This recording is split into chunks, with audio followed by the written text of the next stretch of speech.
Insurance fraud in the UK has hit epidemic levels. It's costing us around £2 billion every year. That's almost £6 million a day. Deliberate crashes, bogus personal injuries, even phantom pets. The fraudsters are risking more and more to make a quick killing. And every year it's adding over £50 to your insurance bill. But insurers are fighting back, exposing around 14 fake claims every hour. Armed with covert surveillance systems, that's a subject out the vehicle, sophisticated data analysis techniques, and a number of highly skilled police units.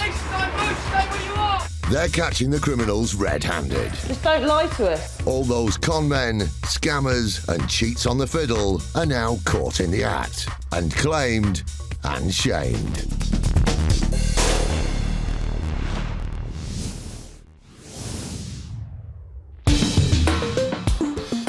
Coming up, the full impact of a crash for cash plays out in front of passengers' eyes. This was a fast road. It was just about to join the M40 motorway. The driver stood on his brakes to cause a crash. Thames Valley Police target the UK's #1 insurance fraud. And a prisoner's attempt to stretch the truth results in a longer stretch inside. He actually stated to his girlfriend that he was hoping to gain around £6,000 in compensation.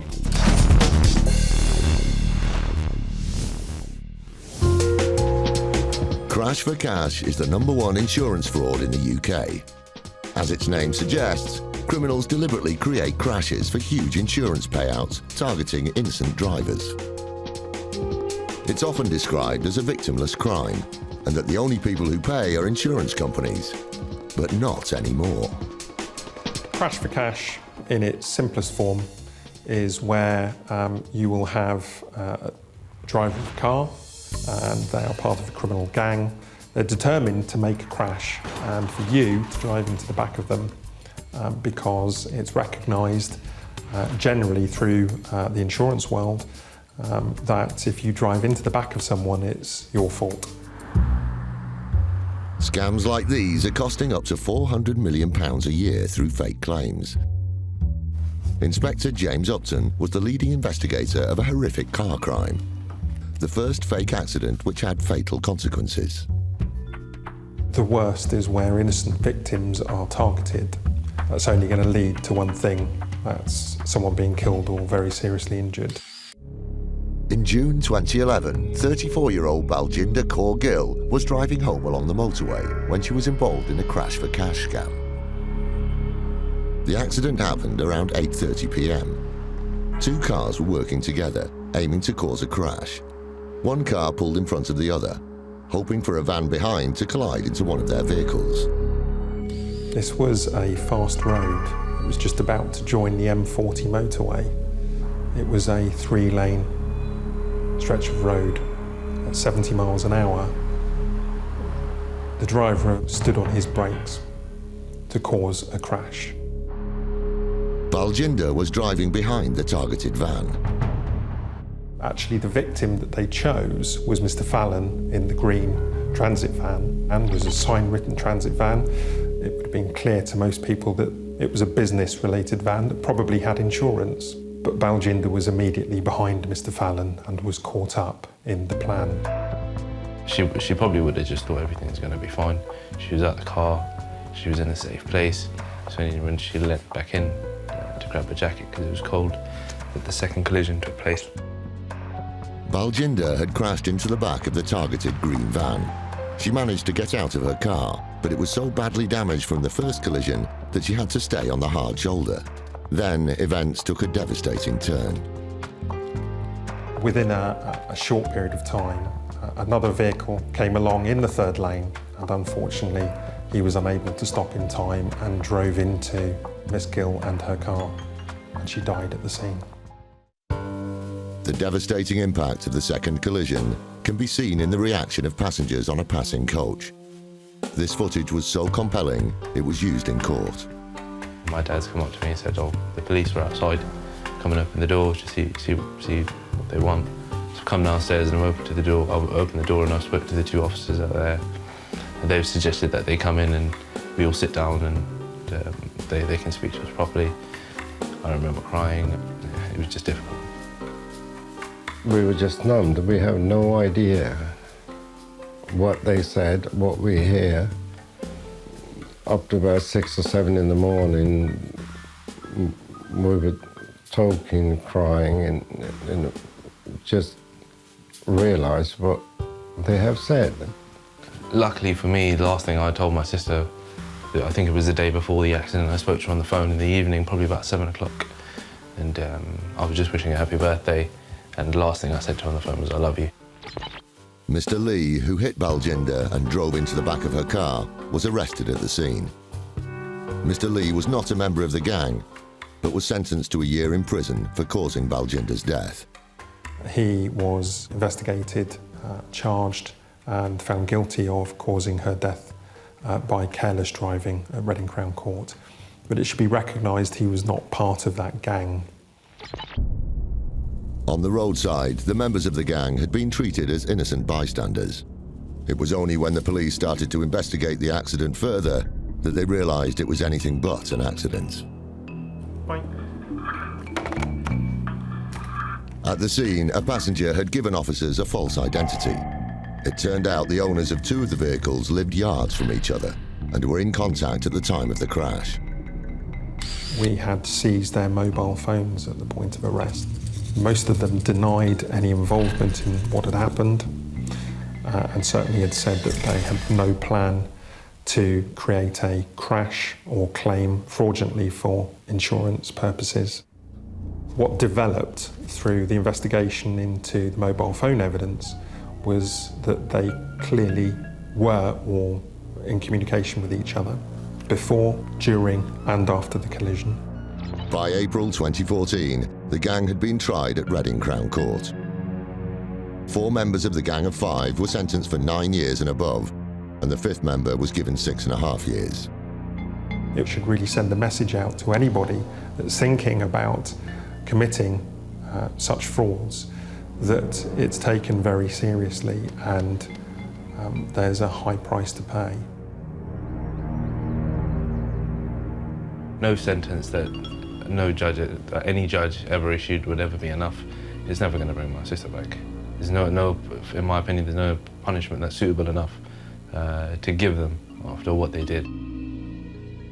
Baljinder unnecessarily lost her life because of the unnecessary greed of this criminal gang. There's no place for this sort of driving on the UK's roads, and the police service will do everything that we can to stop it. And if it happens, investigate it. We want to make our roads safe, and we will do what we can and every investigative technique to identify these individuals and bring them to justice. To think, instead of going out and getting a job and just working and doing what everybody else does, to commit crime and to get money that way, it's just horrible. We're never going to get Baljinder's back. They probably get their life back at one point, but we're not going to get our life back.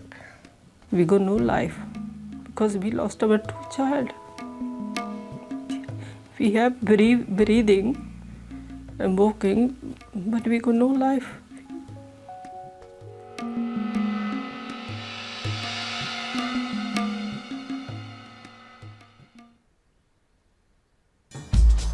Crash for cash is becoming a major policing issue. Currently, UK police forces are investigating 110 of these scams across the country.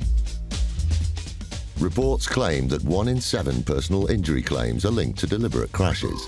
These collisions are designed to milk insurance companies of up to £30,000 per crash. It's big money, and it's a serious danger to the public. Britain's police forces are determined to put the brakes on this type of crime, and Thames Valley Police is no exception. Police, open the door now, last chance! Detective Inspector Louise Roddy from 4th CID has a team of 25 officers dealing with crimes from murder to blackmail and fraud. We work closely with the Insurance Fraud Bureau and the Crown Prosecution Service to make sure that we've got a watertight case to present at court. Thames Valley Police have witnessed the impact these crimes can have on the public as they brought the criminal gang to justice who killed Baljinder Kaur Gill. These accidents are taking place on busy roads and the offenders can't possibly know what the end result of their crime will be. So it really isn't a victimless crime at all. With crash for cash on the rise, 4th CID aim to track down these gangs. I do think the action that we've taken also sends out a really clear message that Thames Valley Police aren't prepared to accept these types of offences in our area. And the police will use everything in their power to bring these criminals to justice. We will seek to disrupt any offenders and we will target them if they continue to commit offences.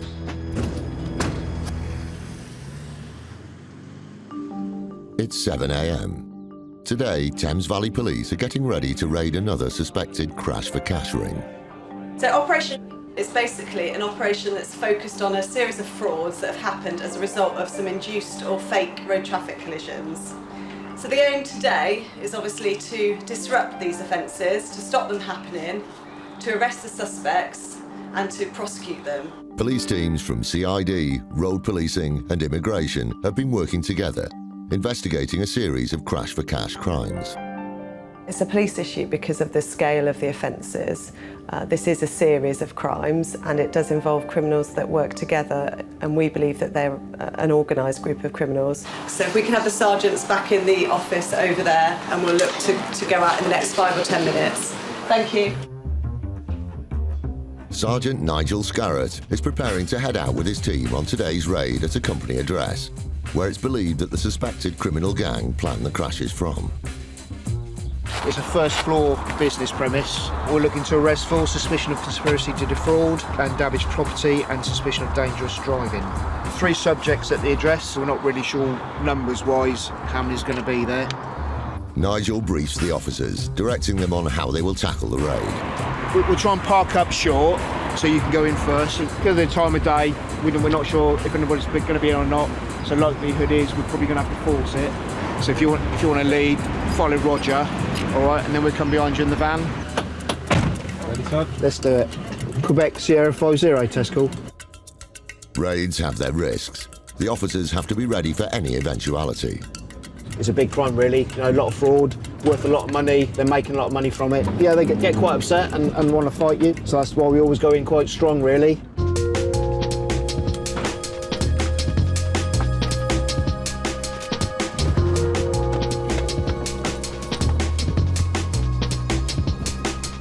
Quebec Sierra 50 at the address. Speed is essential, as the police don't want to run the risk of any suspect destroying evidence.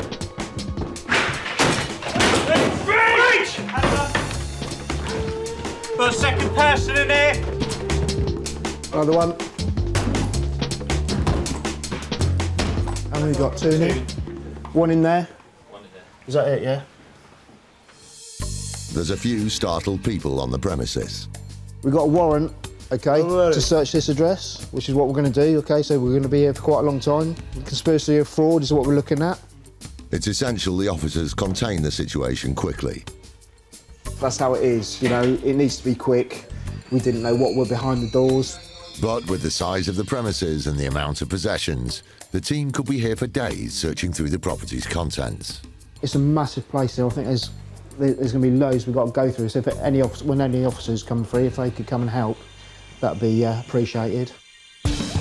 Still to come, the raid continues, making some surprising findings. So far, we've seized computers, we've found some drugs on the premises, and also shotgun cartridges as well.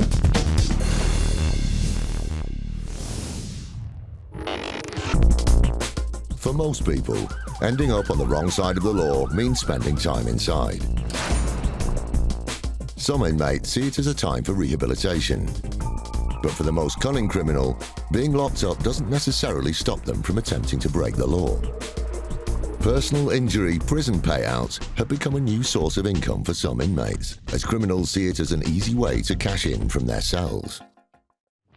Prisoner Noel Jennings was serving 12 months for burglary, but during his stretch, he didn't exactly stay on the straight and narrow. Mr. Jennings had been play fighting with his cellmate. During that, he'd somehow sustained a slight cut to the side of his head. When Jennings saw a puddle on the floor, he came up with a harebrained idea. He claimed that there was a damp area outside the showers and that he'd slipped and fallen forward and caught the side of his head on the door frame, which had caused a slight injury. Simon Cartwright is the governor of HMP Manchester and oversees 1,300 inmates at the high security prison. So-called accidents have become a regular source of income for some of the prisoners. Claims submitted vary from issues of assault, issues around injury, issues around fighting, issues around broken equipment. If an event happens, and if I can describe an event being an accident or an injury, they are always routinely investigated anyway, and we carry out robust investigations into those incidents. But unfortunately for Jennings, during a routine phone call home, he did literally put his foot in it. We initially got informed by security that a phone call had taken place between Mr. Jennings and his girlfriend. I need you to get hold of an injury claim solicitor for me. During the phone call, he told his girlfriend that he had injured himself play fighting with his cellmate. And I've gone out David's cell, and the doors are low, and I've jumped up to go pretend to butt him, and I've smacked my head clean off it and nearly knocked myself clean out. Ah, that's what really happened then. But he'd also noticed there was some wet floor outside the showers and that he was going to claim that he slipped on the floor and banged his head. Tell him that there was no wet floor signs out on the landing or nothing. Now, that's not what you said 2 minutes ago to your girlfriend. And the doors are low, and I've jumped up to go pretend to butt him, and I've smacked my head clean off it. With this so-called knock on the head, Jennings had high hopes of cashing in. He actually stated to his girlfriend that he was hoping to gain around £6,000 in compensation. Everyone's been saying to me to get about £6,000 because it's a big scar on my face. But the prison's litigation team were one step ahead. When we heard from security that this phone call had taken place, obviously we gathered all the other relevant paperwork that was needed, and then we just sat and waited for this claim to come into the office. It turned out that Jennings' bright idea hadn't really been given that much thought. Perhaps that bang to the head had stopped him thinking straight. The attempt of fraud was not well thought out at all. It was completely amateur. He knew that phone calls would be routinely subject to monitoring, so there was every chance that the phone call could have been picked up by security, which fortunately it was in this case. When Jennings knew the prison was onto him, he held his hands up. Once he was interviewed by the police, he admitted that he was actually injured during the play fight and that it was an attempt to put a fraudulent claim in. Jennings was charged with fraud and taken to the Crown Court. He was found guilty of perverting the course of justice and given an additional 15 months to be added onto the end of his current sentence. It always feels good when you can disprove a litigation claim when it comes in. So it was a really good feeling around the office that we could actually do something and get this guy prosecuted. Jennings, by chancing his arm for the sake of £6,000, got another year inside. It just goes to show crime doesn't pay. The message that we can give to the public and to offenders is that if you pursue false claims against the prison service, you will be brought to justice.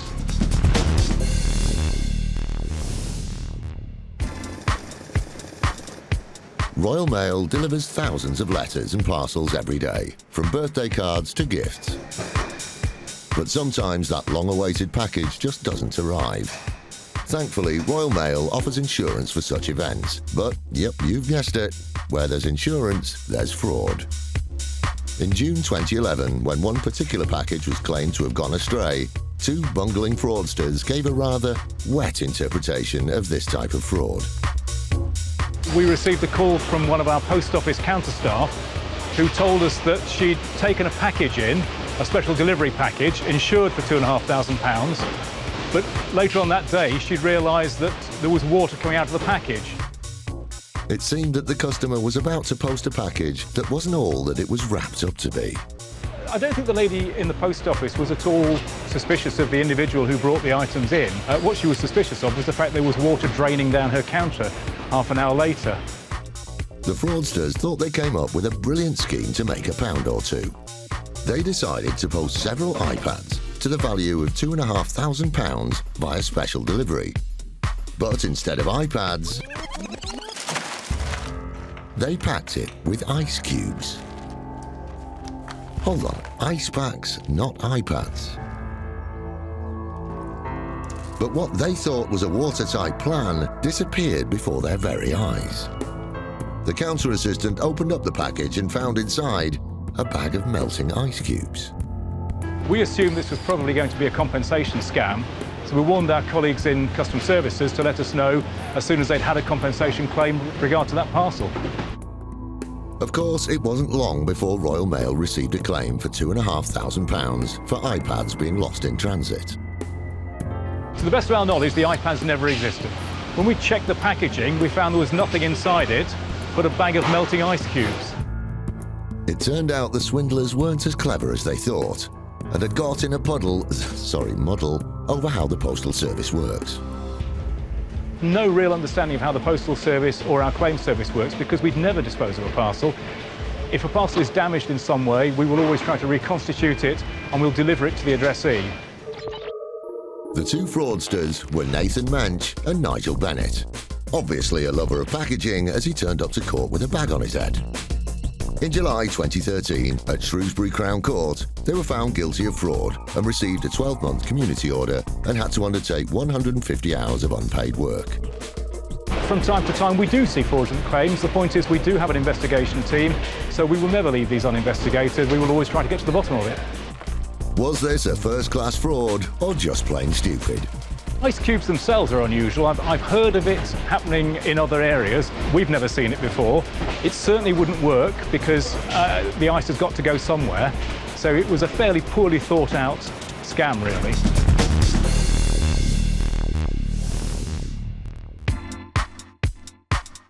If at first you don't succeed, try and try again. For the craftiest of fraudsters, when a claim fails, they don't give it a second thought of trying it on with a different insurer.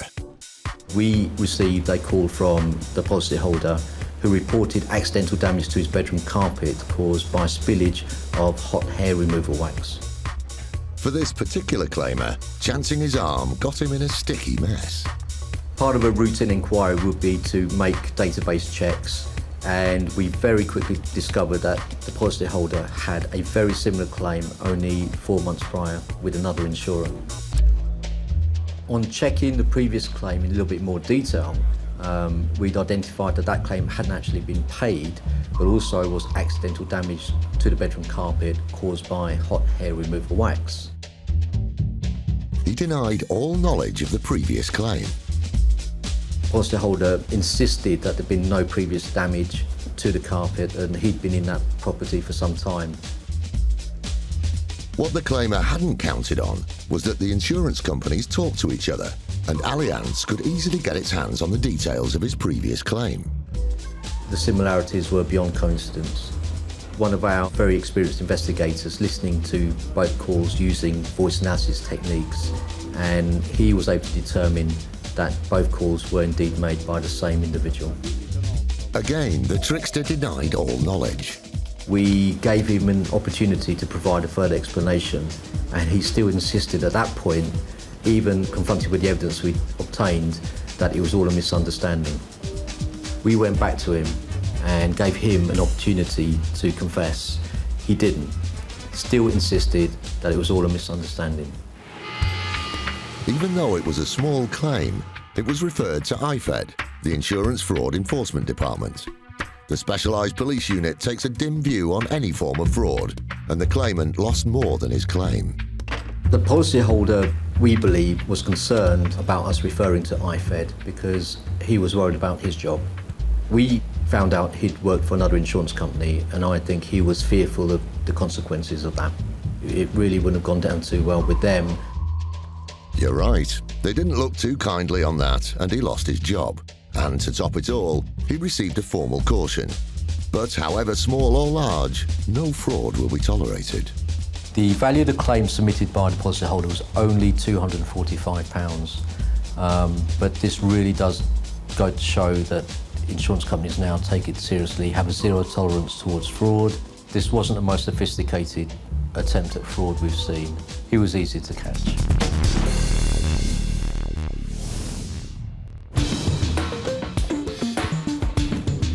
Quebec Sierra 50 at the address. Thames Valley Police have been targeting crash for cash crime. Today, they're raiding an alleged gang's business premises. Another one. We've got a warrant, okay, to search this address. With the size of the premises, they've got their work cut out. I think there's going to be loads we've got to go through. So if any officers come through, if they could come and help.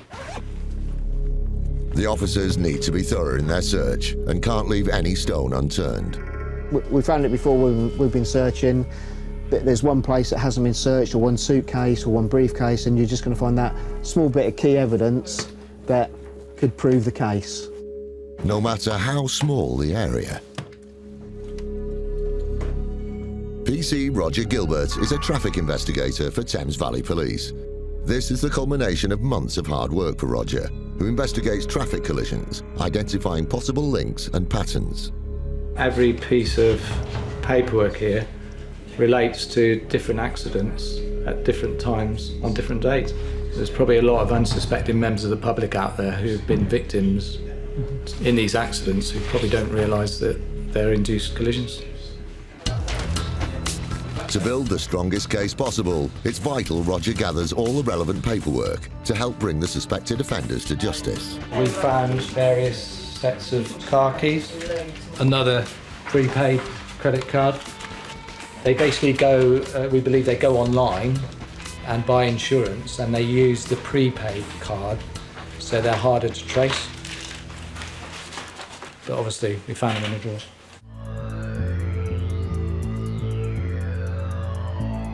All potential evidence is bagged and tagged to help support the case. So far, we've seized computers, paperwork, several mobile phones. We've found some drugs on the premise as well. And also, Clint's found some shotgun cartridges as well that we're not too sure if they're live or not.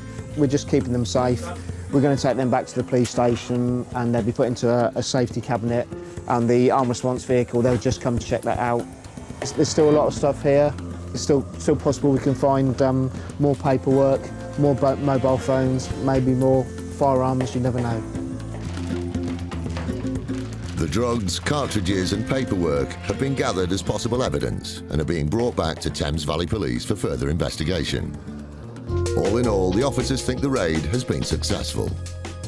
I think without a doubt they've expected to get away with it. It sends a signal out to anybody else that's thinking about doing this sort of scam, committing these offences, that we will find them eventually. On investigation, the police established that the men they found at the property were innocent and have nothing to do with the suspected criminal gang. But the items seized will now form a major part of the force's ongoing investigation.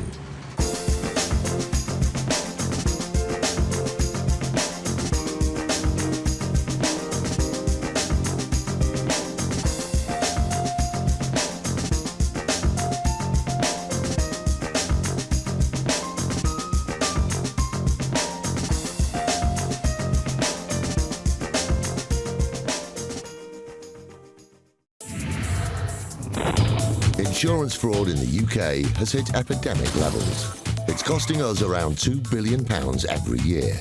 That's almost £6 million a day. Deliberate crashes, bogus personal injuries, even phantom pets. The fraudsters are risking more and more to make a quick killing. And every year it's adding over £50 to your insurance bill. But insurers are fighting back, exposing around 14 fake claims every hour. Armed with covert surveillance systems, Subject out the vehicle, sophisticated data analysis techniques, and a number of highly skilled police units. They're catching the criminals red-handed. Just don't lie to us. All those con men, scammers, and cheats on the fiddle are now caught in the act and claimed and shamed.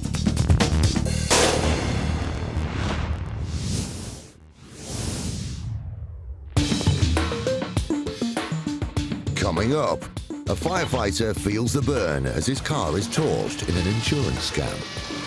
The fire service had been called out on what became apparent was a hoax call. One insurance claimer calls in an incredible tale. This rat apparently had dragged the phone out into the street to presumably make a phone call. And IFAD go on the hunt for a potential crash for cash gang. Oi, open the door now.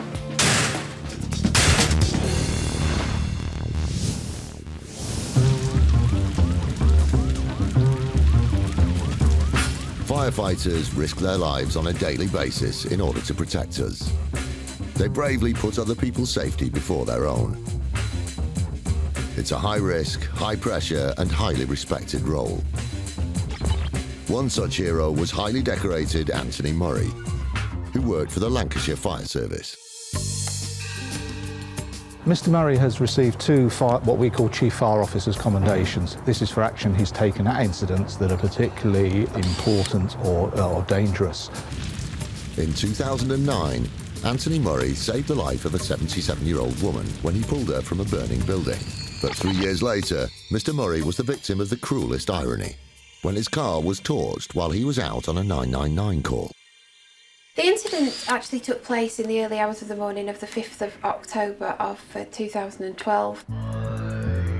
A car was torched in the car park at Skelmersdale Fire Station, and at the time the fire service had been called out on what became apparent was a hoax call. Murray was on duty as a fire officer at the time of the fire happening.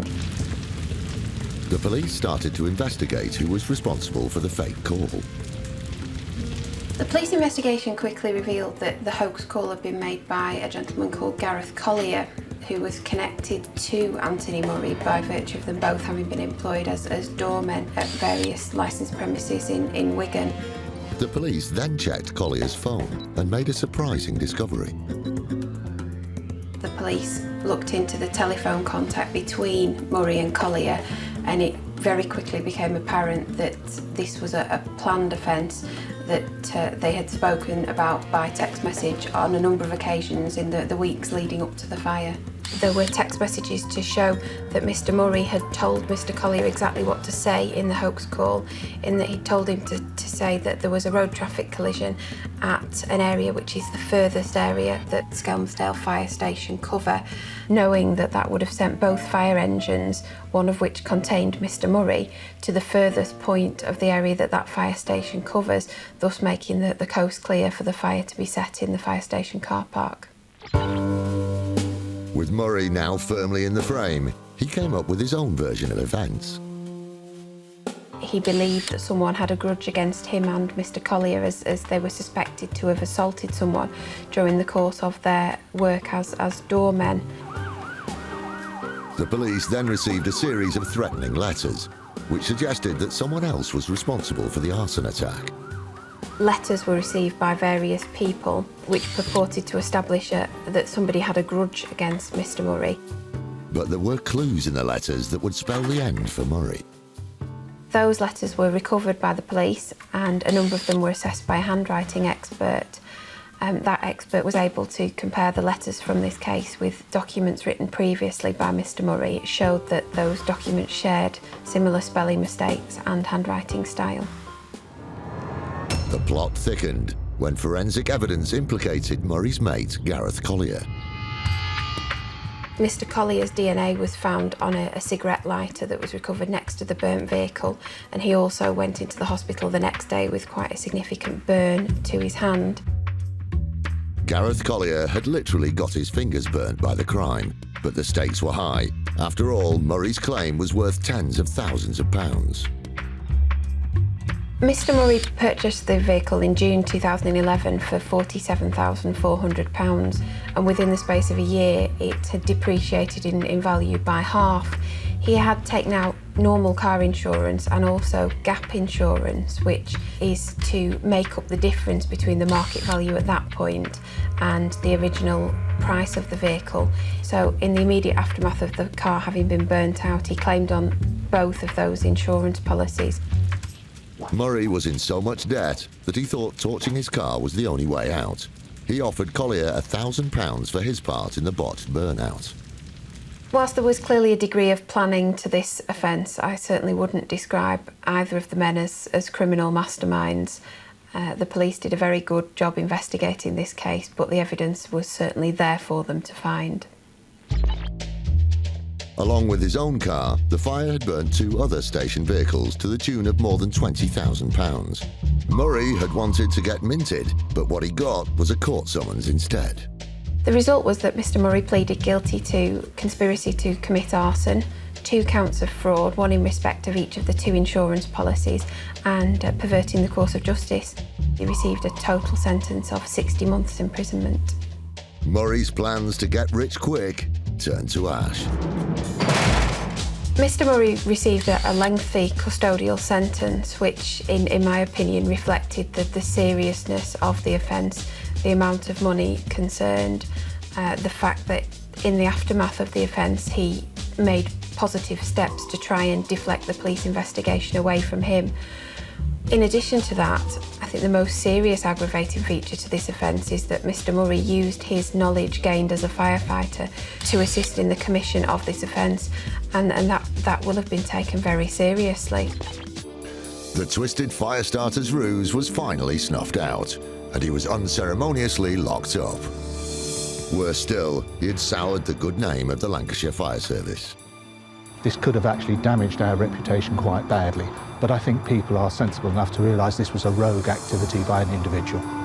As an experienced firefighter, he fully knows the potential effects of fire. We are grateful that in this particular instance nobody was actually physically harmed. In Lancashire and elsewhere in the country, hoax calls and arson attempts have resulted in fatalities and serious injury.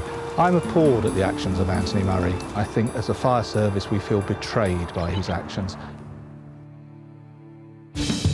Still to come, criminals who claim, how insurance scammers work from behind bars.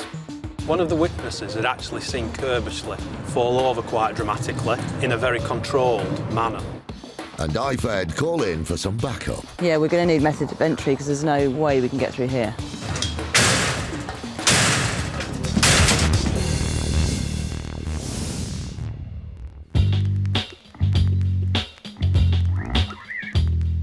Where would we be without our mobile phone? Today's smartphones aren't just a way of making a quick call.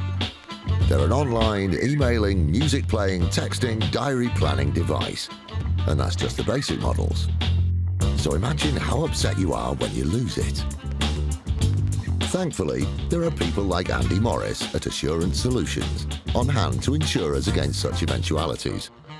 And this keeps Andy pretty busy. We have 11 million customers, so we're sort of processing about 3 or 4 claims a minute. So if you think about the opportunity for fraudsters to try it on, it's quite significant. Nothing really amazes me about the creativity of the fraudsters. But there was one claim in particular that had a pretty long tale to tell. We had one customer who telephoned the call centre to register a loss of their very expensive mobile phone. I believe you're calling up with regards to a lost Samsung Galaxy 8 in black. Yes. Okay. At this point in the story, we enter Fantasyland. What the caller alleges next would have made Beatrix Potter proud. The customer claimed that they'd gone to bed and had put the phone on charge. Well, what we've got a rolling infestation of rats. Okay. And basically they've eaten through quite a lot of stuff. And the phone is basically gone. They'll probably dragged it down, probably one of those. Am I the only one who can smell a rat here? No, didn't think so. Our agents and our fraud team were obviously triggered at that point and sort of proceeded to ask more questions to the customer. A member of Andy's security and investigation team called back to sniff out the truth. The claim's been passed up to our department for further investigations to be carried out. Okay, and for me to be able to complete those investigations, I need to go into the claim in a bit more detail with you, make sure I've got all the correct information, and I also have a few questions in regards to the claim. Why? Okay, so... I've been infested with rodents. The consumer actually becomes quite angry. Why are we asking questions? Why can't a rat run off with the phone?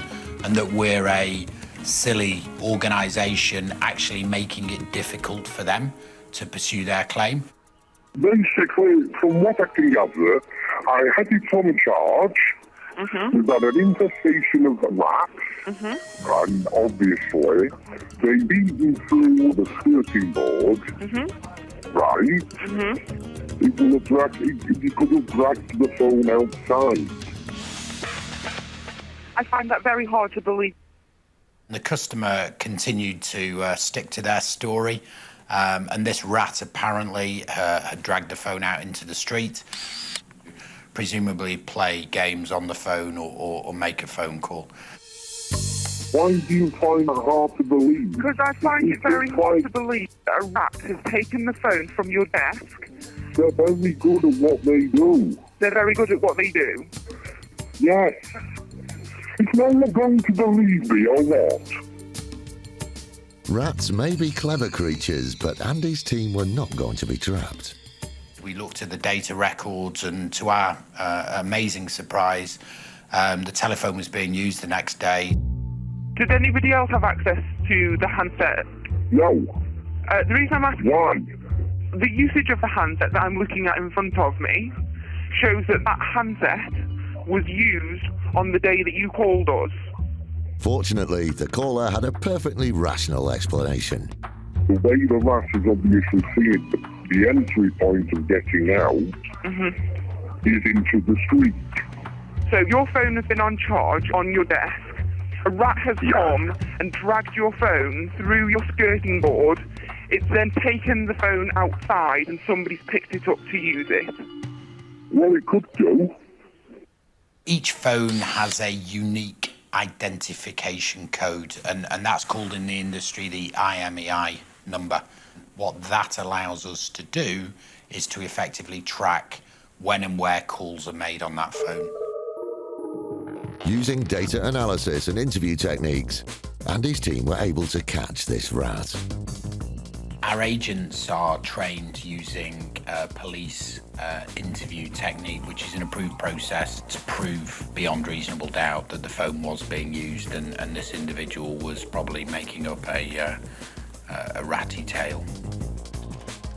The insurance company had given the customer plenty of opportunity to tell the truth. But when backed into a corner, he withdrew his claim and was blacklisted. Whilst this is an amusing story, there is a really dark side to this. It costs the industry billions of pounds a year with fraud. And like they say, you're never more than 2 or 3 feet away from a rat. You're never more than 2 or 3 calls away from a potential fraudster.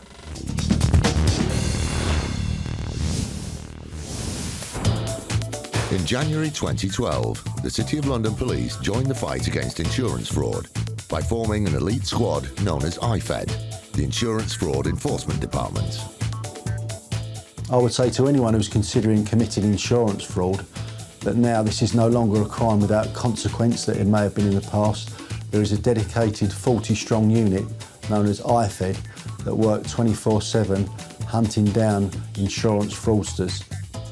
They've made over 550 arrests and have saved millions of pounds in fraudulent insurance claims, money which ultimately goes back in our pockets. From now on, fraudsters need to watch their backs. So if you're thinking about it, I suggest think again. There's every chance you'll get an IFED detective come knocking on your front door. It's early morning, and IFED are on a mission to crack a suspected crash for cash gang. DS Marcus Allen and DC Patrick Einsman lead one team, while DC Kate Sibley heads the other. The people we are after today is sort of higher up the chain, if you like. The crash for cashes, they're employing people to do the crash for cashes, but they're the ones that are the people we're looking for today are the ones that are organising it. So this is one of a number of addresses that is being visited this morning by officers from IFED. On the other side of town, DS Marcus Allen's team are on their way to a different location. We'll go to the address. First of all, we'll knock at the door to try and get in. If we can't get in, we've got uniformed colleagues who can force entry. Right, shall we go? Marcus and his team park around the corner so as not to draw any attention. An upstairs window is open, so someone may be home. But so far, there's no sign of life. Marcus and his team are eager to gain entry so they can begin their investigations. Tired of waiting, Marcus instructs his police colleagues to get the rapid entry equipment. Yeah, go on, go on. But suddenly, someone appears at the upstairs window. Now! Open the door now! Finally, the suspect opens the door. Good morning. Hello, I'm Marcus Allen. I'm from the City of London Police, the Insurance Fraud Investigation Department. OK, we've got a warrant to search this address, so come inside. OK, is there somewhere where we can sit down and talk? Thank you. My name's Detective Constable Patrick Heinsman. I'm arresting you on suspicion of conspiracy to defraud and money laundering. You don't have to say anything. IFED wastes no time, and it's not long before the suspect has read his rights. Marcus and the team are now able to conduct their search of the house. Where do you keep your paperwork, your main paperwork? Here? OK, well, we'll start there. Also, computers. Do you have computers in the house? That is your computer. OK. Meanwhile, DC Kate Sibley arrives at her destination. Kate is accompanied by the rapid entry team, a group of police officers equipped for knocking down doors. The occupants are thought to be involved in the alleged crash for cash scam. Can you open the door, please? Good morning. City of London Police. You are? Kate soon establishes that the men she is on the hunt for are not in the house, and they have sublet it to an innocent, if rather bemused, tenant. Have you got any identification on you? Have you got a passport or anything, or driving licence? You do. Could I see it, please? Right, don't come through and I'll explain why we're here. As the flat is owned by the suspects, Kate still needs to search the premises. We have a warrant to search these premises, OK? So I am going to have a look round. After a brief search that reveals nothing relevant, Kate moves on to a second address that may be associated with the suspects. Okay. Thank you. Unfortunately, the two suspects we were looking for don't live there anymore, despite all the checks showing that they did. So we're now moving on to one of the other addresses that's currently being searched to give them assistance. And hopefully we'll catch up with the two suspects we're after later on today. Meanwhile, back at Marcus's raid, there has been a development. Open the doors, I'm going to break the door. No, open the door now. Wait, open the door now. Police discover two men in an outbuilding. Is there anybody else in these premises? And now they must establish who they are, what their legal status is, and whether they're suspects and need to be arrested. Back in the main house, Marcus is thumbing through potential evidence. We've got into the address, we've identified our suspect, he's been arrested. We're now searching the address for evidence in relation to the offences. There's a lot of paperwork, a lot of correspondence to do with motor vehicles. So what we need to do now is establish what's relevant and what's not. We've got our uniformed colleagues for backup, so I'm quite happy with how it's gone so far. Coming up, Kate's team gets serious, and Patrick discovers an unusual filing system containing potential evidence. He's quickly thrown away all the DVLA unregistered for all the vehicles. Is that all in the bin? Yeah.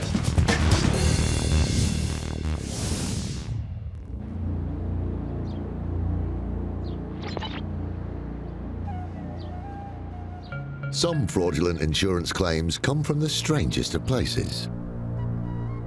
Manchester Prison is a Victorian prison. It was built in 1868 and opened as a high security prison in 1994, and we currently look after in excess of 1,300 men. Incredibly though, some criminals are trying to claim from the state by creating fake injuries, which inmates like Andrew Kirbishley hope will pay out while they're still behind bars. Mr. Kirbishley was serving time for a violent assault. He claimed that during the course of an industrial cleaning lesson that he was using the buffer and he tripped over the damaged flooring. Accidents happen, and this was nothing out of the ordinary. But crafty Kirbishley was hell-bent on making a meal of it. Kirbishley claimed that he'd severely injured his knee to the point where he wasn't able to walk. While Kirbishley claimed to be injured, he still had his wits about him and had the psychic ability to predict his accident. Kirbishley had spotted the damaged floor days before and told the prison course leader about the imminent danger. He actually informed us that Mr. Kirbishley had mentioned the damaged flooring before the course took place. He'd smiled and said somebody's going to have an accident on this during the course of the day. And curiously enough, his prediction came true. He was then seen by the City College instructor to pretend to fall over the damaged flooring and lower himself to the ground in a controlled manner. He then looked up at the City College instructor and smirked. Kirbishley's prediction, and pretty poor acting, was where he really slipped up, as Chris Hadfield from Greater Manchester Police soon discovered. One of the witnesses had actually seen Kirbishley fall over quite dramatically in a very controlled manner. And by that, he said that Kirbishley had fallen over with his arms outstretched, falling to the floor with his knee bent. That's not the actions of somebody who had tripped over. Undeterred by witness accounts, Kirbishley appointed a solicitor who wrote to the prison authorities claiming their client had suffered significant pain and discomfort at the left knee and was suffering with a constant dull ache with bouts of intermittent sharp shooting and throbbing pains to the back of the knee. The solicitor's letter had said that he wasn't able to attend the gym, so we asked the wing staff to monitor Mr. Kirbishley's movements. It didn't take long to find out that crafty Kirbishley was continuing his deception. The wing staff were able to monitor Mr. Kirbishley and relayed back to us that he was attending the gym on a regular basis and he was in fact lifting quite heavy weights. The amount of weight that he was lifting, he would be unable to do this with that knee injury. The team had now gathered enough evidence to expose the fake claim and go after the crooked claimer. This resulted in Kirbishley's sentence being extended by an additional month. But that wasn't all. Mr. Kirbishley was due to have a parole board review hearing where he was hoping to have his category lowered, which would mean that he could move to a lower category jail. He thought it would be his get-out-of-jail-free card, but Kirbishley really tripped up when he thought he could get the taxpayer to pay for his lies. The fact that Mr. Kirbishley was charged with another offence during his sentence meant that his progression to another establishment was halted at that point. Kirbishley remains a caged bird in Manchester's high-security prison. And if he or any other inmate fancies making a quick buck from false claims, the governor has some words of warning. The message is that this sort of action by offenders will not be tolerated, and we'll use all measures, working with Greater Manchester Police, our specialists, litigation teams, to stamp down on it. And the message is that it won't be tolerated and people will be brought to justice. Two IFED teams are on the hunt for a suspected Crash for Cash group. We're taking out the top players that we believe are behind the organisation of the crashes that we are investigating at the moment. I'm arresting you on suspicion of... DS Marcus Allen's team have already arrested one of the main suspects. Open the doors, I'm going to pry the door. They also discovered two men unexpectedly living in the suspect's outbuilding. Wait, open the door now. So you live here? Yeah, OK. Well, what we're doing, we've got a warrant to search. Search it. OK. Have you got ID?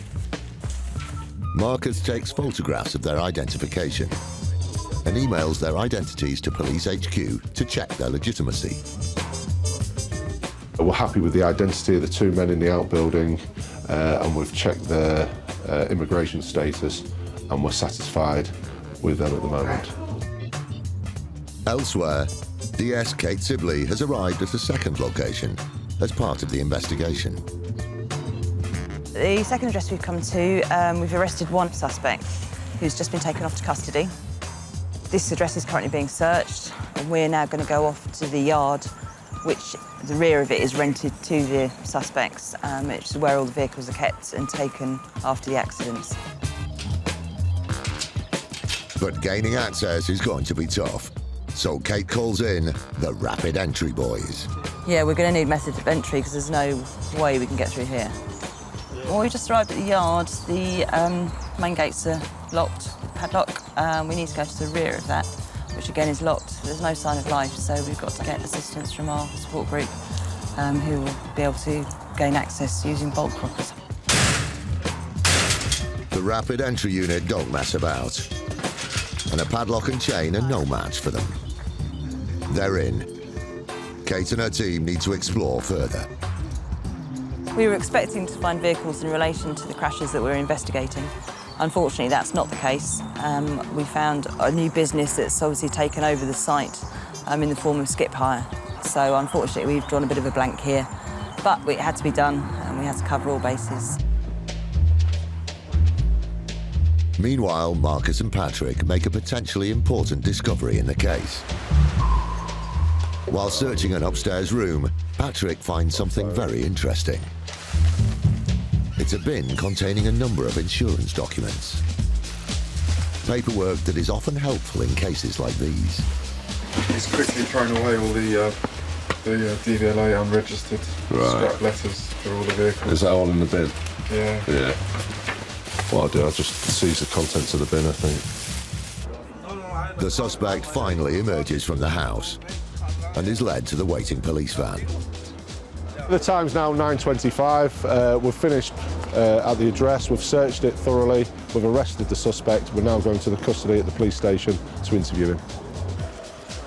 With paperwork seized and the suspect arrested, it's been a good day for the IFED team. The investigation is still ongoing.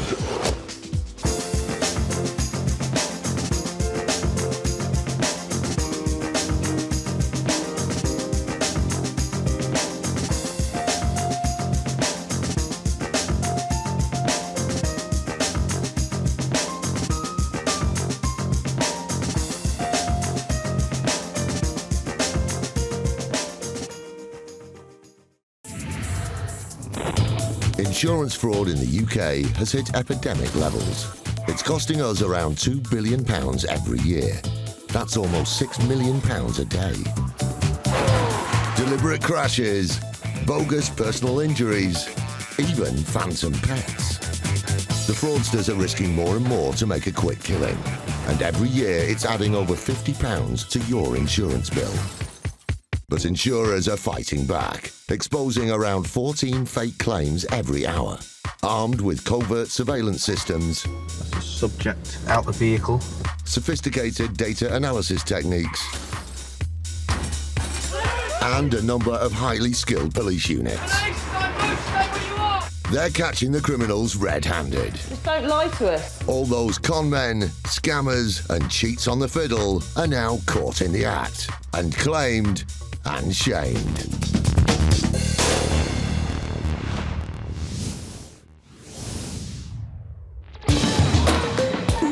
Coming up, an opportunistic fraudster sees the London riots as a chance to cash in.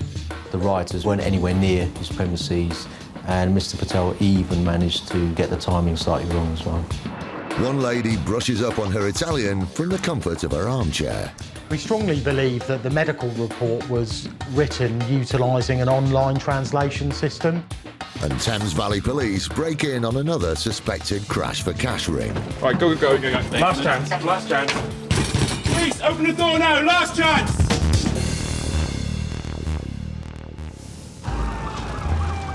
Back in the summer of 2011, the UK was hit with some of the worst riots in a generation. It's thought as many as 1,500 people were involved in 5 days of public unrest, causing millions of pounds worth of damage to buildings, businesses and homes. More than 5,000 crimes were committed in that time, and the insurance industry saw thousands of claims, costing around £200 million. The riots caused misery to hundreds and hundreds of businesses and individuals. Shop fronts were damaged, businesses couldn't trade, there was looting. As a result of the riots, Allianz Insurance dealt with 350 claims, and we'd paid over £11 million in claim settlements.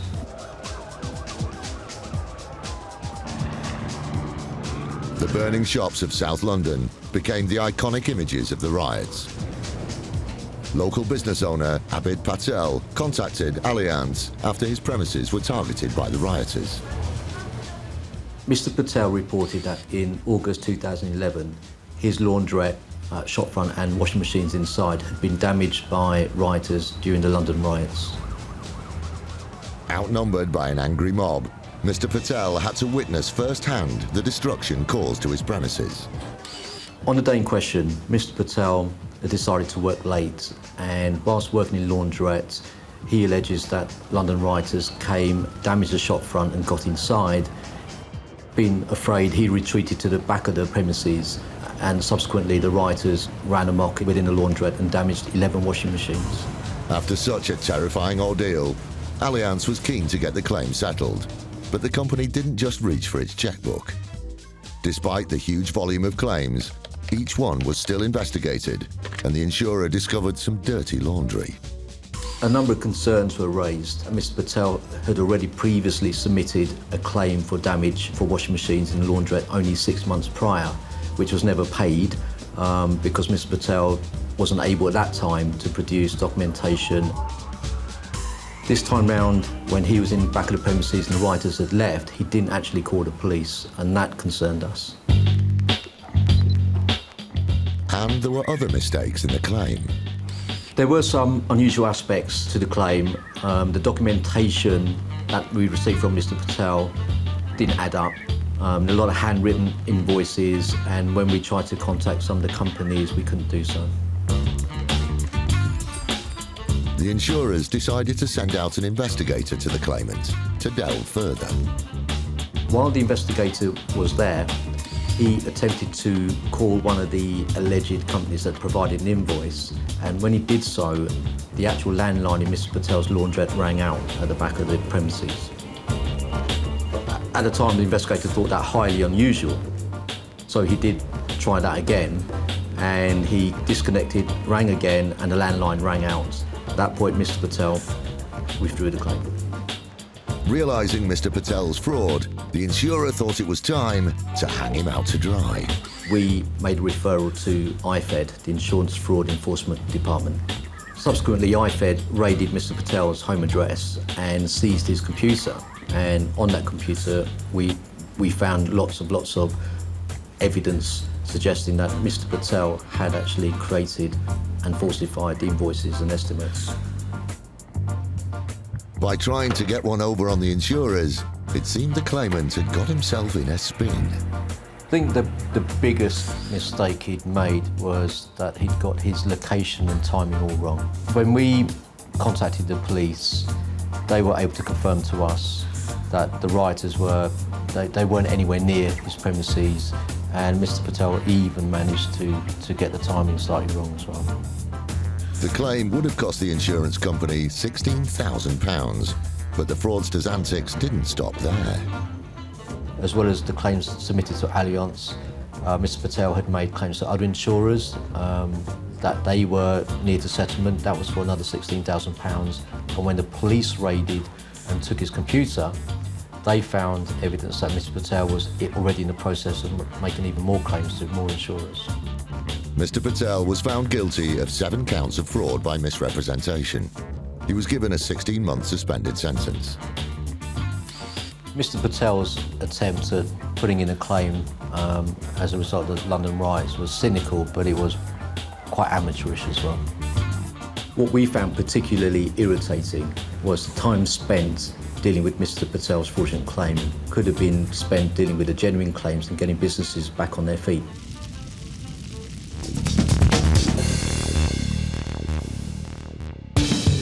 Still to come, a dog breeder is barking up the wrong tree with her paperwork. The claim form and the receipt from the breeder were both in the same handwriting.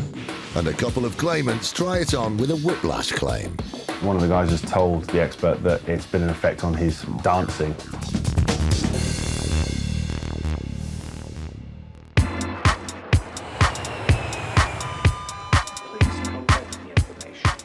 During the summer holiday peak season, up to 20 million Brits travel abroad. From Bognor to Budapest, many holidaymakers want to play it safe. covering lost luggage to cancelled flights, even the odd medical emergency. So many take out holiday insurance to give that extra bit of protection. Rome is a very popular holiday destination, particularly for people wanting to go for long weekend breaks, to visit the Colosseum, for example. It was while sampling a bit of the Dolce Vita in Rome that one claimant contracted a nasty complaint. We received a medical claim from a customer who had allegedly sought treatment in Rome for a urinary tract infection. It's extremely unfortunate if you become unwell overseas, and ultimately that's what your travel insurance policy is there for, is to cover you for genuine medical costs. As you'd expect, all the paperwork to support the claim came from Italy, in Italian, or so it would seem. Due to the international nature of our business, we do employ multilingual staff, and on this occasion one of our claims advisors was in fact Italian and realised that the medical report had not been written by an Italian. Okay, yeah, we can get that investigation completed. The insurer didn't believe a word of it. It was time to call the experts in. Our Special Investigations Unit became involved after the claims advisor referred it through to us. We then made numerous inquiries regarding the documentation that we had received. This wasn't even a flying visit. It turned out the claimant hadn't even left their own doorstep. As far as we're concerned, the customer didn't even travel to Rome because the airline had confirmed the booking invoice was false. And the medical establishment also confirmed the documentation provided for the medical situation was in fact false as well. The claimer clearly needed to brush up on their language skills. We strongly believe that the medical report was written utilising an online translation system, because it definitely wasn't written by an Italian. I don't speak Italian. I find English hard sometimes. Luckily, the insurers had someone in their office who did. Our Italian speaker was the main reason that the matter was referred through to the Special Investigations Unit, because she noted the irregularities in the medical report. Claim rejected, it was arrivederci for the claimant. And it's no surprise that the Special Investigations team haven't heard from the claimant in either English or Italian. This just shows really that what lengths claimants will go to make a fraudulent travel insurance claim by actually falsifying the booking invoice and falsifying the medical documentation as well.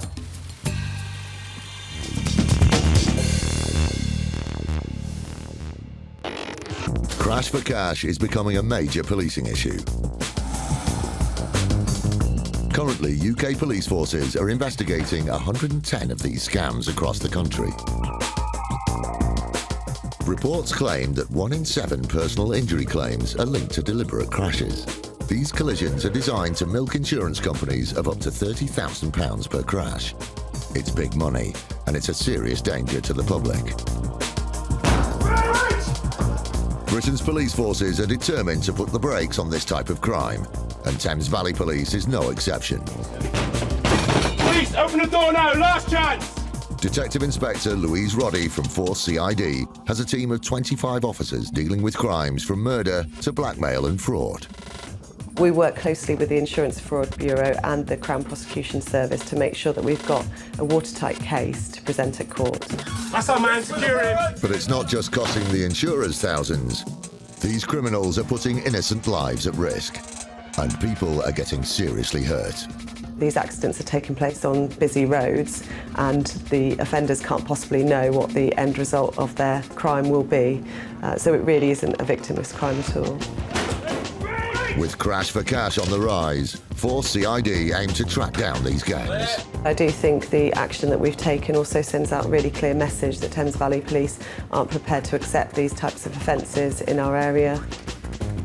And the police will use everything in their power to bring these criminals to justice.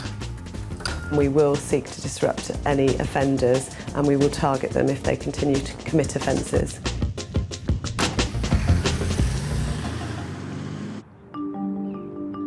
It's 7 a.m. Thames Valley Police are getting ready to raid a suspected Crash for Cash ring.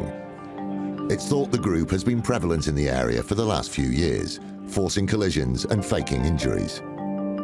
Today will see the culmination of months of hard work. Good morning. From my part, I'd just like to thank you all again for coming along today and helping us out with this operation. DC Sandra Heather is a member of Force CID and one of the leading officers for today's raid.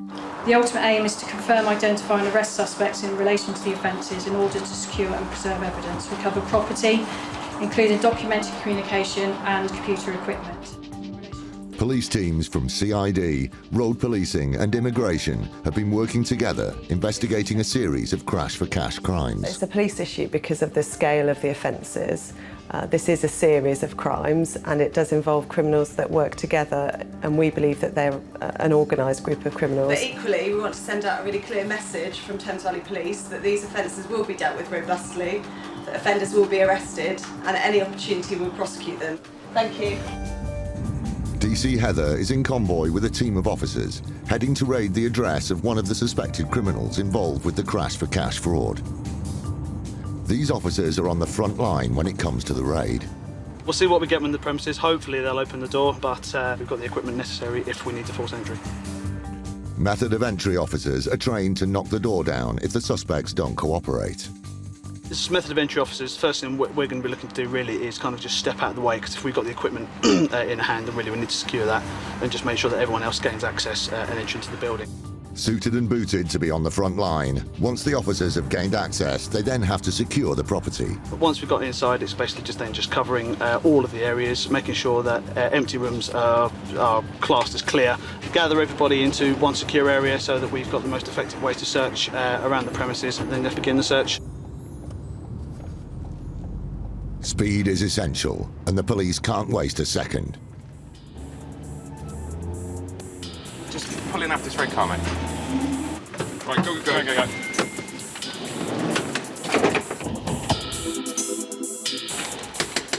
Police officers, open up!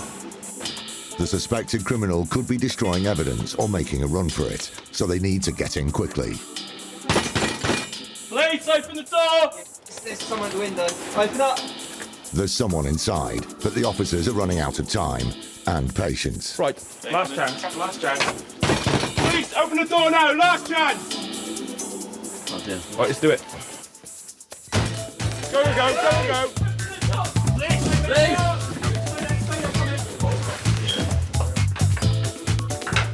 Clear. That's our man, secure him, that's our man. The suspected criminal is apprehended. Just confirm his name and identity. What's your name? Yeah, that's the man. Identified, it's time to put the handcuffs on. You're under arrest on suspicion of fraud and false representation. And we just hold him here till the arresting officers escort him out. Arrested, the suspected fraudster is escorted to the patrol car. Officers here have entered the premise and arrested a suspect from the address following the investigation in a crash-for-cash scams. The suspect and others are believed to have gone on to make personal injury claims, to which thousands of pounds have been paid out. As he's taken to the station for questioning, the hard work in searching the house now begins. Later, the officers come across something suspicious. That barrel can't get into it. A suitcase that's kept under lock and key.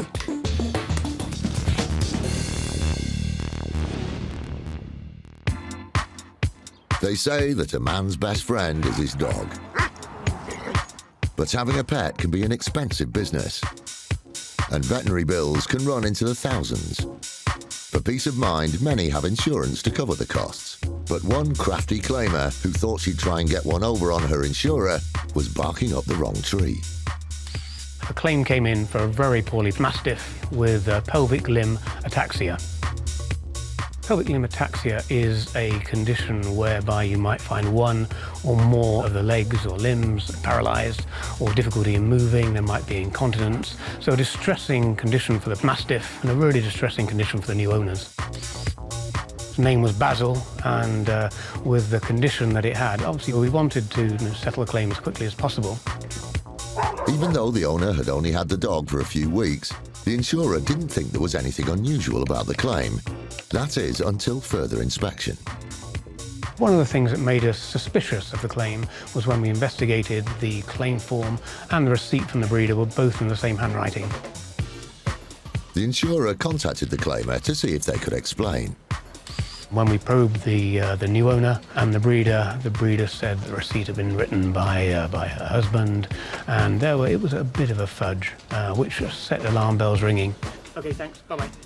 Not convinced, the insurer approached the veterinary practices used by the breeder and the owner of the pet. And the breeder's veterinary practice showed that Basil had actually been to see that vet 3-4 days before that Basil had sold.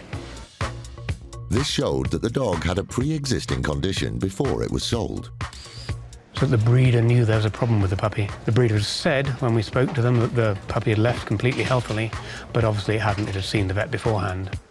This wasn't the only blunder the claimants had made. The owner claimed that she hadn't met the breeder until she went to collect the puppy. The breeder said that she was friends with the owner. On the receipt and the claim form, they had very similar handwriting. The owner said that her husband had written the claim form out, and so that there was it wasn't quite her handwriting, but it's identical to the breeder's. So it's very clear that there was something amiss with the claim. The dog owner and the dog breeder's stories just didn't add up. When challenged, the breeder became very evasive. She also met a lot of our questions with silence, which is indicative that there's a problem. Caught out, the breeder held her paws up. Eventually, she admitted that the condition was pre-existing, and when pushed further, she withdrew the claim and said, "I'll meet the cost of the veterinary fees myself." The insurer knew it was a shaggy dog story. This was an example of a breeder who got a puppy that she couldn't sell because it was poorly, and she'd asked a friend to pretend to buy the puppy, insure the puppy, and then claim for the veterinary fees that the breeder couldn't claim for because the puppy was already ill. The breeder had made a real howler and is well and truly in the doghouse.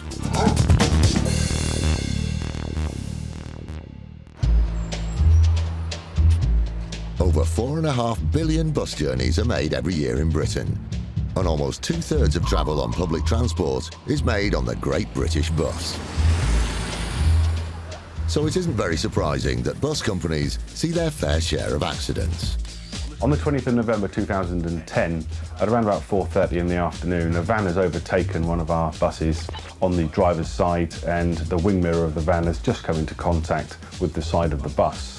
It's a minor glance, really, no real signs of any movement or need for the bus driver to swerve or brake in any way.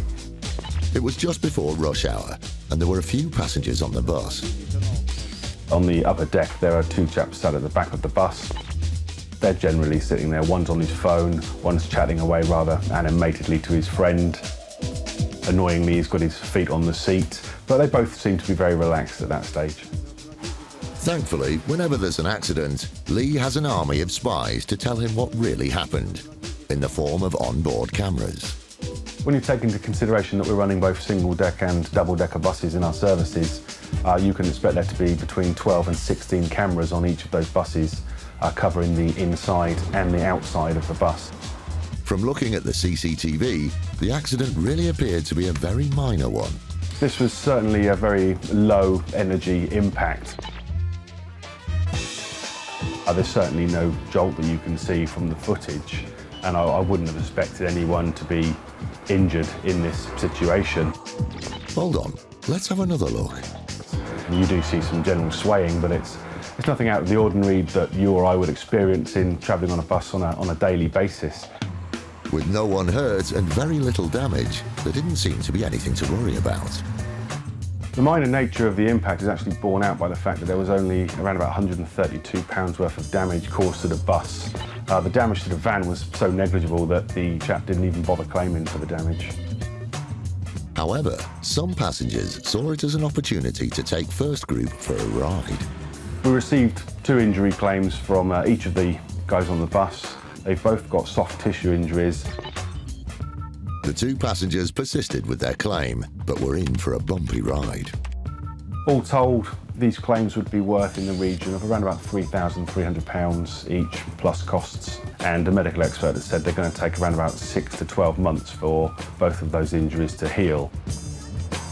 One of the guys has told the expert that he has been unable to lift anything heavy for about 6 weeks, and in addition to that, it's been an effect on his dancing.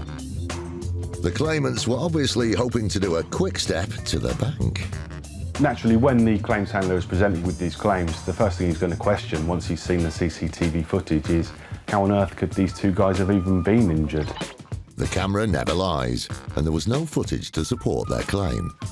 You would expect to see a sudden jerking movement to support the claims that they were making, probably the neck going forwards and backwards, but there's no movement at all in this situation. So it's difficult to see how they were actually injured. Looking back, though, there did seem to be some sudden movements. There was a very fast movement when the chap jumped off the seat to look out the window and see what happened. The second quickest movement was probably both of them getting onto their mobile phones immediately. I'm not a betting man, but if I was, I would probably say that at the end of each of those phones was a no-win, no-fee solicitor. But that's just my opinion. Not believing a word of it, First Group turned the claim down. Were they to come back in the future, there are two things I would probably say is, first one, not to make a claim for excessive jolting causing you injury on a bus where the company you're claiming against is filming you. And secondly, keep your feet off the bus seats, please.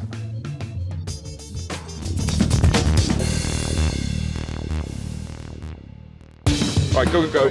Thames Valley Police are in the middle of a raid on the home of a suspected criminal in a major crash for cash gang. Please, open the door now, last chance! With no response, the team had no option but to force entry.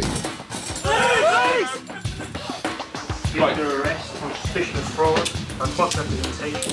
Arrested, the suspected criminal has been taken to the station. The police must now concentrate on finding evidence, and a systematic search begins. We take a room each, 2 further rooms at the back. Are we happy with the loft? Have we been up there yet? Nowhere escapes the officer's attention. See if there's bank stuff, phones, computers. The police must go through the house with a fine-toothed comb. Any bit of evidence could crack the case, so they can't afford to leave any potentially suspicious documents behind. Are you guys all right up here? Yeah, he's got car insurance here. Yeah, literally. You know, I appreciate there's a lot of paperwork here, but at first glance, if it's anything remotely to do with a car insurance, other vehicle documents, rather than sort of reading through it as such as you are now, just put it in a bundle. Any banking details, any driving documents, including the laptop as well. Paperwork is key to this investigation, but searching the contents of the house can be a long process. We've got a load of receipts related to pet receipts over a couple of years, an insurance policy document, and a few applications for private hire vehicles. Digging out any potential evidence is just the tip of the iceberg. The electronic equipment, so the iPads and the laptops, they will have to go off to our high-tech crime department, and it can take anything from 6 to 12 months for that to be processed. In terms of all these documentary material, depending on how many officers we have dedicated to it, it could take a number of days. Everything is bagged and tagged to take back to the station later. The officers are a tenacious bunch, and suspicions are raised when they find a locked suitcase. Right, we're going to need to get into this. I'll go downstairs and find got the bolt croppers in the van. Right. Nothing will stop the police from searching for evidence. Okay, which one's locked?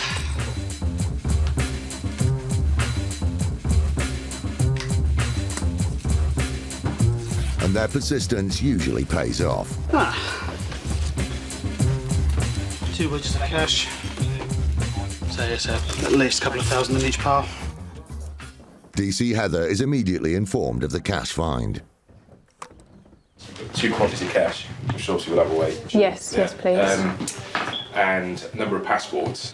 Do you want those away or just get them checked? I think get them checked initially. The money is now being confiscated under the Proceeds of Crime Act, and the emphasis is now on the suspected fraudster to show it hasn't been acquired under criminal activity. These were search warrants, just details why we can enter the premises, under what offences, and for the items and property that we'd be looking to search. When we finish here, the occupier is entitled to a copy, and we just have to detail the property that we're lawfully seizing. Thames Valley Police now have to prove that these documents link the suspected gang to the crash for cash crimes. The evidence that we've gathered and the early stage of our investigation is quite strong. It's good, credible evidence, and then we will progress it from there and see where it goes. I'm really, really pleased with today's result.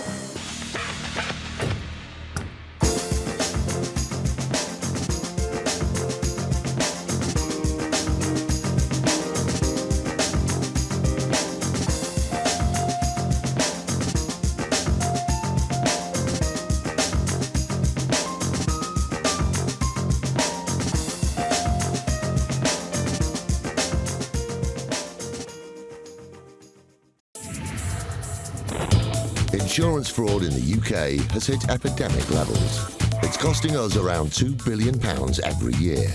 That's almost £6 million a day. Deliberate crashes, bogus personal injuries, even phantom pets. The fraudsters are risking more and more to make a quick killing. And every year it's adding over £50 to your insurance bill. But insurers are fighting back, exposing around 14 fake claims every hour.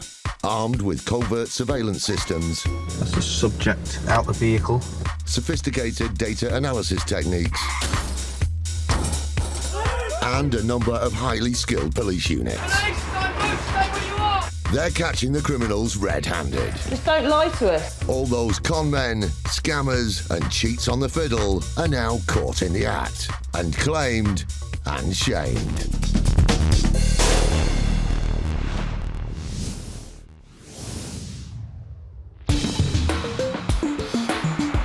Coming up, a bus company unleashes their secret weapon to slam the brakes on one false claim. You can expect there to be anything between 12 and 16 cameras, so remember to smile, you're on camera. A holidaymaker's claim fails to take off. Customers clearly seeing his travel insurance policy as an easy target to make money by deception. And the IFED team hunt a suspected car insurance fraudster. We've got a warrant from the court to enter and search the address for fraud.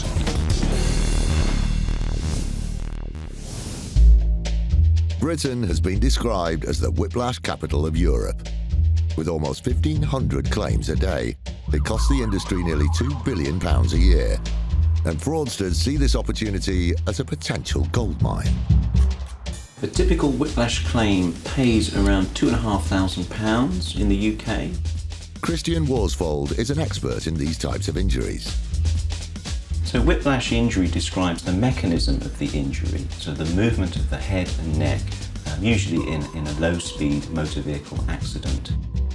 The problem with whiplash injury is that all the symptoms are subjective in nature, so x-rays, scanning won't show any damage to the neck.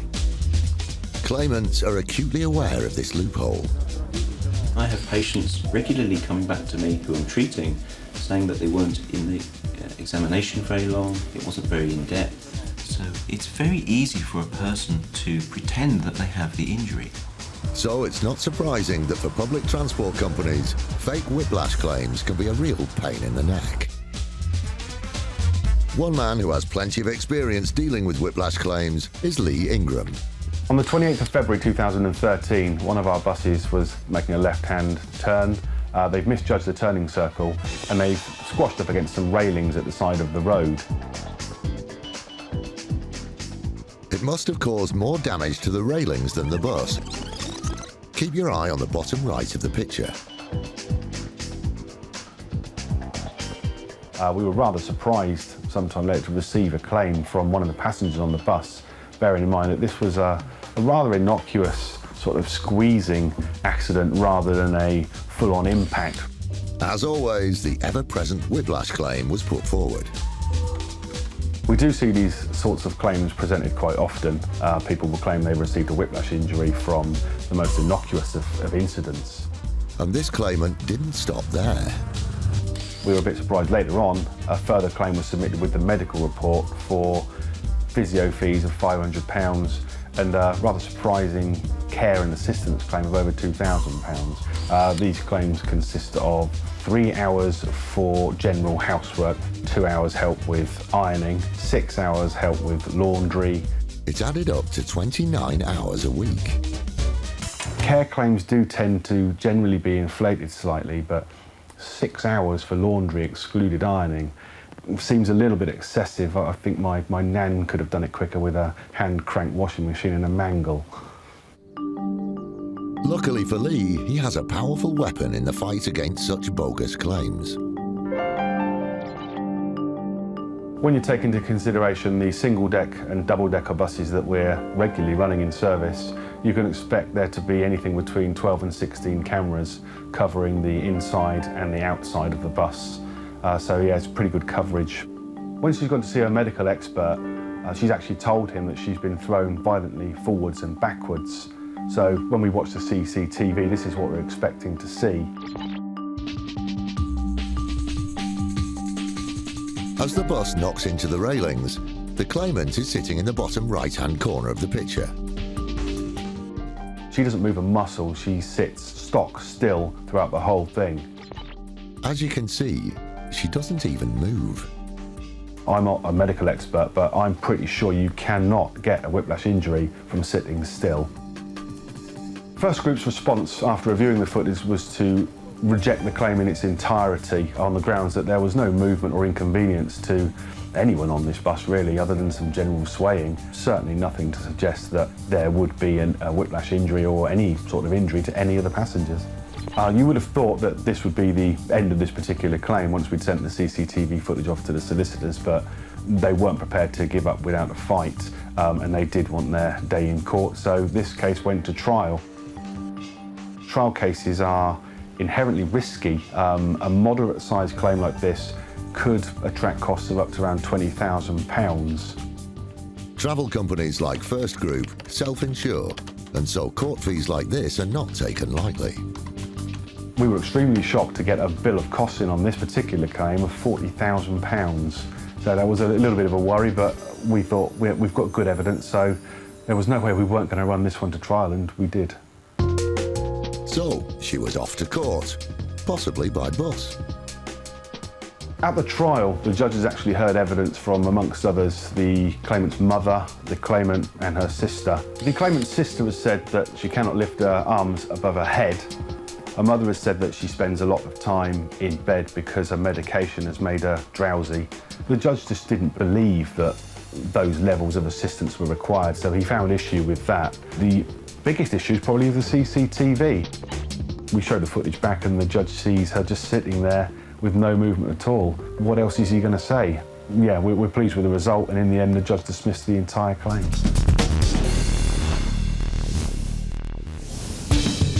Still to come, a claim that really pushes the envelope. Everybody in my investigation team is a sort of chess player. Getting to the bottom of the case and solving it is what they're there to do. And one policyholder makes a dog's dinner of their claim. Something very extraordinary happened for us. We had a tip-off that the breeder and the owner were colluding to defraud us.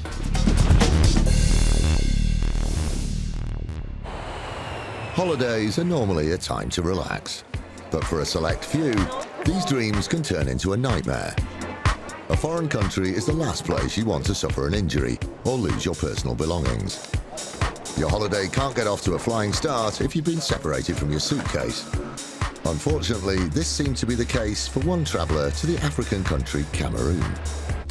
We received a baggage claim for €7,000 for a bag that was lost by the airline. That's around £5,570. The claimant in this story was particularly unlucky, as the items lost included some expensive designer clothing. A lot of our customers claim for designer clothes such as Armani, Prada, Louis Vuitton. They don't seem to have clothing from George, Asda, F&F at Tesco's or any of the high street brands. There's nothing wrong with taking pride in your appearance and splashing out on the odd luxury. But I hope this customer kept his receipts, because these labels are pricey. We became suspicious about the claim due to the level of designer clothing that was being claimed and the lack of proof of purchase for the items. But surely people wouldn't deliberately exaggerate the cost of belongings that have gone walkabout. It's extremely convenient, and they never have any receipts or proof of ownership for the designer gear. The insurance company could smell a rat. Simon and his team took on the case. They only provided 2 suspect-looking receipts to support €7,000 worth of clothing. Maybe the shopkeeper could help clear up the confusion. Well, we made some internet searches and the shops couldn't be located. We also attempted to contact the telephone number on one of the receipts, and it was a dead line. That could have been the end of the story. With all the genuine claims keeping Simon's team busy, would they have the time and resources to unravel events that took place in a whole other country? Fraudsters may assume that as the incident occurs overseas that we cannot investigate their claim, when in fact it is just as easy to investigate an overseas claim as it is in the UK. To Seeger, the concept of an international operation is not a foreign one. Their highly skilled sleuths around the globe regularly help Simon's team spy out the truth. We proceeded to appoint one of our overseas network of investigators in Cameroon to do some on-the-ground inquiries. The on-the-ground investigator was unable to locate both of the shops in the areas shown on the receipts.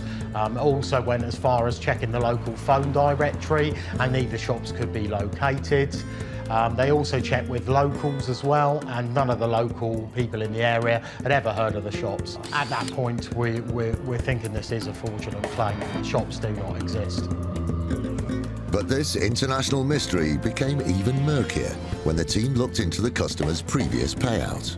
But whilst looking at the baggage claim, our Special Investigations Unit also noted that the customer had made a medical claim which looked suspicious. The costs were particularly high and disproportionate to the treatment he would have received. Yes, $1,200 does seem a lot for the treatment of everyday symptoms such as fever, stomach pains, colic and a headache. Our on-the-ground investigator spoke with the medical director at the clinic, which was a genuine clinic, and he found that the documentation we had been provided with for the medical claim didn't in fact originate from the clinic, and it was false. They had him by the globes. It was clear he had grossly exaggerated his claim and was playing a brazen game of catch me if you can. Well, the customer's clearly seeing his travel insurance policy as an easy target to make money by deception. But he was about to have his wings clipped. We firmly rejected the claim and wrote to the customer invoking the fraud condition. For the medical claim, which we had in fact paid, he was ordered to pay the money back, and he agreed to repay us back in instalments. But the repercussions didn't end there. Any future applications for insurance would be grounded. After we formally rejected the claim, we also issued an industry-wide fraud alert to warn other insurers of the subject. This meant he will be blacklisted. Another claimant had been sent packing. A message to anyone who thinks that travel insurance is their ticket to a new wardrobe.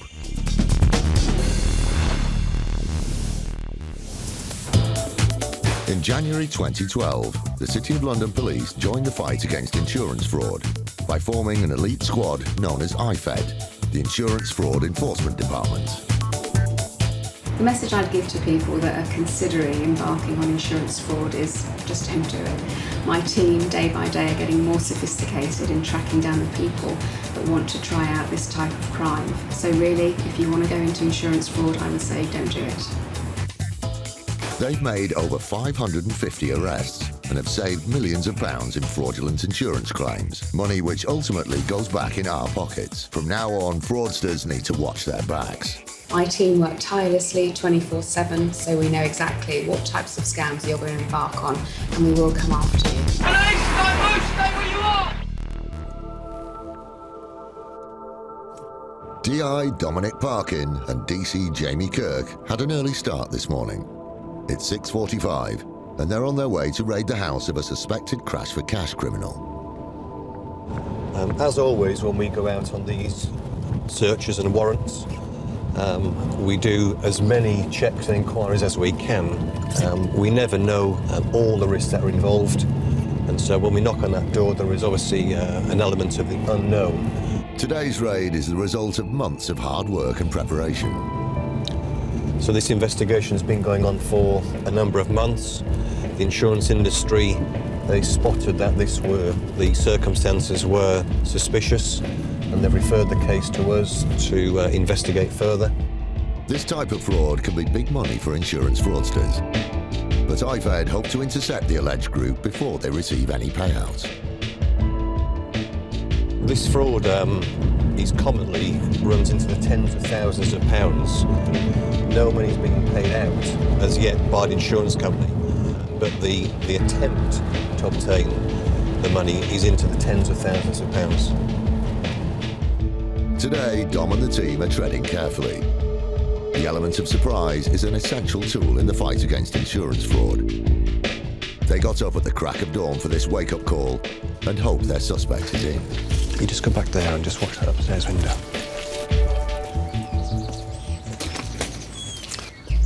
Hi there, I'm a police officer. There's my warrant card. We've got a warrant from the court to enter and search the address for fraud. Okay, so he's gone out to work this morning already? Okay. If you just go in the lounge, I'll tell you what's happening. Despite their early morning arrival, their suspect has already left for work. Got a warrant here from the court which has authorised us to search the address for conspiracy to defraud and money laundering, and it's all to do with fake insurance claims on motor accidents. Okay, so that's why we're here, and I need you to ring and get to come back here, all right, because he needs to be spoken to. In terms of the man we were after, he wasn't at home. We missed him by 45 minutes. He'd left for work at 6 o'clock, and we turned up there at 7:15. That happens sometimes. Should have come earlier. We should have got up at 4 o'clock, not 5 o'clock. The suspect is called. Even though he's not there, IFED can still go ahead with their search of the property. Well, there's so much police here, and they're talking to you about insurance fraud and stuff, and they want to search the property and everything. Oh, here. Did you want to speak to them quickly? I'm afraid I'm going to die soon. Okay. Hi, my name's Dominic Parkin. I'm a police officer from the City of London Police. We're here at your address with a search warrant issued by the Magistrates Court to search the address for items in connection with insurance fraud. So what time will be back? Okay, and we'll give you a call later and we'll arrange a time for you to come to the station. Okay, all right. Cheers now, bye. Yeah. The suspect will be questioned later. But for now, Dom and his team must painstakingly search the house for any evidence relating to the alleged fraud. This means waking up everyone in the property. So we've got to search the house, and I'll let you explain to the kids and wake them in a way that... Oh, really? God. You have to go in all the rooms? Potentially. But, you know, for us to search the house, it could take some time. So it's not like we're going to have a quick... Oh, I see. You know, a quick look around and we'll be gone before they wake up. To save time, IFED always asks for help in locating any potential evidence. If you could let us know where he does keep his stuff, it might be quicker. Well, I've got a briefcase. The woman is being cooperative and has said all paperwork is kept in a briefcase. The team start here, but will also need to check the other rooms.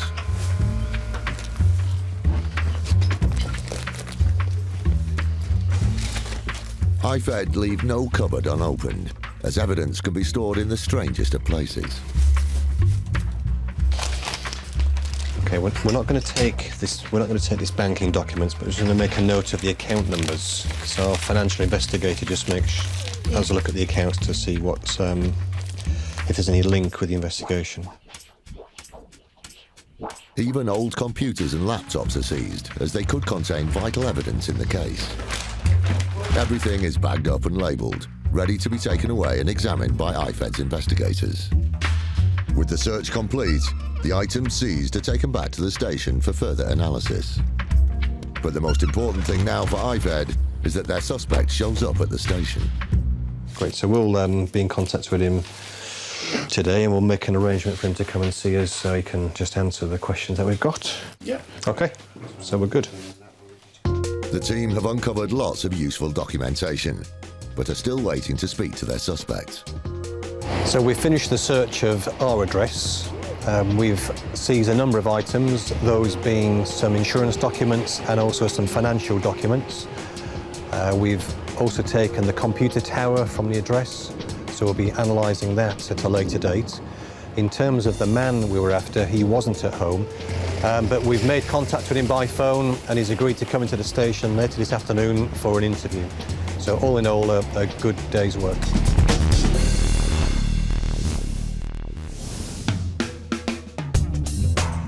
As the saying goes, one man's trash is another man's treasure.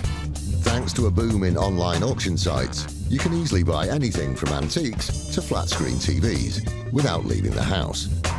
But it can be nerve-wracking to hand over your hard-earned cash, trusting that a faceless seller will honour your bid and send you your item. Luckily, online sites and distributors like Royal Mail have insurance and refund policies to put bidders and sellers' minds at ease. Even if you don't pay for recorded delivery, Royal Mail will still refund you up to £20 for a lost package. But there are those who abuse this goodwill, just like our next claimant, who was such a prevalent fraudster that she ended up in court. In this case, we'd had a customer who'd made several claims for items that she'd posted. These were all sorts of items, all sorts of small consumer durables, jewellery and things like that, mainly the kind of things that you can buy from auction sites. One parcel going missing is annoying, but several losing their way is a real headache. We were already suspicious about this particular customer because of the number of claims that she'd been making.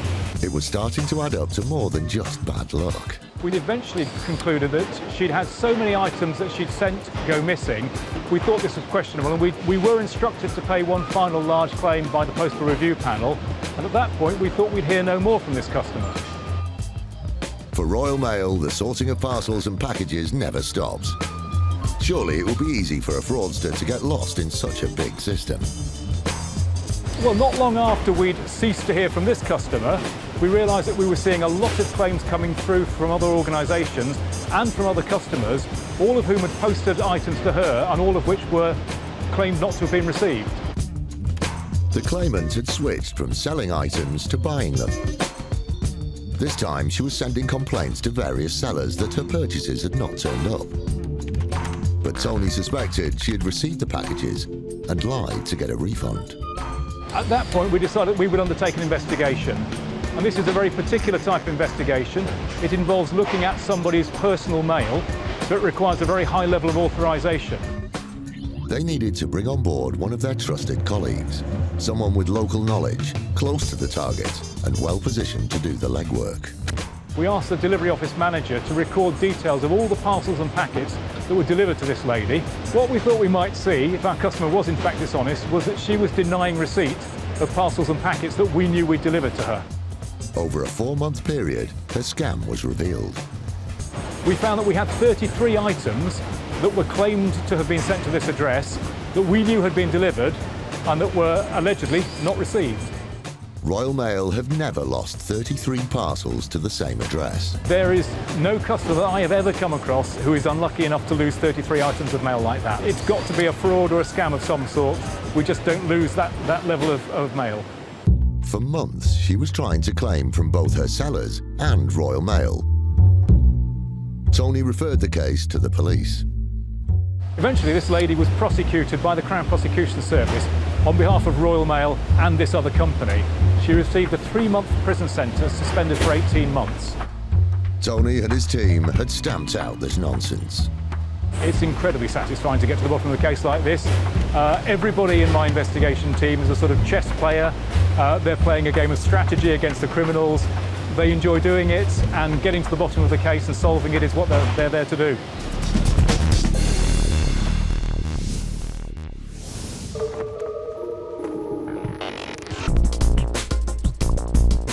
For Brits, man's best friend has always been his trusty pet dog. And it doesn't get more British than the English bulldog. Long associated with Winston Churchill, the bulldog is a symbol of strength and honour. One person who knows all about bulldogs and other furry friends is pet insurer Simon Wheeler from Argreer Pet Insurance. I've been in the pet insurance industry for a long time, and there are always some strange and amusing and bizarre claims. There's the owner who has its car keys removed from the dog's tummy. There's a cat that has a yard of tinsel removed from its bottom. What a catastrophe. Simon recently came across one shaggy dog story that really gave him pause for thought. We received a claim for a missing bulldog puppy. The puppy was called Lola, and her owners had insured her with us and were claiming £2,000 for the purchase price because she'd gone missing. Although extremely pricey, they're not the most athletic breed. They'd rather sleep on your lap than play catch in the yard. In fact, their loyal nature means they tend to stay pretty close to home. With a young puppy, it was unlikely that it would have strayed far, so we suspected it had been stolen. It's not uncommon for expensive breeds to get snatched. So on the surface, this case looks straightforward. However, there was a twist in this tale. Something very extraordinary happened for us. We had a tip-off, an anonymous tip-off, that the breeder and the owner were colluding to defraud us of the £2,000 purchase price. But further still, Simon's informant believed the claimant was crying wolf. The person who was suggesting that there was fraud occurring went on to say that the policyholder had no interest in dogs, didn't like dogs, wouldn't tolerate a dog in the house.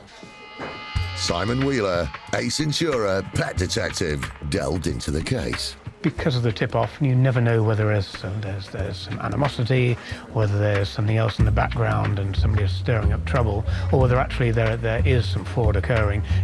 We had to investigate it. So we approached the breeder and we approached the policyholder and just started the normal set of investigations. Once Simon took on the case, the leads started raining like cats and dogs. When we're investigating a claim of this type, we'll look at some of the supporting documentation, so the claim form that's submitted and the receipt that the new owner has been given for the puppy. In this instance, although the policyholder and the breeder live 200 miles apart, the handwriting for both was very, very similar. We also check that whether the breeder and the new owner knew each other. Both were adamant that they'd never met before the purchase of the dog. Today's insurers regularly sniff around social media networks as a tool to catch people bragging about their furry friends or lack thereof. When we investigated on Facebook was that they were father and daughter. So the breeder was the daughter, her and her partner had sold the puppy to the father, and very evidently they were part of the same family. Simon got on the dog and bone to the policyholder and the breeder, whose days were about to get rough. When we questioned the policyholder and the breeder, there are some inconsistencies between their stories. Certainly the policyholder was very, very edgy, very evasive, and we felt they were withholding information. We questioned the breeder as well, and again, they weren't relaxed. They were edgy, and their stories just didn't tie up. The breeder had put their foot in it. At this stage, we just suspected that the daughter had a puppy and it had been sold, and then they thought they'd have another £2,000 from the insurance company by having a member of the family insure that puppy and then claim it had gone missing, probably sharing the proceeds. The insurance company, now armed with enough evidence, refused the claim. But that wasn't the end for this dodgy claimant, who turned out to be someone who should have known better. One of the breeders was a serving policeman. We referred the claim to IFED, who in turn referred it to the local police authority, and it became an internal police investigation. The claimer was in the doghouse. He had bitten off more than he could chew. The policeman was invited to a disciplinary hearing for gross misconduct. Before the hearing, the policeman resigned. They had finally collared him, and Simon had saved the day. Hey, but that's all in a day's work for a pet insurer.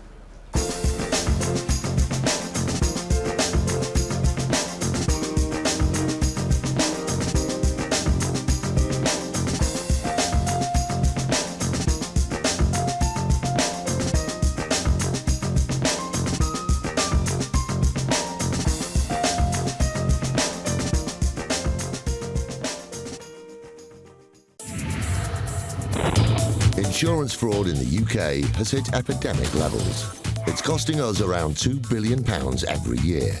That's almost £6 million a day.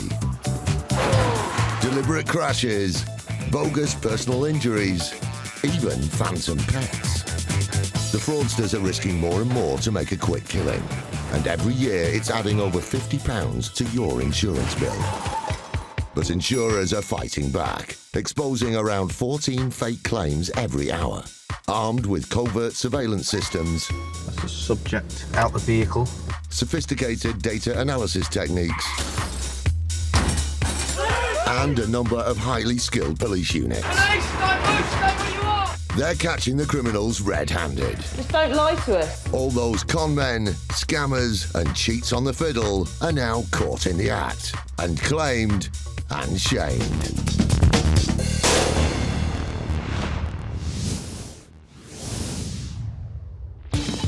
Coming up, whilst abroad, a businessman claimed to have kicked the bucket to the tune of £1.1 million. He told her that he died the previous day and he'd already been cremated. One arsonist gets her fingers burnt when claiming for a fire at her business premises. There were fuel canisters left uncapped, and the fire service believed that the flammable liquid was used to accelerate the spread of the fire. And Thames Valley Police are out in force, but wait for no man. Right, you've got 2 seconds to open it, fella. I don't care if you're naked or not, open this door.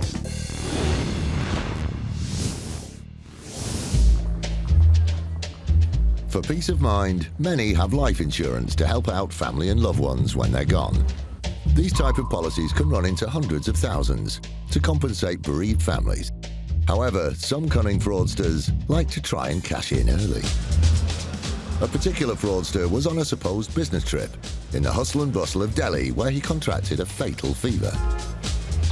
Mr. Kumar had a life insurance policy for £1.1 million. When the insurers were informed of his death, due to the large amount and the circumstances, they didn't hesitate in handing it over to their investigators. Mrs. Kumar informed life insurance companies that her husband had died whilst visiting India in November 2011. She stated that her husband contacted her on the 19th of November, said he wasn't well and was going to go and visit a hospital to get himself checked out. But that was the last Mrs. Kumar had heard from her husband. And on November the 26th, she's contacted by her husband's friend, a business associate out there, who told her that he died the previous day and he'd already been cremated.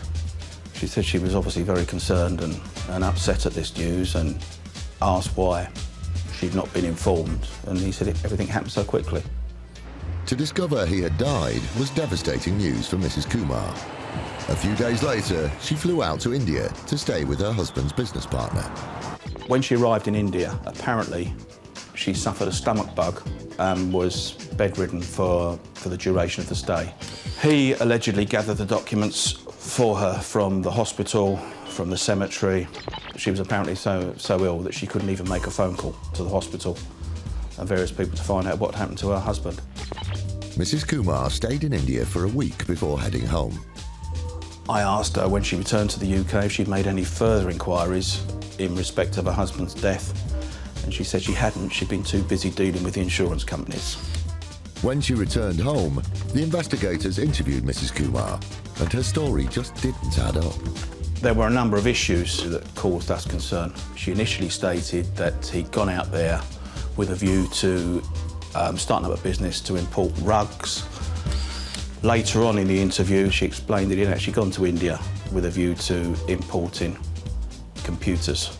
When this was challenged, she said she was confused and she'd made a mistake, and it was definitely to import computers. Not convinced, the investigator took things into his own hands and caught a flight to Delhi to make some inquiries. First stop was a cemetery. I spoke to 2 cemetery managers in that location. They told me the cemetery didn't exist. Furthermore, they looked at the documents and said the documents were false, and they'd never heard of that particular cemetery. But the Kumar's deceit didn't stop there. I then went to the hospital where he'd allegedly died. They searched the records. There was no record of him being admitted.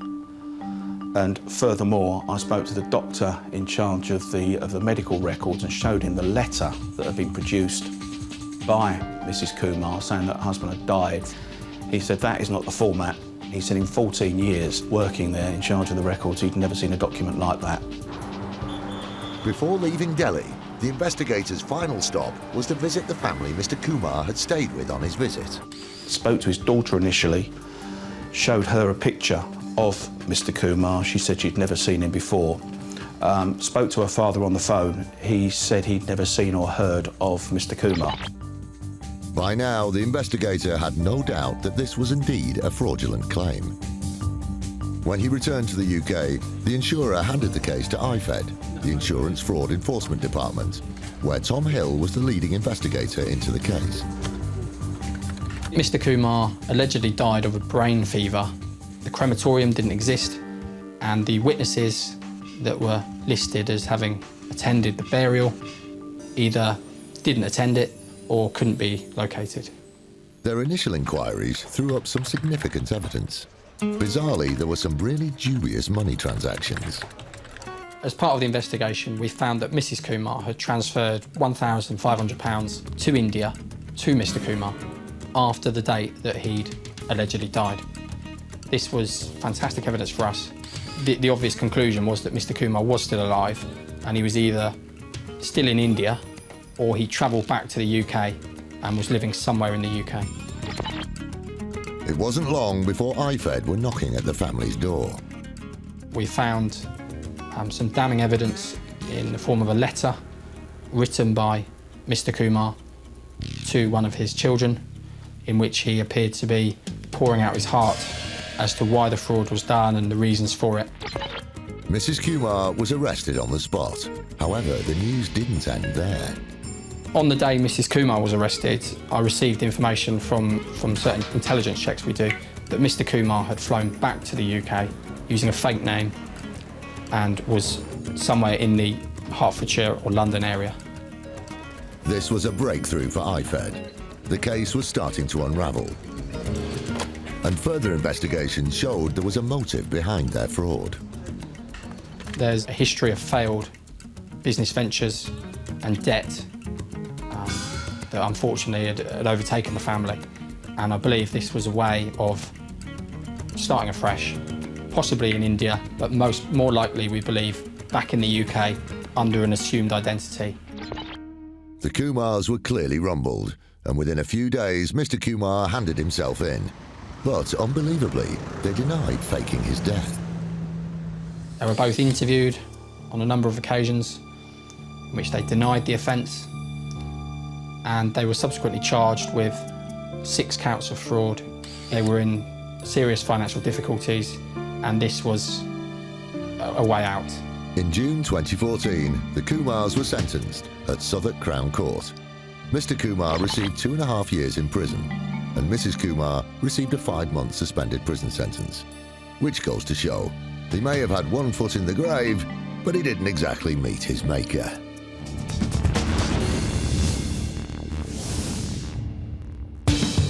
Still to come, one car owner tries it on with the local bus company. She's now alleging that she was in the car and she has sustained injuries to her lower back and is now suffering from headaches. And a businesswoman gets caught playing with fire. People's motives are complicated and they're tied in with their own personal and business lives, and we don't know what's going on.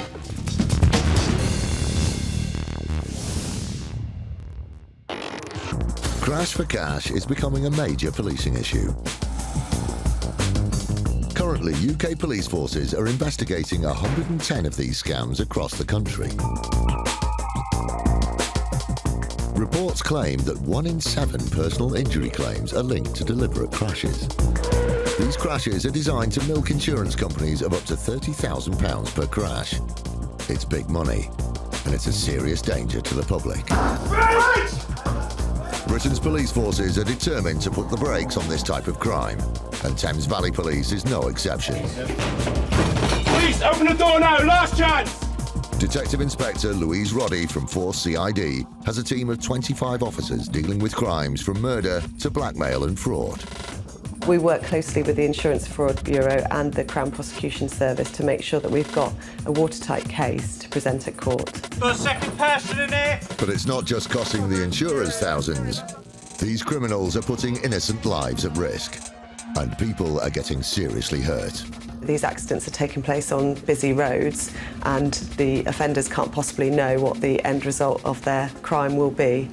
So it really isn't a victimless crime at all. With Crash for Cash on the rise, Force CID aim to track down these gangs. I do think the action that we've taken also sends out a really clear message that Thames Valley Police aren't prepared to accept these types of offences in our area. And the police will use everything in their power to bring these criminals to justice. We will seek to disrupt any offenders and we will target them if they continue to commit offences.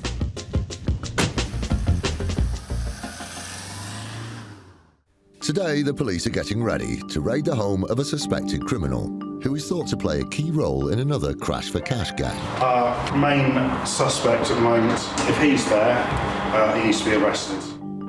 Sergeant Matthew Foskett is leading the team. They've got warrants to search the premises and hopefully find their man. Knock politely, see if he comes to the door.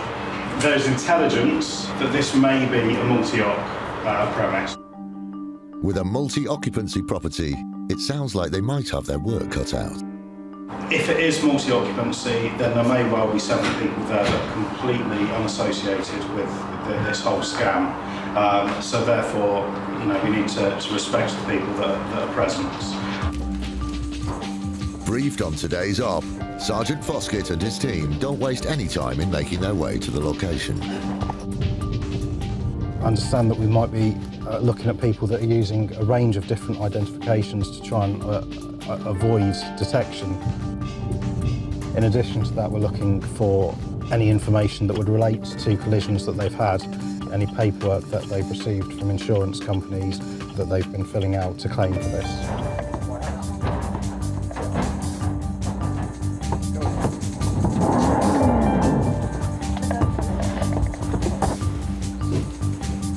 The officers leave nothing to chance and cover all exits. They don't want to give the suspected criminal any opportunity to abscond. Got a light on upstairs. There are more than 5 flats in this one building. It's crucial that they move quickly and take hold of the premises. Hello, police! Hello, police! Can you come to your doors? Open your door, please! Police, come to the door! Top floor's clear! On raids like these, the police use all means necessary. The officers don't muck about. A second kick, and they're in. Police! Come to the door! Okay. Can we have the bar up here, please? But downstairs, one of the residents is hesitant in opening the door for the police.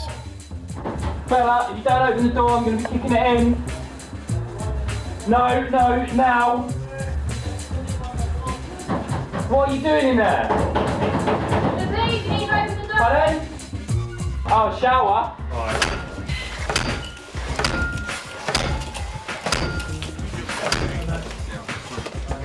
Right, you've got 2 seconds to open it, fella. I don't care if you're naked or not, open this door. Hello, mate. Thank you. What's your name? Top floor's clear, that room's clear, the lady's got in that one. I've smashed that one in. Within minutes, the officers have managed to search the property for their key suspects.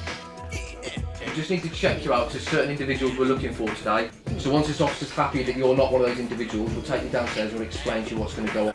But it's just let her, we are going to search every single room and that includes this one. Our chap isn't here. The gentleman that's in the bedroom that you've just come into, he used to share that same room with our man, but he doesn't know where he is now. He can't remember when he moved out. So what I suggest we do is start at the top, just search systematically all the rooms, and we're going to have to, looks like, try the other address that I'll get. Morning, how are you? While the residents are questioned for possible leads, the officers start a systematic search of the premises. There's 2 occupants in there. At the moment, we don't believe that they're anything to do with the situation, but they have been detained for the moment while we continue to do the search. Still to come, It turns out there was more to the man in the shower than meets the eye. You're under arrest on suspicion of conspiracy to defraud, suspicion of conspiracy to destroy and damage property, and suspicion of dangerous driving. And the officers race to a second address in their search for the suspected criminal. It's the police. Could you let us in, please?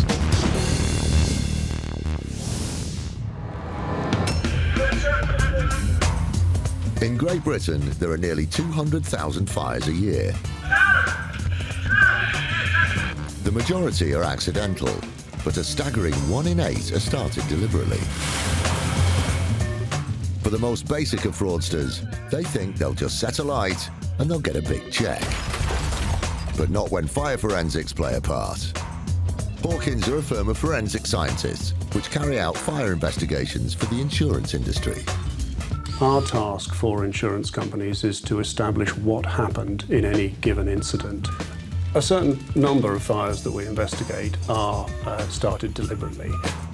An accidental fire will essentially progress through various fairly well-known stages following certain physical laws. If you find that it's deviating from that in one of a number of ways, then obviously you begin to suspect human involvement. Using every aspect of science, they can determine the cause of most fires.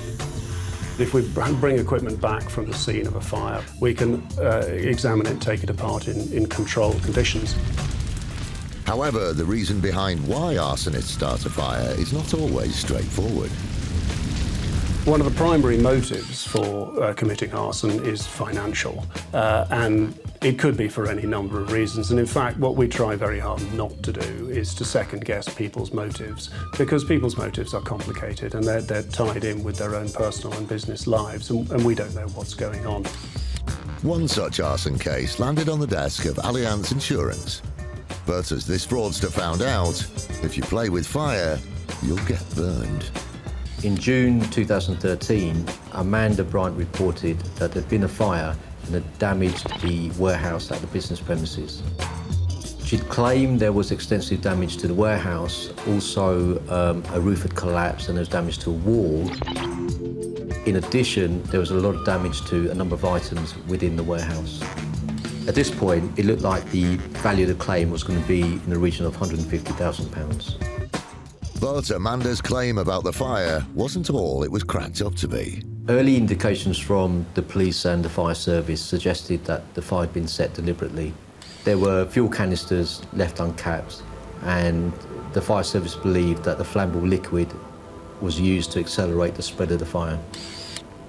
Allianz started to take the usual steps in investigating this claim. We looked into the financial background of Amanda Bryant.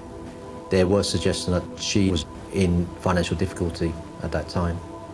Whilst it's not evidence of a fraud or wrongdoing, it often gives a motive for a fraudulent claim. There were inconsistencies in Amanda's story, and for the insurer, there's no smoke without fire. We had suspicions, but we couldn't find any evidence. Some of the inconsistencies were around setting the alarm system. She couldn't remember if she had or not. We'd found out it wasn't set. She'd left the business premises unlocked. There was no sign of forced entry. For the insurer, this just didn't add up. But they couldn't place her at the scene of the fire. There were workers next door who'd spotted the fire in its early stages, had called the fire service. They called the policyholder, but Amanda Bryant turned up. She lived 4 miles away, and she turned up in a dressing gown, which would suggest that she wasn't in the vicinity when the fire took hold.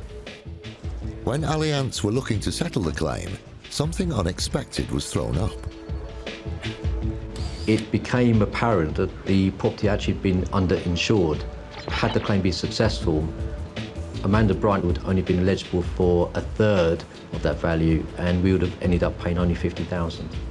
Despite their concerns, the insurers had no hard evidence and decided to settle. But then they received some news. We received a call from the police who told us that they'd never actually stopped investigating themselves and had reached a point where they were able to call Amanda Bryant into the police station, and she confessed everything. It turned out that Amanda had had an accomplice. Amanda Bryant confessed that she and her son, Aaron Smith, had set the fire deliberately. Amanda Bryant was found guilty of committing arson and fraud and sentenced to 2.5 years. Her son was sentenced to 12 months for committing arson. This was a really good result for us, and we were really pleased with the outcome, because this was a very, very serious incident.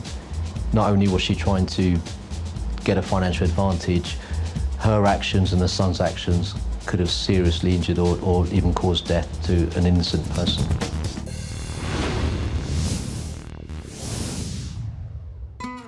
When making a claim, people come up with many stories, from the sublime to the ridiculous. But some people really do live in an imaginary world, as bus company First Group found out. On the 30th of November 2011, the bus is travelling through a residential area. It's quite a tight road. There's traffic on sort of both sides, and as the bus has passed a line of cars, he's accidentally scraped one of the vehicles as he's going past. There was another driver on the bus, and they both got out to inspect the damage. Just far from being a serious accident, it was a very minor impact. We would expect to see some cosmetic damage to the vehicle. There was only some minor scraping to the bus, but there was a bit of damage to the car door, yeah. At that time, the partner of the car owner has come along to the scene of the accident as well, and they've exchanged details and discussed the case. The driver's then gone back to the depot, made his report of the incident, and having obtained the owner's details, we phoned up to arrange for their car to be repaired. We will try and do this within 6 hours of an accident. During the phone call with the partner, the bus company set about confirming what had happened. He's confirmed that the bus has driven past and struck the parked and unattended vehicle. We've asked him to just clarify the circumstances again, and once more he's confirmed that that vehicle was unattended. Well, actually, I was outside having a cigarette and saw it happen. The car was parked, he was coming round and he clipped it, basically. There's a scrape on the wing mirror. Most of the damage is to the rear quarter panel, the rear light, rear bumper, and also the rear door's been caught with it as well. As far as the insurer was concerned, the case was closed. From the report that was made to us, we would just be expecting to see a claim for repairs to the vehicle, possibly some hire, but no chance really of an injury claim to arise from this circumstances, no. Done and dusted. The incident was filed away, until a claim dropped out of the blue. 1.5 years later, we're rather surprised to receive a claim from the owner of the vehicle, and she's now alleging that she was in the car and she has sustained injuries to her lower back and is now suffering from headaches. The claimer was obviously getting into the swing of things with her crack at attempted fraud. The bus company thought she's just got to be kidding. We just weren't satisfied with some of the details of this claim. Firstly, there's a lengthy delay in actually reporting the claim. This is a tactic that's used by a lot of people, hoping that maybe some of the evidence is no longer as clear as it was. People's memories tend to fade after a period of time. The claimer made quite a few gaffes on the way. The second issue would be that the lady had reported the accident time as 10:30 to 10:45. The partner of the car owner has actually reported it at 8:45, which ties in with what the bus driver has said as well. So we've got a 2-hour difference in the times of the accident. Not only did the claimer get in a muddle about the time of the accident, it turned out she also forgot the whereabouts of her boyfriend at the time. She's actually said in her statement that she was waiting for her children at the time in the car. Later on, she makes another statement saying that she's waiting for her partner. Wait a minute, what did he say to the bus company earlier? Well, actually, I was outside having a cigarette and saw it happen. That's what I thought. She then says that she's had to phone him to get into the scene. Well, he's already there, which is evidenced by the CCTV. We've reviewed the CCTV, and no one gets out of that car for some time, and you know, I've sat there and actually looked through it, and you're just waiting for it to get out of the vehicle, and it doesn't happen. This is the car that's just been hit. When the bus driver has a look to assess the damage, no one seems to be getting out of the car. Wait for it. Wait for it.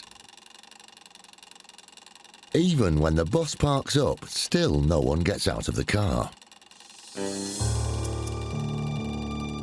The claimer was clearly lying. First Group had no option but to deny the claim. My message to people lying about their claims is to remember that we go to great lengths to train our staff in fraud detection techniques. We are very well trained in cross-examination of evidence, and most importantly of all, we have CCTV, so remember to smile, you're on camera.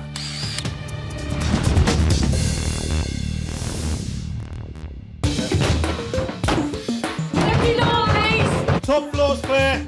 Thames Valley Police have just raided a house of a suspected crash for cash criminal. We just need to check you out, because certain individuals we're looking for today. But there are residents living there who are not connected with the offence. Our chap isn't here. The gentleman that's in the bedroom that you've just come into, he used to share that same room with our man, but he doesn't know where he is now. Even though the suspected criminal isn't there, the officers don't stop in their search for possible evidence. So that's done, is it? Yeah, that's done. However, it turned out that one of the residents may be able to help the police with their inquiries. You are under arrest on suspicion of conspiracy to defraud, suspicion of conspiracy to destroy damaged property, and suspicion of dangerous driving. Handcuffed, he's taken to the police station for further questioning. On searching the house, we have found a lot of banking information, and some of that banking information is rather inconsistent with large sums being paid into bank accounts that we need to clarify where those payments are coming from as well.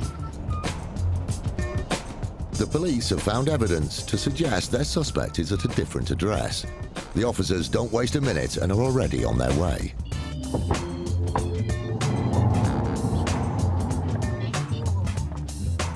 But they don't have a warrant for the premises, so they won't be able to enter with force.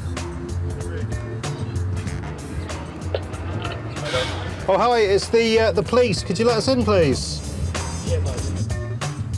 The police need to establish which flat may house the suspected criminal. Finally, someone answers the door to the officers. All right, mate, can we just come and have a chat? Nothing to worry about. We're police officers. They need to go in to confirm their suspected criminal isn't inside.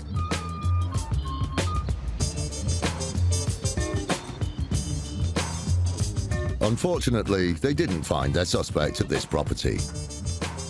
But it wasn't a wasted journey. The officers do leave with some potential leads. We believe that the male that we were looking for is a regular visitor to that address, if not a resident there. We do have some contact details for him, so that's now off to CID, and they'll be making further inquiries to try and get hold of him.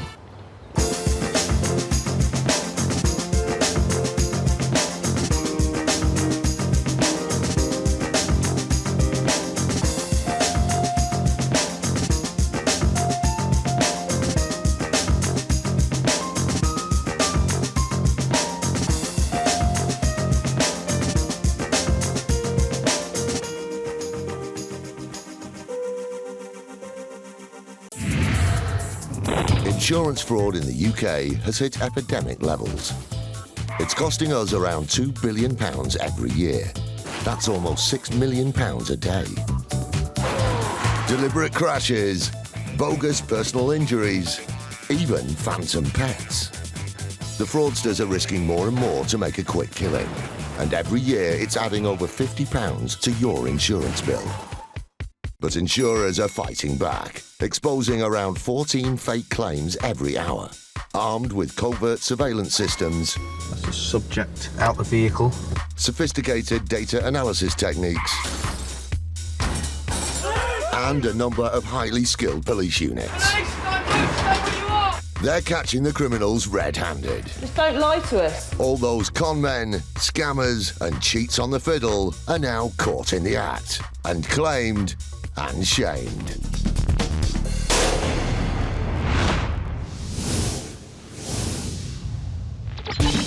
Coming up, diamonds are a girl's best friend, but one fraudster comes up with a real gem for his claim. They found a picture of his fiancée wearing a ring that looked remarkably the same as the ring that he had reported stolen whilst in Brazil. A policyholder makes a Blue Peter attempt at his insurance claim. When the box appeared, it was obvious. My 9-year-old child could have done a better job. And IFED are out in force across the country, tackling suspected travel insurance fraudsters. We're looking for the products that you reported stolen. Are they here?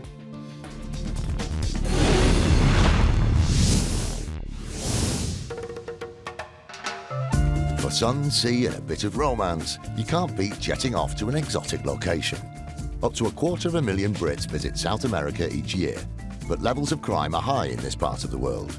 And if you get robbed while on holiday, it can put a real dampener on your trip. In this particular case, newly engaged couple David Hammond and his new fiancée headed to the bright lights of Rio, and they obviously wanted to bring the diamond sparkler with them. Mr. Hammond claimed that whilst he was in Rio de Janeiro, on the last day of his holiday, he'd packed up all of his belongings. He said that he was keeping the ring for safekeeping. He didn't want his fiancée wearing it out in public, so he was keeping it safe in a bag that he had. Bags packed, but keeping the ring and a valuable gold bracelet close to his chest, David Hammond decided to do a bit of sightseeing. He went to the hippie fair, and whilst he was there looking around at the stalls, he felt something brush up against him, and it was only later on, whilst back at the hotel, he went to unpack one of his bags and realised that the engagement ring was actually stolen, along with the gold bracelet. Thankfully, Mr. Hammond knew exactly what to do in a situation like this. I mean, thefts do happen there. He actually went to the Brazilian police to get a crime report. Armed with his crime report number, on his return to the UK, Mr. Hammond reported the theft to his insurer. Now, the diamond engagement ring was a bespoke diamond ring that had been made in the Hatton Garden area, along with a gold bracelet. Quite high value. I mean, the diamond ring was around 18,000 and the gold bracelet was 3,000. Because of the value of this claim, in excess of £20,000, it was thoroughly investigated and close attention is paid to the details that he would have given surrounding the circumstances of the theft. The insurer has many tricks up their sleeve to investigate a claim. During investigations, investigators had trawled through social media and they'd found a picture of his fiancée wearing a ring that looked remarkably the same as the ring that he had reported as stolen whilst in Brazil. The picture had been taken a couple of months after the Rio trip. Confused, the insurer approached David Hammond. Mr. Hammond, of course, had a simple explanation. He said that it was a replica and paid sort of a low value amount for it in order to keep his fiancée happy whilst the claim was going through. The investigators just weren't convinced by David Hammond's story, so they referred the case to IFED, the Insurance Fraud Enforcement Department.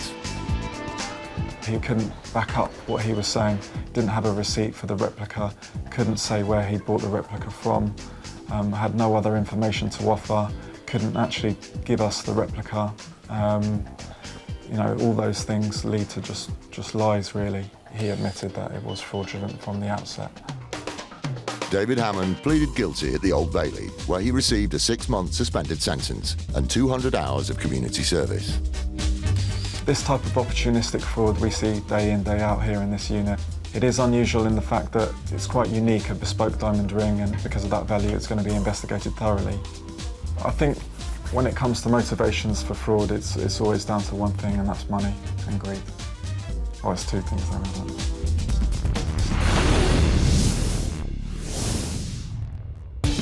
Coming up, a dog owner doubles her chances when her pet goes missing. She miraculously mentioned a second Chihuahua, who also happened to be called Bella. And a group of fraudsters claiming for several laptops seem to be suffering from a case of amnesia. He was staying in a bed and breakfast that night. He could not remember the name of the establishment, the address, or even the part of London where it was situated.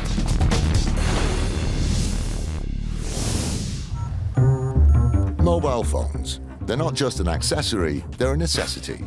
But today, they're now more than just a phone. For some people, they're an alarm clock, their camera, even their travel agent or bank. And for many, they'd be lost without them.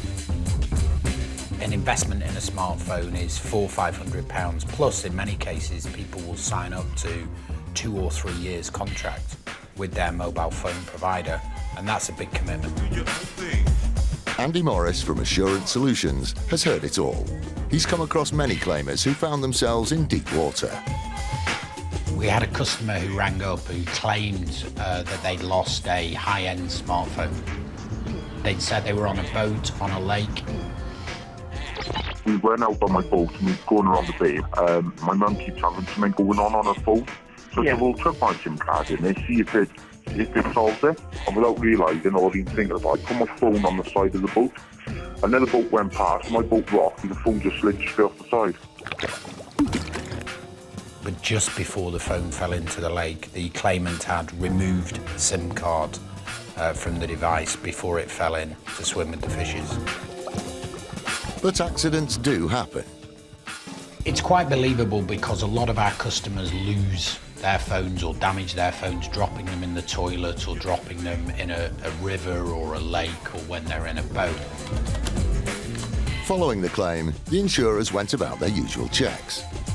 We then used our data analytics and looked at the call patterns and identified that the SIM card and that phone had been used after the claim had been logged to make telephone calls. Or to put it a bit more simply, the phone was actually being used from the bottom of the lake. By now, the insurer just wasn't convinced. Several calls later, they contacted the claimant once more to finally get to the bottom of their story. I just got a couple of questions that I just need to ask. So, you've spoken to one of my colleagues yesterday, and she just questioned in regards to the phone being lost, and you stated that you didn't actually see the handset drop into the water. Is that correct? Yeah, that's correct. Okay, so you're making the assumption that somebody could have picked the phone off? Well, we don't. I'm not making assumptions to anything. All I know is we took the SIM card out, put the phone on the side of the boat. We fiddling around my mother's phone. We turned back around and the phone was gone. It is possible that someone could have grabbed it or not. We don't know. The insurer wasn't swayed and denied their claim. However, the stories and lengths people go to make an insurance claim for a lost phone don't end there. We had a customer who was claiming for a high-end Samsung smartphone. This person had been dropping their friend at the airport when they actually lost their phone. They telephoned us to report a claim. It wasn't long before their suspicions were raised. On logging the claim, we'd asked the customer for proof of ownership, that actually they had the phone or a unique identification number that we call in the industry IMEI. The customer was unable to provide any of those bits of information. The claimer seemed a little confused by the insurer's request. The claimant initially challenged us and said they needed further clarification. So our agents, because of their training, offered a variety of ways for the customer to prove that they did own the phone. The insurer asked if the claimant could provide any proof of purchase. The customer said, absolutely, I will go and get you proof of purchase and I'll send something. We agreed to accept the original box that the phone came in that the customer offered. But the insurer couldn't believe what landed on their desk. When the box actually appeared, it was obvious. My 9-year-old child could have done a better job, but ultimately the customer had doctored and created the box. And in true Blue Peter style, here's one we made earlier. The serial numbers were wrong, the pictures were wrong, the barcodes were wrong. He quite clearly had had a good day on the clip art. In that example, despite the customer thinking so far out of the box he created one, the claim was declined because it was incorrect evidence.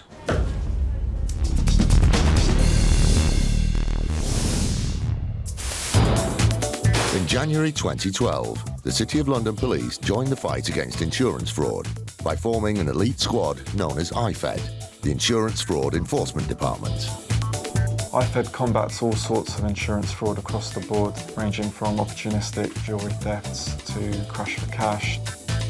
They've made over 550 arrests and have saved millions of pounds in fraudulent insurance claims, money which ultimately goes back in our pockets. From now on, fraudsters need to watch their backs. So if you're thinking about it, I suggest think again. There's every chance you'll get an IFED detective come knocking on your front door. Police, don't move, stay where you are! Today, IFED are cracking down on suspected travel insurance fraud. People who have gone on holiday and falsely claimed for theft of luxury items such as clothes, jewellery and electronic goods. In total, 70 officers are working with the City of London Police up and down the country, investigating a series of claims ranging from £500 to £14,000. It's early in the morning. DC Andy Jackson and DC Kerry Huffington are heading towards the address of a suspected fraudster to carry out a raid for potential evidence. This job today is one of about 21 jobs that's going to be actioned today. The alleged fraudster has made a claim on her travel insurance for several luxury designer items. What we'd like to do today is get to the address. We'd like to locate the female who's claimed on this policy. We're looking at arresting her and then conducting a premises search just to look for the items which she has reported lost or stolen. In front we've got a couple of officers assisting us. The value of the claim goes into probably about £2,000. Fraud is fraud, you know, whatever the figure is, it's irrelevant really. But let's go and see what happens when we knock on the door. The officers arrive in the early hours of the morning, hoping to catch the suspect by surprise.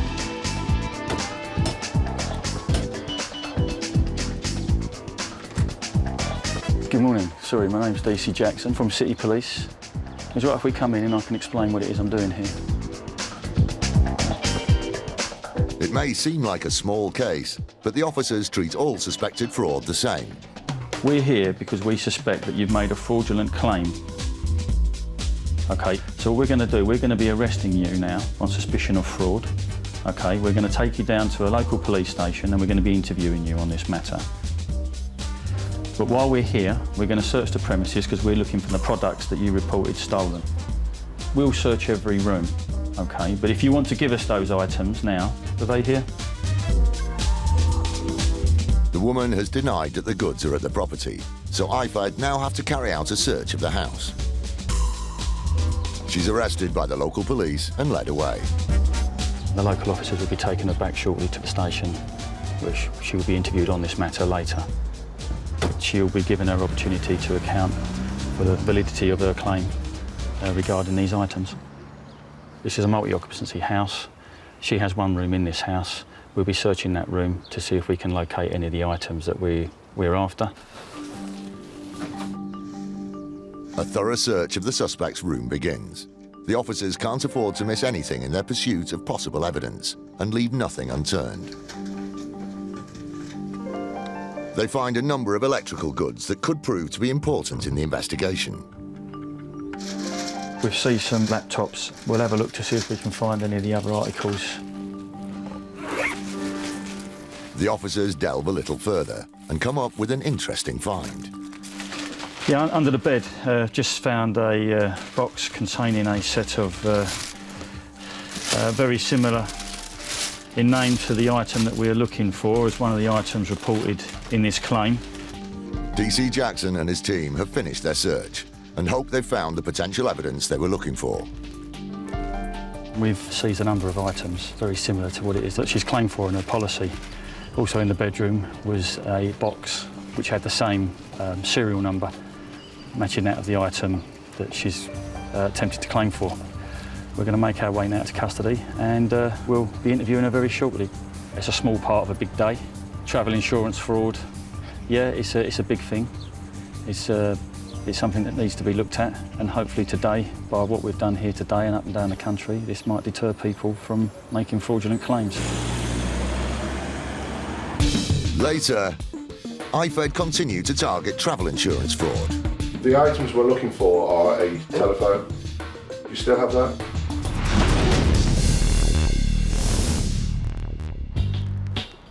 Britain is a nation of animal lovers. With 17 million cat and dog owners in the UK, 15% of these owners have pet insurance. If one goes astray, it can be an emotional time for the owner. So when insurers get claims for lost pets, they have to tread carefully. Bella, the Chihuahua, was a case of a young dog in the back garden with a policyholder inside that miraculously went missing. This case initially caught the insurer's attention due to the amount of the claim. When the claim came in, we saw that the purchase price was much higher than you'd expect for a Chihuahua. Bella, the Chihuahua, was insured for £1,000. The average purchase price for a pedigree dog in this day and age is around about £400. So for your Labradors, your Retrievers, Chihuahuas, yes, a little bit more, certainly not £1,000. Despite the amount, on the face of it, it did seem like the claim was legit. This was a textbook claim. The dog warden had been informed, the veterinary practices had been informed, the police had actually attended, but could find no evidence of theft, so they hadn't filed a report. Things seemed to be going swimmingly, until the insurer asked for one final detail. Bella, we knew she existed. You know, the veterinary records were there. The last thing that we wanted to check was back with the breeder. And so we asked the policyholder for the breeder's details, and the details they gave us, we couldn't find the breeder. No, the phone wasn't answered, and we struggled to track the breeder down. The investigators were like a dog with a bone, and their perseverance paid off. When we did track the breeder down, and we found her on social media, she actually wasn't the breeder of the puppy at all. She was the person that the policyholder had sold the puppy to. So she still owned the puppy. And she said that the person we had as a policyholder had actually bred the puppy. Armed with this insight, the insurer approached the policyholder. Upon questioning, she admitted that Bella the Chihuahua had been sold to her friends, and she then miraculously mentioned a second Chihuahua, who also happened to be called Bella, was the one that had gone missing. So quite bizarre. But the policyholder's stories didn't stop there. With Bella number 2, there were no veterinary records. There was no police report of the theft or the loss. There were no reporting to the local veterinary practices, the local dog warden, or the local animal rescue centres. We couldn't determine that Bella number 2 had actually ever existed. The insurer put 2 and 2 together. So at that point, we immediately suspected that the breeder, who was our policyholder, had the puppy, had Bella, sold her to her friend, and then she'd gone out and insured Bella herself, even though she didn't own her anymore, and then put in a fictitious claim for the loss and purchase price of Bella. The insurer had had enough of the claimant and thought it was time to call her bluff. We suggested we'd send loss adjusters round to see them, and miraculously, same day, the policyholder withdrew the claim. The policyholder had, quite simply, been caught out. With this type of case, once you spot the initial signs, the cases tend to unfold before you. People aren't that clever at covering their tracks.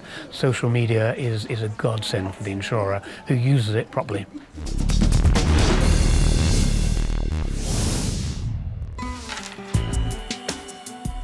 The ascent of the laptop has enabled us to work on the move.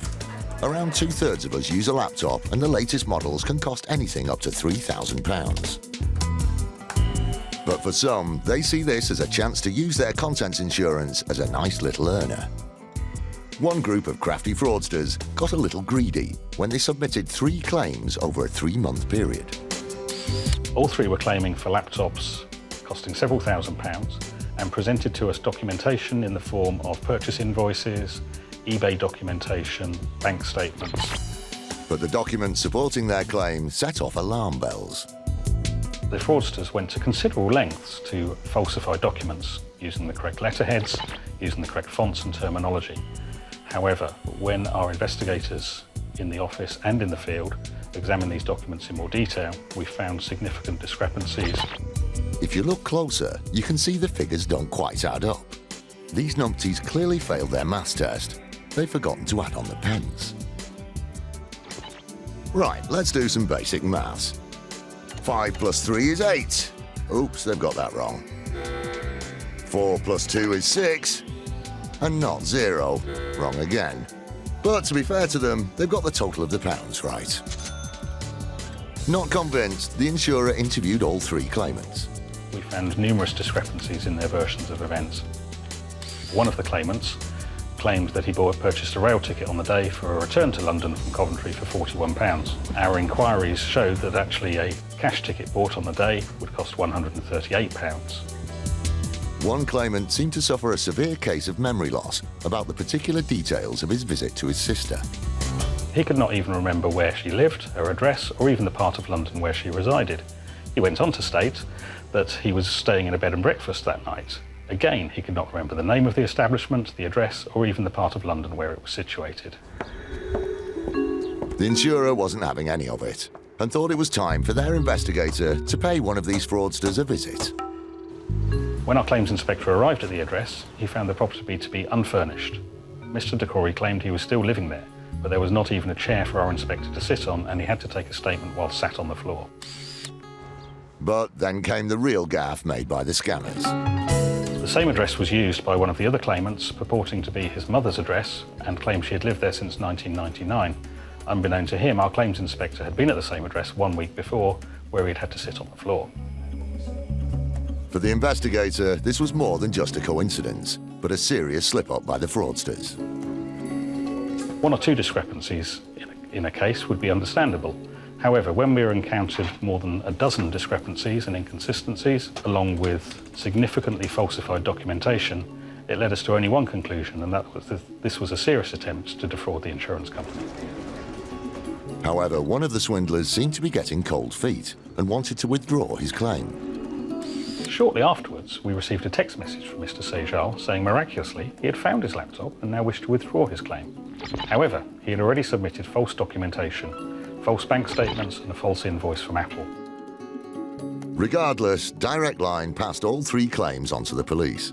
In November 2013, all three were given 12-month community sentences and ordered to carry out 150 hours of unpaid work. Claims of this nature are becoming more prevalent, and what we find is that as technology changes and new products and specifications are introduced, people use an opportunity of a false insurance claim to upgrade their equipment.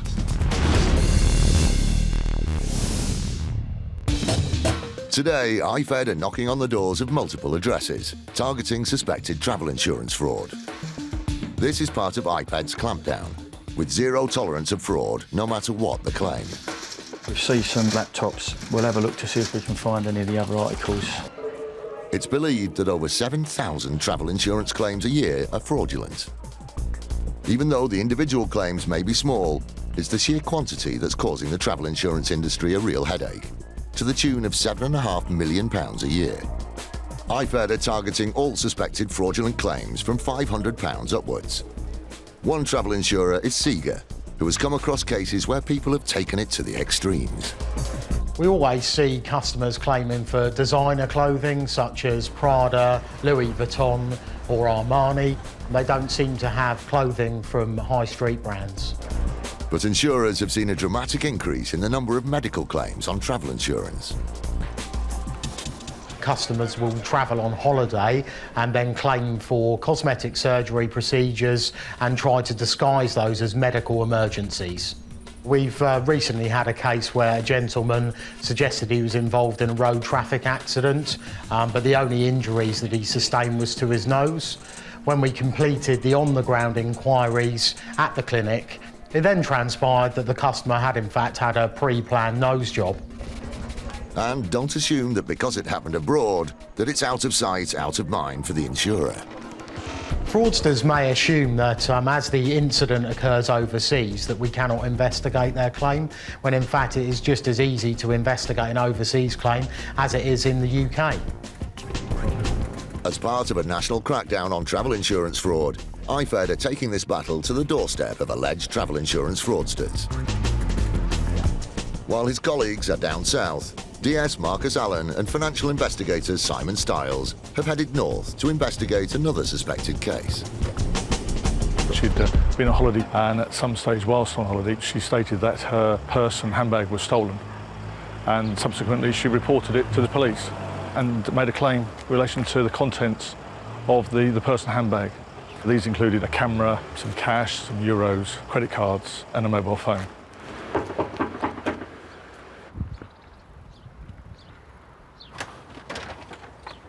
Good morning. My name's Marcus Allen. I'm from the City of London Police. We've had a matter reported to us which regards you. Can we come in and talk to you, please?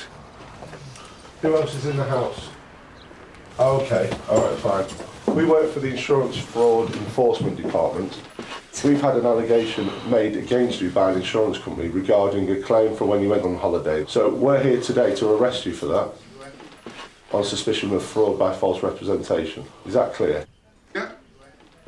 You okay?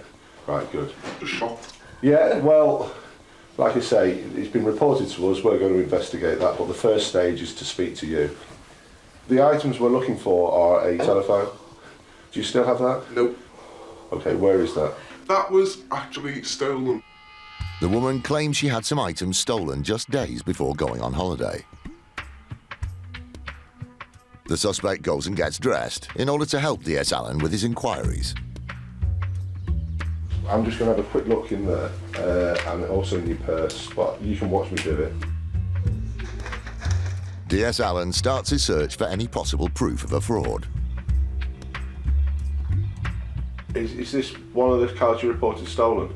That's the replacement card. Where did you say the other stuff is? The team have to be sure they don't miss any evidence, from paperwork to the items themselves.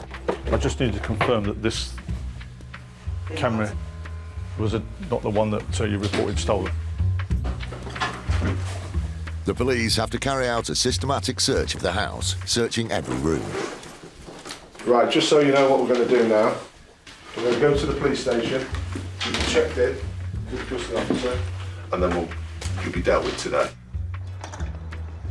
She's been very cooperative, and now that she's been arrested for fraud by false representation, they're going to take her to the local police station to be interviewed. We came here with intention to seek her and arrest her, so a good day for IFED. The woman later admitted the offence and was given a police caution.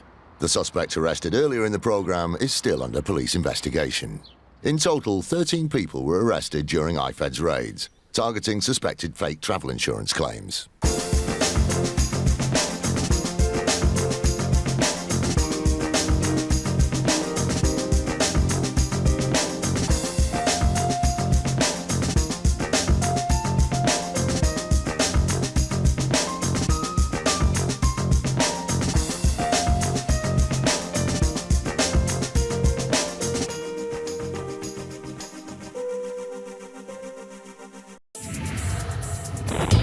Insurance fraud in the UK has hit epidemic levels. It's costing us around £2 billion every year. That's almost £6 million a day. Deliberate crashes, bogus personal injuries, even phantom pets. The fraudsters are risking more and more to make a quick killing, and every year it's adding over £50 to your insurance bill. But insurers are fighting back, exposing around 14 fake claims every hour. Armed with covert surveillance systems, That's the subject out the vehicle, sophisticated data analysis techniques, and a number of highly skilled police units. Police, stay where you are! They're catching the criminals red-handed. Just don't lie to us. All those con men, scammers, and cheats on the fiddle are now caught in the act and claimed and shamed.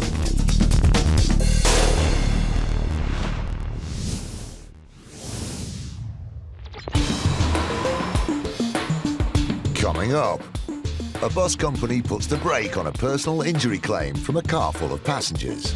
They were also claiming that they had psychological trauma that was going to last over a year. A boat enthusiast gets into deep water with his claim. The wardens of Lake Windermere had to actually rescue him on several occasions. And the IFED team discover a large stash of cash. It's interesting to find that amount of cash. It's not something you usually come across in a normal house search.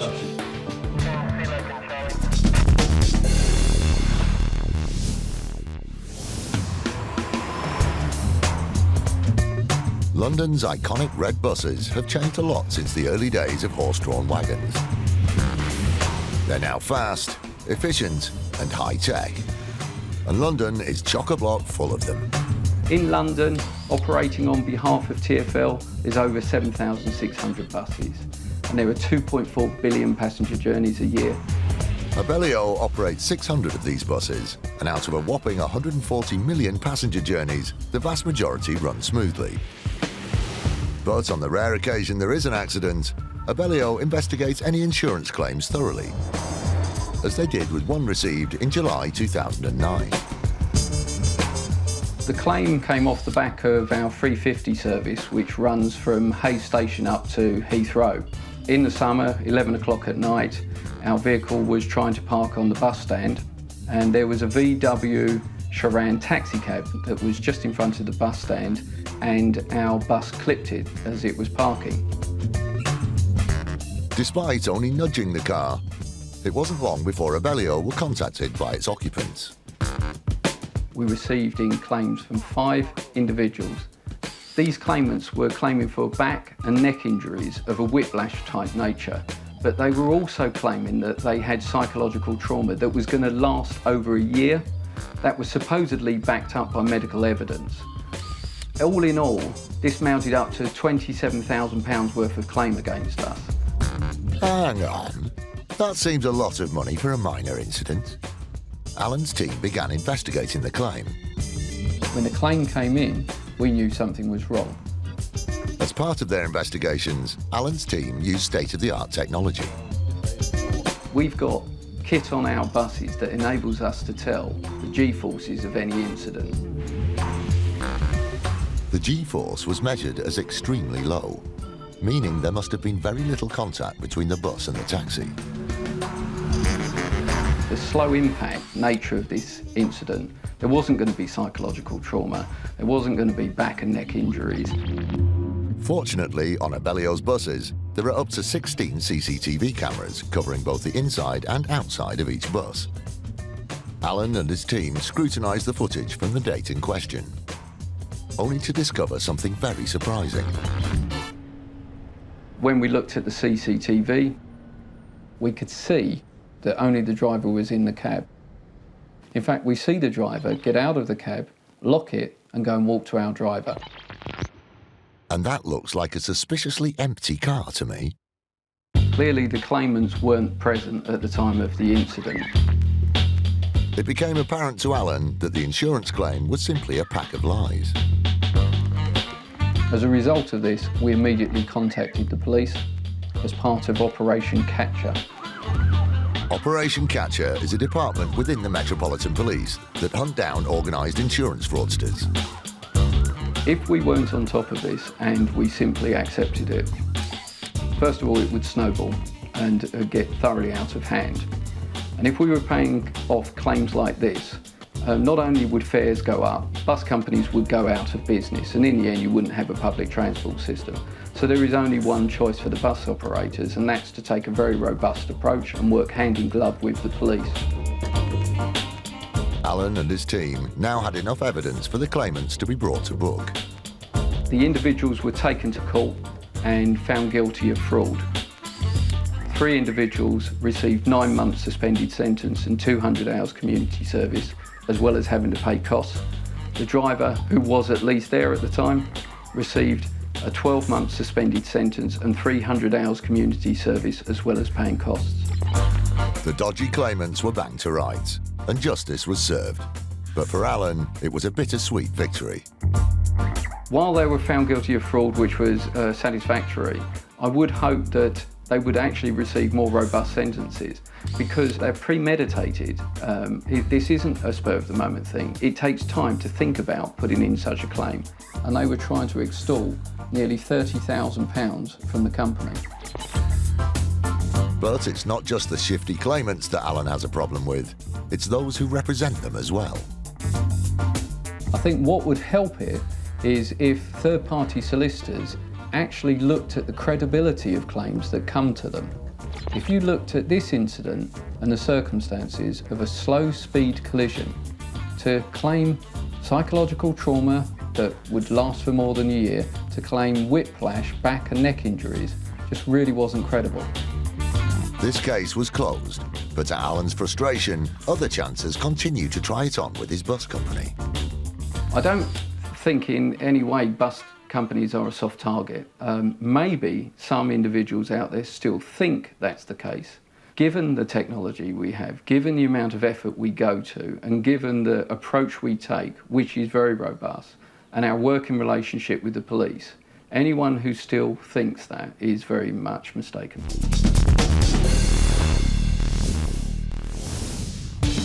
Still to come, Police track down a stolen Mercedes in a case that drives the insurance company round the bend. The vehicle was stopped by the police and the occupants were questioned as regards the legality of the vehicle.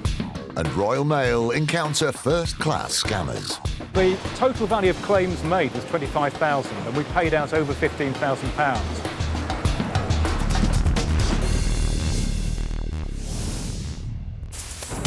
In January 2012, the City of London Police joined the fight against insurance fraud by forming an elite squad known as IFED, the Insurance Fraud Enforcement Department. I would say to anyone who's considering committing insurance fraud that now this is no longer a crime without consequence that it may have been in the past. There is a dedicated 40-strong unit known as IFED that work 24/7 hunting down insurance fraudsters.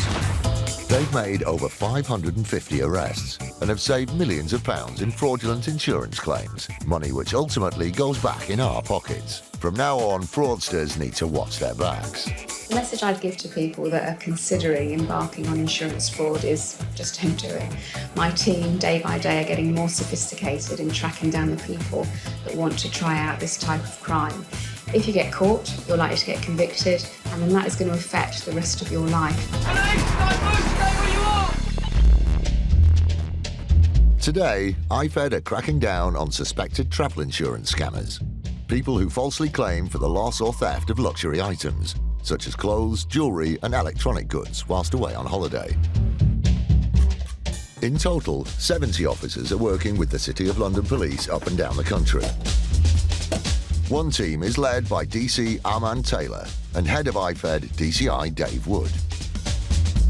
It's now approaching 7 o'clock and we're about to enter the premises of one of our suspects, hopefully arrest him and search his premises looking for property that he's reported stolen. It seems to be taking a long time for the suspect to answer the door. Someone's got to be waking up. Dave is growing increasingly impatient. Today's raid is the result of months of investigative work. We're thinking it's occupied, but there's no one coming to the door. It's not looking good. The support team may have to gain entry by force. That will soon wake up any occupants. But in the nick of time, the police spot signs of life through the letterbox. Police, can you come to the door, please? Morning. I'm from the City of London Police Insurance Fraud Team. I'm here today to speak to you regarding a claim that you've made. Once inside, it doesn't take long to identify their rather shell-shocked target. You're under arrest on suspicion of fraud by false representation relating to the claim that's been made. I've got to caution you that you don't have to say anything, but it may harm your defence. If you don't want to mention when questioned, something too late to rely on in court. Anything you do so may be given in evidence. Placing the suspect under immediate arrest is a crucial step in police raid protocol. You haven't been arrested before, have you? It appears the suspect has been caught off guard and is visibly shaken. You're upset about it, but unfortunately this is the way it's going to have to be dealt with today. All right. Right, what you can do... Dave Wood informs the suspect of what's going to happen. We'll be searching top to bottom for those items you've said were stolen. If you can show us where those items are, it makes it a lot easier. And it also shows you're cooperating with us. Did you want to help us out with the location of the items? Well, I've got a list. I've got a list in here. I've got a page. The list is a breakdown of the luxury goods that the suspect claimed had been lost or stolen while on holiday. The suspect cooperates, and IFED commence their search. They're similar to make and model that have been reported stolen as well, so we'll seize them. Items can often be stashed in the most unlikely places, but when IFED are in charge, there's nowhere to hide. We were knocking on the door for quite a while before he opened up, which makes me think, in my suspicious mind, that he may have been stashing stuff around the place, so we can't find it when we come in. So whilst you might think, why am I looking in the bathroom cabinet, that's the reason why. Coming up, IFED find a number of items of interest, including a large stash of cash. So we'll seize that under the proceeds of crime, we can seize it, and then we'll do some further inquiries back at the station.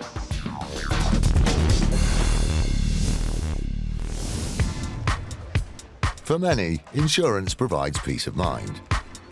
From the thefts of cars and laptops to damage to personal valuables and your home. John Beadle has worked in the industry for 15 years, and in his time he's come across a few who have tried it on. Sometimes I wonder if people think insurance companies are completely stupid. Some of us have been there. Sitting in a restaurant or a cafe, you turn round and your bag's gone.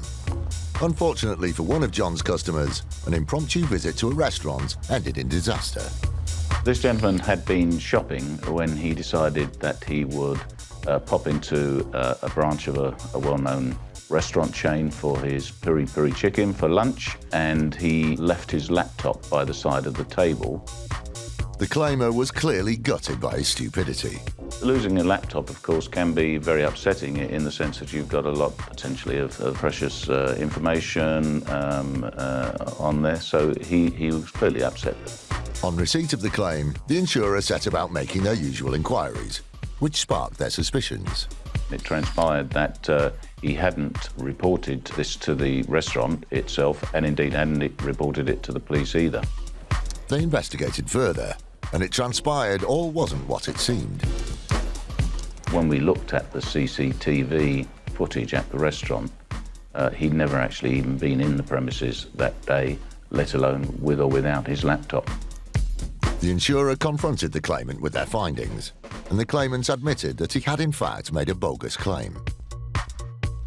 We reported him to IFED, and he's ended up with a criminal record, and he will also be entered on the insurance fraud register, which will cause him difficulties in obtaining insurance cover in the future. But this is just one of the many claimers over the years that have tried to pull the wool over John's eyes. From exaggerated home contents insurance claims to organised insurance scams. One particular chancer thought his claim would be a drop in the ocean. We do write a lot of insurance business. We're one of the biggest marine insurers in the UK, of course, and that ranges from oil tankers to pleasure craft. One of our customers' boats that he uses on Lake Windermere was put into storage in the winter and stayed in storage for some 5 months until it was taken out in April when he reported to us that the engine had been damaged during storage. The claim was for water damage to an inboard motor and soft furnishings on a boat. John could understand his customer's misfortune. This was a very unlucky policyholder who'd suffered this damage, and of course it would have cost us several £1,000s to repair the engine for him. John and his team decided to drop anchor and process the claim as quickly as possible. But it soon became clear that this claim was not above board. On making inquiries, we found that before the vessel was put into storage for the winter, the wardens of Lake Windermere had to actually rescue him on several occasions. On 4 occasions, they'd had to tow our policyholder's boat in because the engine had broken down. In fact, the last occasion was about 2 weeks before he took the policy out with us. On closer examine, the engine was found not to be damaged so much as suffering from wear and tear because of its age. But this sailor really went overboard with his claim. He also then alleged that he had actually had the engine repaired regularly, but when we interviewed the person who he said had carried out regular maintenance and repairs of the engine, he said he'd never actually done any work on it whatsoever. For John, this claimer was simply an opportunist.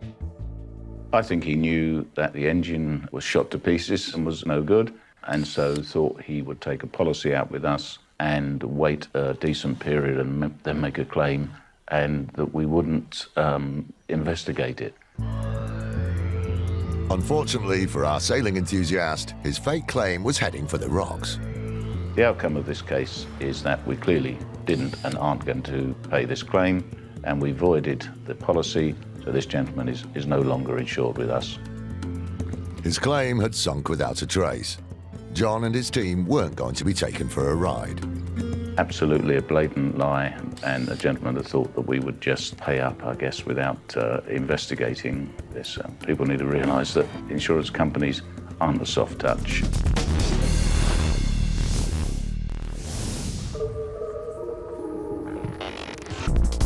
We all want to own beautiful things, and a luxury car is usually near the top of the list. So when our next claimant had her car stolen, she was understandably upset.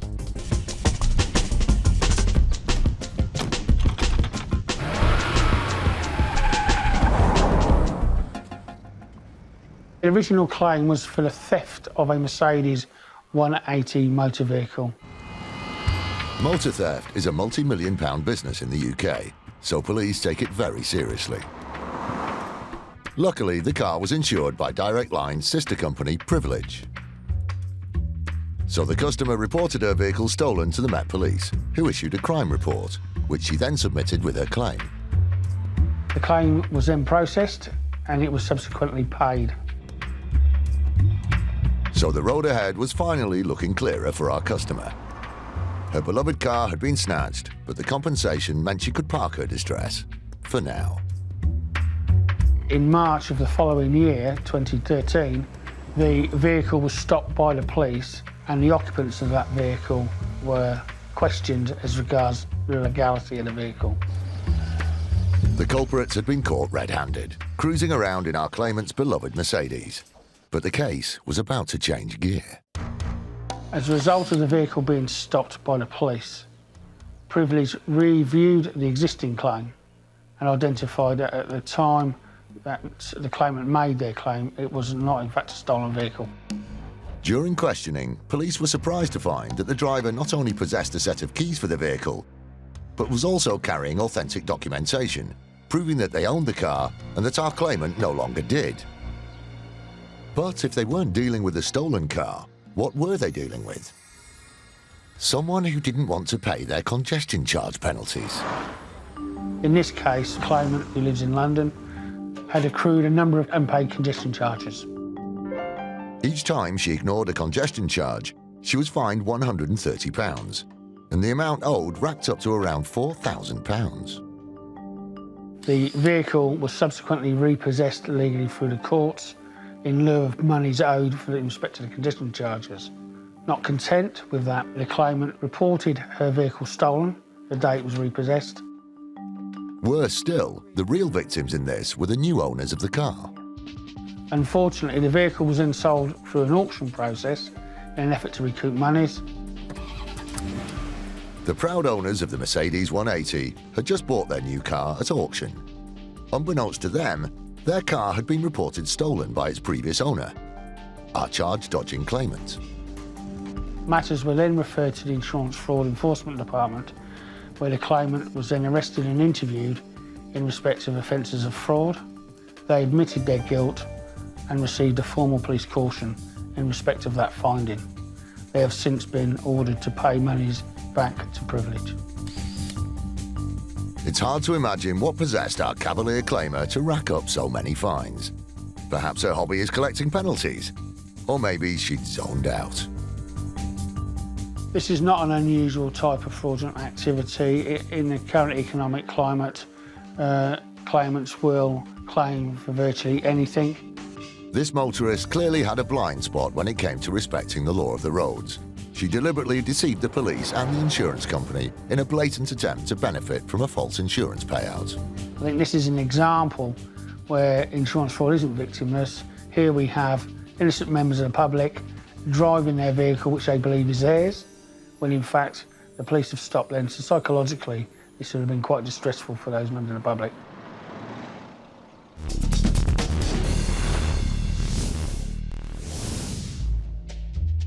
Royal Mail is a much-loved British institution. It's a reliable service that we benefit from every day. Their mission is to always deliver, even if the package is damaged. We lose or damage very few items, so we're always willing to consider compensation claims when they come in.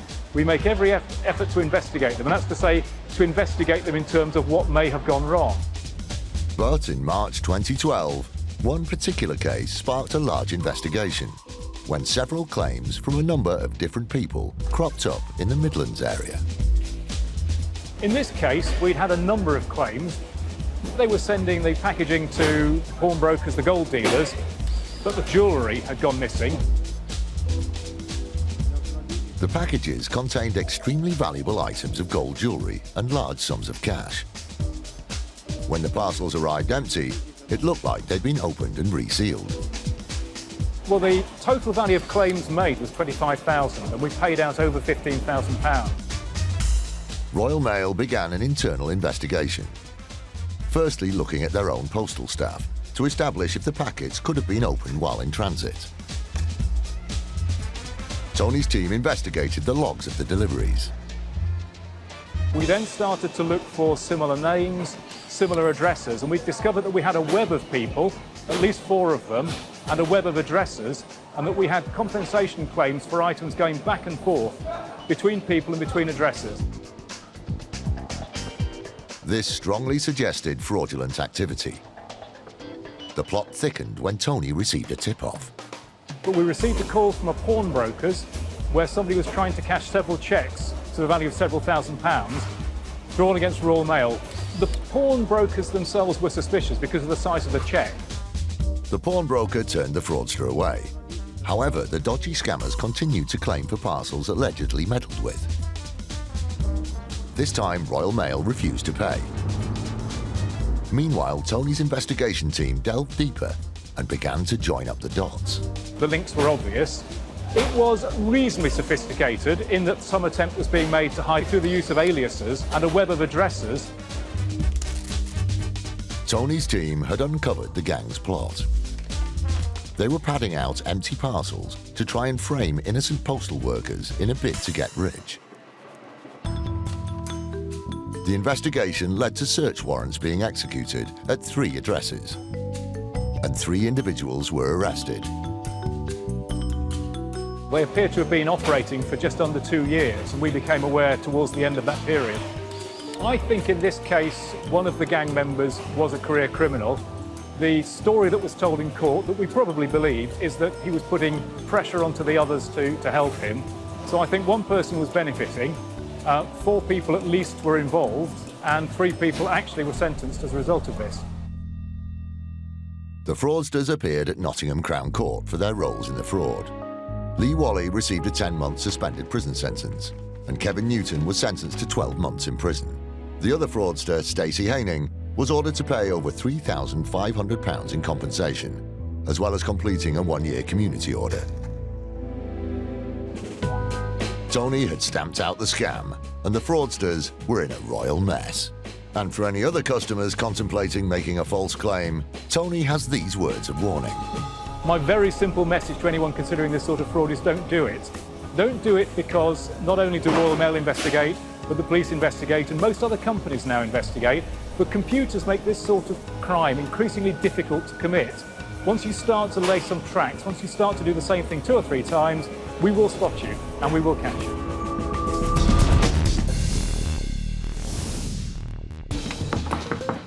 IFED have arrested a suspect in a nationwide crackdown on travel insurance fraud.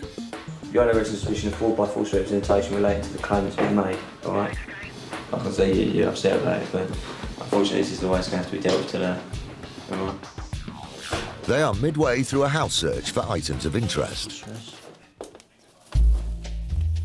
From the bedroom so far, I found a couple of bank cards, which I'm going to seize or take notes of because they may relate to the claim that's been paid out. Some travel insurance documents that we'll look at seizing, and a camera that we believe is subject to the claim. No area is off limits to the police. With Dave's years of experience at police raids, he offers a word of advice. You're in a bit of a pickle here. To make the best of it is generally would be to cooperate and just tell the truth. All of a sudden, DC Aman Taylor is called to the bedroom. Found a quantity of cash in the bottom of the cupboard, so we'll seize that under the proceeds of crime, and then we'll look at do some further inquiries back at the station once we've got everything together and put down a plan of action on how we're going to deal with it. It's interesting to find that amount of cash. It's not something you usually come across in a normal house search. Not sort of cash you'd expect to find during a house search. Large sums of money, we would always seize it because you don't know where it's come from, and it's then his responsibility to explain where it's come from. That is the law in relation to money laundering and cash seizures. The suspect is led out to the unmarked police car. It's been another success for DCI Dave Wood. We arrived today with several objectives. The main one being was to locate and arrest our suspect, which we have done. He's been arrested for insurance fraud, and we see several exhibits which are relevant to that inquiry. He's now going to come back to the police station, transport provided by us, and he'll be interviewed in relation to these offences. So I am totally happy that we have mission accomplished this morning. It's also been a good day for the wider IFED team around the country. 13 people have been arrested in today's crackdown of alleged travel insurance fraud. Officers seized thousands of pounds in jewellery, clothing and electronic items. These cases remain under investigation.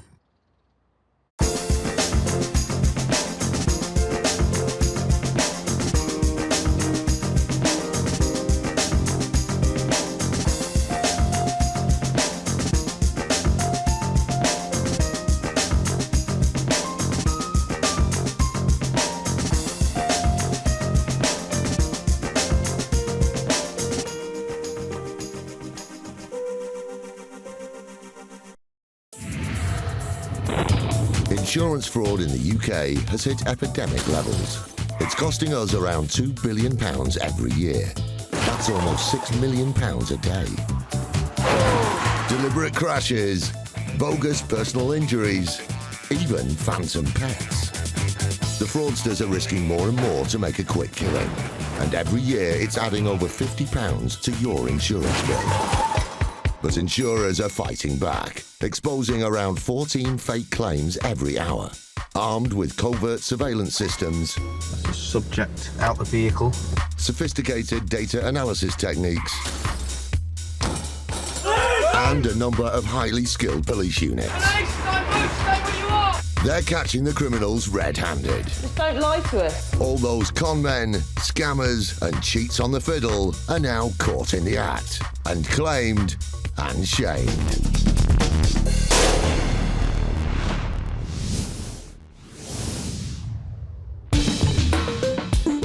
Coming up, a convicted drug dealer thinks a bump on the head will give him a bumper payout. Mr. Foster claimed that he'd fallen from his top bunk during the night and that he'd been knocked unconscious, suffering a severe head injury. Thames Valley Police continue to clamp down hard on suspected crash for cash gangs. Hello, it's the police. And after feeling under par, a golf professional tees himself up for a double bogey. The insurance company grew suspicious because they received information that Mr. Turner had been working at a golf club.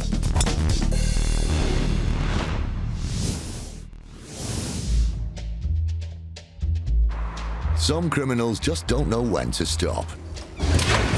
And you'd think being locked up would be enough of a deterrent. But for some, time inside just seems like an excuse to steal from hard-working taxpayers. Too many prisoners now see bogus personal injury claims as a nice little earner. And the kind of people who put in false claims while in prison are the kind of people who don't realise the implications of doing so, both cost and to their own freedom. At Her Majesty's Prison Manchester, the litigation team can sometimes be processing as many as 120 claims at any one time. These claims can be all sorts of trips, slips and falls, but one of the most common is for injuries sustained from falling out of bed. There are a number of prisoners claiming to have fallen from the top bunk at Manchester. It's quite a hot topic. The injuries vary from case to case. Some claim to have banged their elbows, some claim to have bruised the side, some have suffered head injuries, front, back, facial injuries. 22-year-old inmate Callum Foster was awaiting trial, but soon appeared to find himself the victim of an unfortunate accident whilst asleep in his cell. Mr. Foster claimed that he'd fallen from his top bunk during the night and that he'd been knocked unconscious, suffering a severe head injury. 2 months later, while still inside, Foster was reading a newspaper in his cell. He spotted an injury claims solicitor's advert and suddenly saw an opportunity to write himself what he imagined would be a blank cheque. After contacting his new solicitors, a claim soon arrived at the prison. Initially, it was the solicitor's letter that raised our suspicions. They'd claimed that he had fallen out of his bed at 9 o'clock that morning when we knew, looking from the records, that he was due to attend a review for his behaviour at 10 a.m. that morning. Alarm bells had started to ring for the prison's litigation team, and a thorough investigation of the incident was launched. Once we started to investigate the matter more thoroughly, we actually discovered that Mr. Foster was involved in an altercation on the yard that afternoon. He'd become extremely abusive towards staff, verbally abusive and physically abusive, and he had to be restrained. After any such restraint, prisoners are automatically referred to medical staff and thoroughly checked over. After the incident, he was seen by a nurse who noted that he'd received a small raised bump to the front of his head. Foster realised there was an opportunity to exploit his earlier injury and came up with a clever plan to claim for a fall in his cell. At least it would have been clever had Foster not forgotten that his bump on the head had already been noted in the medical records a few hours before. The records showed that later that evening, Mr. Foster had in fact pressed his cell bell and raised the alarm that he'd fallen from his top bunk. Medical attention was sought for him, and a medical officer attended his cell. It was noted that he did have a slight bump to the front of his head. Foster's ridiculous lies were unravelling fast, and when interviewed by local police, he answered no comment to all questions. In a groundbreaking case, Foster became only the second ever inmate in the country to be charged with fraud offences committed from the inside. Once again, he was heading for the dock at Manchester Crown Court. Mr. Foster never actually admitted to his attempt on fraud. It was taken to trial, and he received 9 months on top of his original sentence. In court, a jury found Foster guilty, and the judge was damning in his verdict. He told Foster, "No one should be under any illusion about the lack of resources public services have. Any such strain is to be abhorred, particularly by someone who has had such an antisocial history as you have." I don't think this was a well thought out claim at all. The fact that he was claiming for an injury that he'd already sustained earlier in the same day, and the record was there, he did receive medical treatment for that injury, which he knew of, makes it not a sophisticated attempt at all. Foster was looking for a bumper payday, knowing that substantial compensation had already been paid to prisoners. But his plan backfired, and instead he was landed with an extra 9 months inside. The best thing about this job is successfully defending against fraudulent claims, getting a brilliant outcome, saving the taxpayer the money. It was a really good feeling that we could get this guy prosecuted.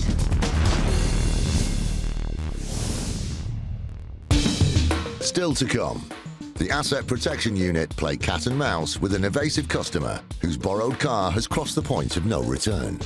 If I think that there's a danger that vehicle might be stolen, then I will authorise a snatchback, which is 2 of my staff go in to physically go and get the car back.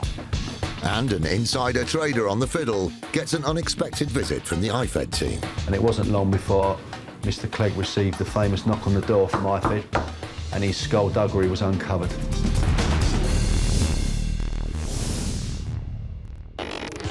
Crash for cash is becoming a major policing issue.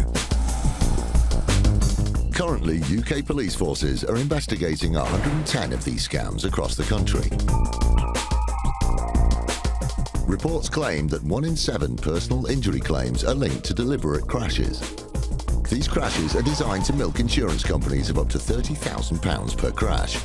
It's big money, and it's a serious danger to the public. Britain's police forces are determined to put the brakes on this type of crime, and Thames Valley Police is no exception. Police, open the door now, last chance! Detective Inspector Louise Roddy from 4th CID has a team of 25 officers dealing with crimes from murder to blackmail and fraud. We work closely with the Insurance Fraud Bureau and the Crown Prosecution Service to make sure that we've got a watertight case to present at court. For a second person in here! But it's not just costing the insurers thousands. These criminals are putting innocent lives at risk. People are getting seriously hurt. Unsuspecting members of the public are driving along busy roads and are being involved in these accidents because they are targeted by such an organised group, and that's why we're involved in the investigation.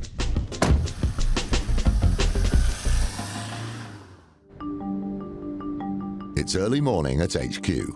After months of hard work, today is the start of an operation designed to smash another suspected crash for cash gang believed to be working in the area.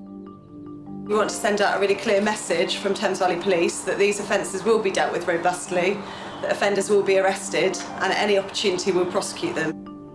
Helping to take the fight to the suspected scammers is Detective Sergeant Tony Madison, who quickly brings the officers up to speed. Please expect the unexpected. We don't know what exactly we're going to find. What I will say is that other than our objective, our main arrest, which is highlighted in the arrest packs, there could potentially be other offences disclosed. The coppers begin to head out, ready to hit the suspected fraudsters right where it hurts. With 5 separate warrants served across multiple raids, the rapid entry team are called in to assist at every single address. Police officers, open up! Quebec Sierra 50 out the address.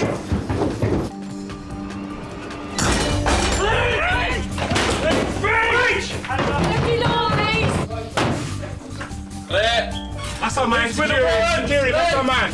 You're under arrest on suspicion of fraud.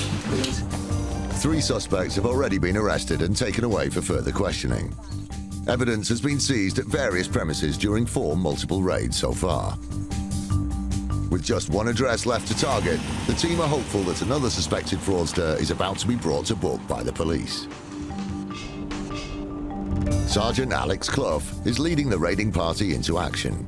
We're off to conduct a warrant and hopefully arrest for fraud offences, dangerous driving. The intelligence that we've got is that we're going to go and arrest a male. That's the only male that we expect to find at the address. The offences that have been committed, we're sort of looking for documents like insurance documents, passports, identification, mobile phones. The warrant's going to be conducted as a door knock, but if no one answers, obviously we have the powers to force entry. Once again, the team are assisted by rapid entry officers wearing protective clothing. Their job is to gain entry to the building as quickly and safely as possible, ensuring that suspects have no time to dispose of incriminating evidence. Hey, it's the police. It's all right to come in. We've got a warrant to search this property. But not every door knock yields a result. Hello, it's the police. Police upstairs! Hello, police! Is anyone here? Hello, it's the police. You right? Officers check round the back just in case. Who else is in the address? Who else in here? After looking over the premises for further occupants, the officer runs a check to verify the identity of the male tenant. We suspect that there is a person living at this address that has committed offences. No, not you. But we still need to search the property. We'll need to search the whole property in relation to the offences of fraud, conspiracy to destroy or damage property, and also dangerous driving.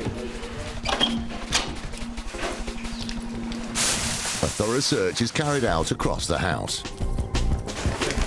Detailed checks are made in bags, boxes, drawers and cupboards in every room, making sure that no mattress is left unturned in the hunt for evidence. Getting letters like that, but an address just down the road. Okay, so I'm thinking of our suspects linked with these guys. Yeah. This address, has that got anything that could link them? We've just found some sort of various letters regarding financial arrangements relating to either the landlord of this property or the younger male occupant, but at a different address. So it may be that there's a group of addresses in the area where people are moving around, so it could be relevant. As the search for evidence continues, the boys in blue check further documentation to try and confirm the details of all the occupants at the premises. We detained 3 persons, done some checks on them, and we're confident that they are not connected to the person that we were after originally, with some valuable intelligence, but unfortunately not the suspect that we were after. This morning's search is over, but contacting the owner of the property may yield further clues. That's done. We've got some details of the landlord which we're going to progress with to find out whether or not our suspect lived here and perhaps a forwarding address to where they've gone to. Whilst this team didn't get to arrest their man, the wider case remains under investigation, and the police's commitment to reduce crash-for-cash crime in the area continues.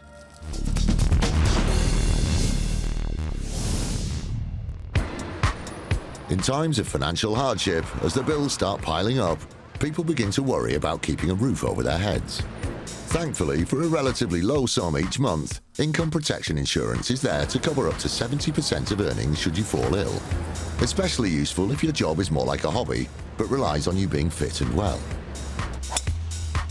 52-year-old professional Laurie Turner was one of the lucky few that got to ply his trade on the greens and fairways of Yorkshire, whilst helping local golfers improve their game.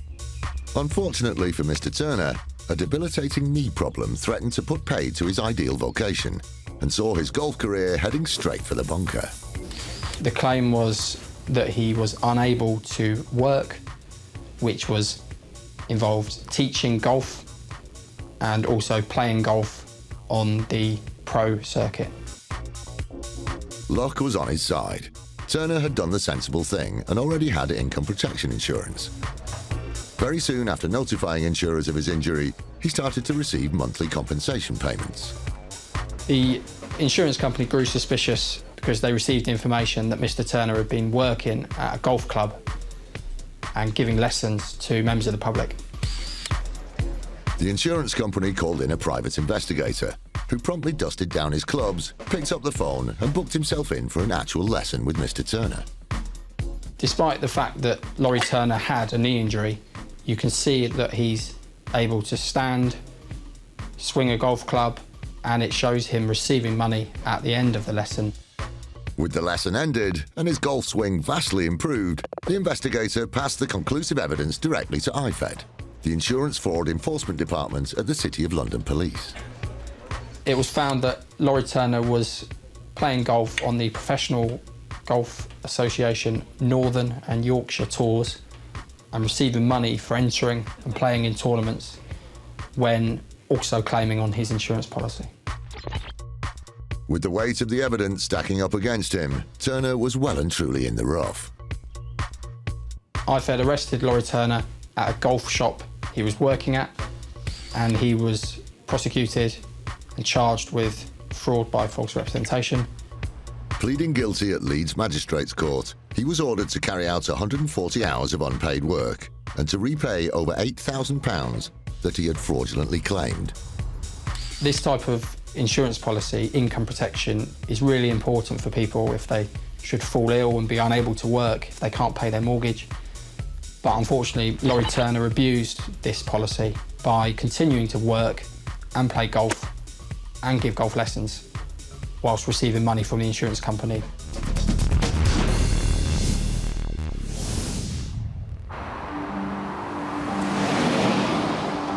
As any unlucky driver knows, being left without a car after an unfortunate smash can leave you stuck indoors with the kids or unable to get to work. Thanks to legislation for insurance policyholders, a complimentary hire car is a real silver lining. The main business of Accident Exchange is to provide hire vehicles for people involved in non-fault accidents. So if you're involved in an accident, it's not your fault. Accident Exchange can provide you with a like-for-like replacement car. Unfortunately, what's great news for motorists can also be good news for fraudsters on the lookout for a free ride. Within Accident Exchange, the Asset Protection Unit, or APU, help keep a watchful eye on the fleet. We have about 3,000 vehicles, mainly prestige vehicles, and APU's main role is protecting those assets. Once the client's vehicle is repaired and sent back, they must return the replacement hire vehicle to the legal owners. 99% of clients and customers give the vehicle back and there's no problem. There's just the 1% where we need to take significant action. When a customer fails to return the car and starts ignoring calls, Neil is placed on red alert. If they continue to drive, they will be breaking the law as the insurance is now invalid. There's an increased chance that the vehicle may go missing or be passed to a third party. If I think that there's a danger that vehicle might be stolen, then I will authorise a snatchback, which is two of my staff go in to physically go and get the car back. Snatchbacks are when the car's legal owners use a spare key to take the vehicle back directly from its location. Used as a last resort, this type of operation always carries an element of risk. It's 6 a.m. It's been a very early start for APU's Matt Sperrin and his colleague Erin Sims, who set off from HQ at 3 o'clock this morning. They're making their way to the family home of a client who hasn't returned a vehicle to accident exchange. The hire company who've lent the vehicle out, they've been trying to communicate with these people for quite some time to get the vehicle back. Their period of hire has ended, but now they've got to the point where they can't communicate with the clients. They've been trying to call them, there's no answers, they won't reply to voicemails, emails, letters, texts and whatever else has been sent to them. So the only option that's been left to them to protect their asset is to recover the vehicle. They've given us the basic details of who these people are. We've done some background checks, and it's just felt that the safest and easiest and best way to resolve the situation is to get the vehicle back in a covert manner. Hence the reason we've got the spare keys. We can use technology within the vehicle to see where it's parking overnight, to see what sort of times it starts up and moves in the morning. And should they be true to form, the vehicle should be parked up there now when we get there. Hopefully it won't be a gated property and we'll be able to just get in it and scoot away. As well as the all-important spare key, Matt has some clever tracker technology at his disposal. Using a smartphone app, he pinpoints the vehicle's exact location. It's only a very small, tight side street, so...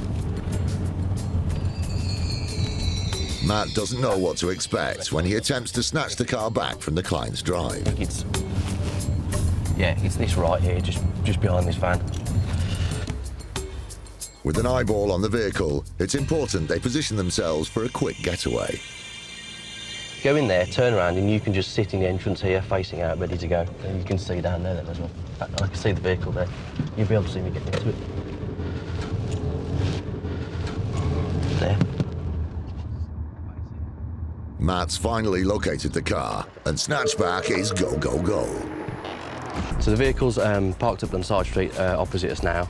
It seems fairly open, it's not gated. We may have to reverse up. I don't think we're going to get time to do a three-point turn, so we're just going to get in there, get in as quick as we can, and get on the main road and get away.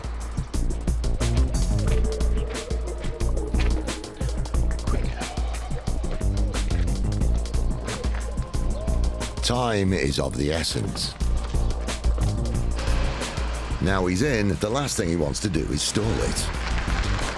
Matt has to be careful not to wake the client who's sleeping like a baby. He has to be quick and discreet. Snatchback complete. Successful recovery. It's always difficult when we're getting vehicles back from down little side roads, side streets. You know, you've got to manoeuvre something out. This is quite a big vehicle, so managed to get out there, no damage. This is probably, what, £30,000 worth of someone's hard-earned money. And if it was 30 grand in cash in a bag, you know, we'd all be jumping up and down trying to get it back. It's the same principle for me, to be honest. You know, they might not care about it, it might not be their vehicle, but it is someone's vehicle. It's the livelihood of the business who own the vehicle, and it's in everybody's best interest to get it back unscathed. One of the common hazards of the job is being pulled over by the boys in blue for suspected car theft. Once he's a safe distance from the location of the recovered vehicle, Matt contacts the police in case the clients report the vehicle as stolen. It's just to let you know that we do now have possession of that vehicle. If somebody does ring up inquiring you about it, if they could be just directed to ring the main office number, that would be fantastic, thank you. Matt gives the car a once-over, noting the vehicle's condition and making a photographic record of the contents.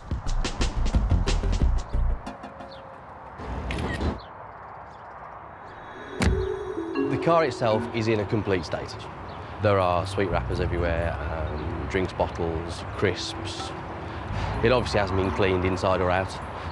There is a lot of property in the boot, which tends to suggest two things. One, that they weren't bothered about the vehicle, it's not theirs, they don't want to treat it, you know, like it was their own. And that generally they didn't have any intention of handing the vehicle back. Unfortunately for Accidents Exchange, the costs are still rising. Despite recovering their valuable asset, the car needs petrol to get to HQ, and they will still have to pay to return the car's contents to the clients. I think they feel it's a victimless crime. they look upon hire companies or credit hire or whoever they've had the vehicle from, and they'll look at the business, especially if it's a large national company or international company, and they'll say, well, they've got thousands of cars, hundreds, thousands of cars. It doesn't matter to them. Whereas the truth of the matter is, it is valuable to someone. It is £30,000 worth of vehicle. It does make a business however many pounds a day while it's out on rent, and they can't do that whilst people like this are holding on to it. The absent-minded customer will soon have their property returned, but their free ride at the insurer's expense is over. It's really rewarding to get a vehicle back. It's got financial implications for the people that own the vehicle. We've helped save them a lot of money, hopefully. We've got back in a valuable asset for them. And at the end of the day, it's quite a nice feeling to know that we might have inconvenienced the client somewhat, which is actions they've all brought on themselves at the end of the day. So.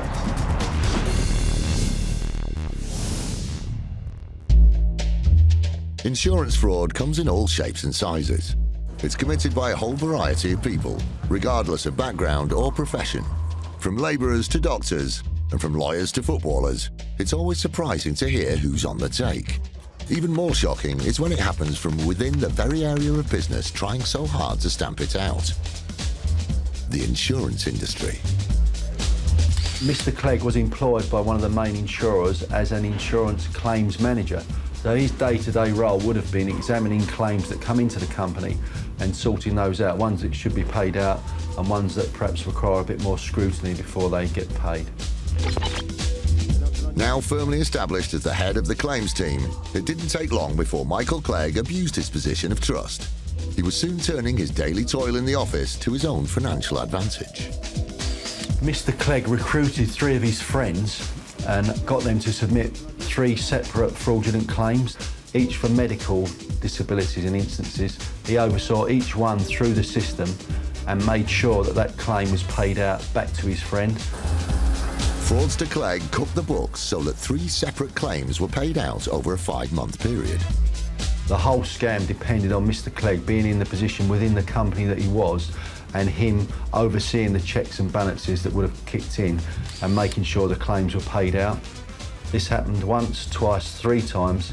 Total amount that was stolen from the company, £34,000, of which Mr. Clegg himself pocketed £14,000 and the remaining £20,000 was split between his 3 friends.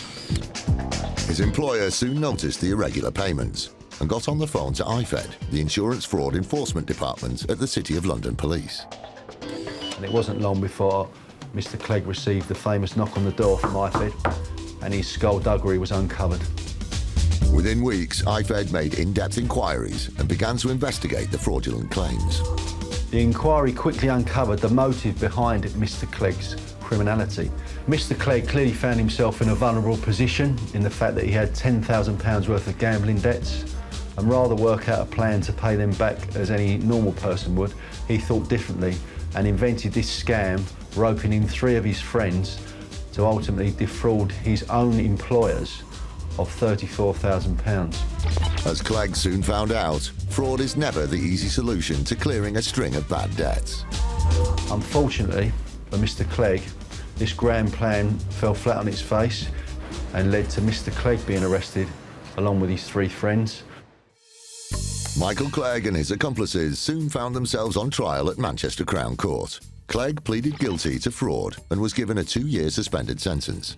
His 3 fraudulent friends were given community orders of over 100 hours each for their part in the scam. IFED deal with all types of insurance frauds, big, small, from organised criminals to one-off opportunistic offenders. However, it is disappointing when we do occasionally come across what we call an internal fraud. There's someone from within the company that are supposed to be helping us prevent and detect insurance fraud are actually doing it themselves. Fortunately, it's quite rare, but when it does happen, IFED, along with the insurer, will take the necessary action.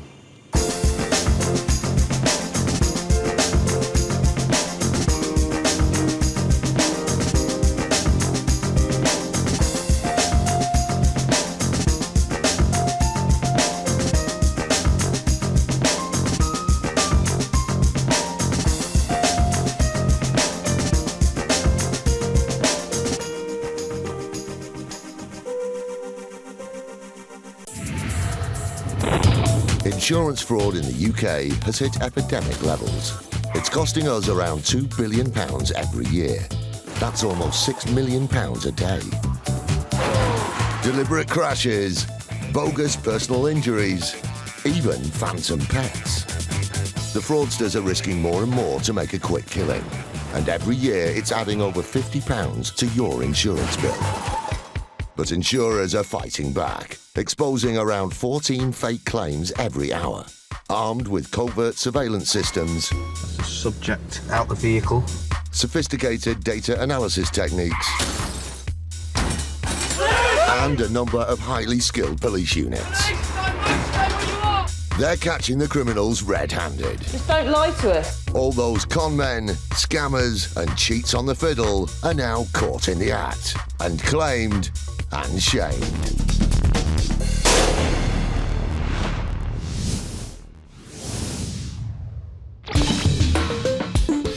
Coming up, a bus company pulls out all the stops.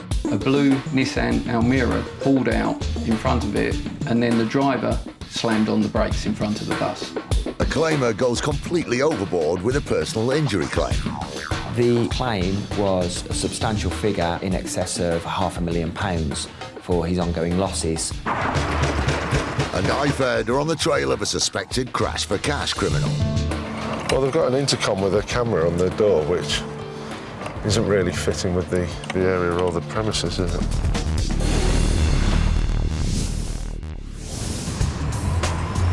Being a bus driver can be a tricky business. There are just under 200,000 casualties a year on British roads. 1 in 40 of these involve a bus or coach. Buses provide an important service, so drivers are highly trained to be amongst the safest motorists in the world. But when accidents do happen, it's not always the bus's fault. This incident involved our 301 service, which runs from Peckham to Waterloo. It was in the summer, 6 p.m. in the evening, and our bus was proceeding along the road when a blue Nissan Almera pulled out in front of it, and then the driver slammed on the brakes in front of the bus. In a matter of weeks, the bus company received a claim from the Nissan driver for £3,500. Abellio didn't hesitate in investigating it. The circumstances were quite peculiar. As a matter of course, we did everything that we usually do, contacting the call centre, filling out the incident report. Luckily, each bus is fitted with the latest technology. On average, across our fleet, we've probably got about 12 cameras, but it can go up to 15 cameras on some of our double decks, and the minimum is probably about 10 on a single deck. They cover all the angles, outside and inside. There's not anything that you won't be able to see when we've got an incident. They watched the CCTV footage back, and what they saw rang alarm bells. The Nissan car pulled out in front of the bus and then started to travel slowly. The bus driver had to slow the bus down to increase the distance between the two vehicles. The Nissan in front then suddenly slammed on his brakes, and the bus went into the back of it. The reality of the situation was obvious just purely from the CCTV. There was nothing in front of the vehicle to cause him to brake. The Nissan driver's behaviour was also a little unusual. The driver then acted very peculiarly. He got out of the car, wouldn't talk to our driver, and immediately was talking on his phone. All in all, it was very clear to us that there was something suspicious going on, and we instructed the police straight away. DI David Hindmarsh from the Met Police came on board to help Abellio with their case. David heads up Operation Catcher, a police unit which identifies and prosecutes crash for cash offenders, with the unit handling up to 50 investigations and making over 300 arrests since 2010. Abellio came to us because they were suspicious, having reviewed the CCTV that was on board the bus. They believed that the car in front had deliberately slammed on its brakes during an emergency stop, causing the bus to crash into the back.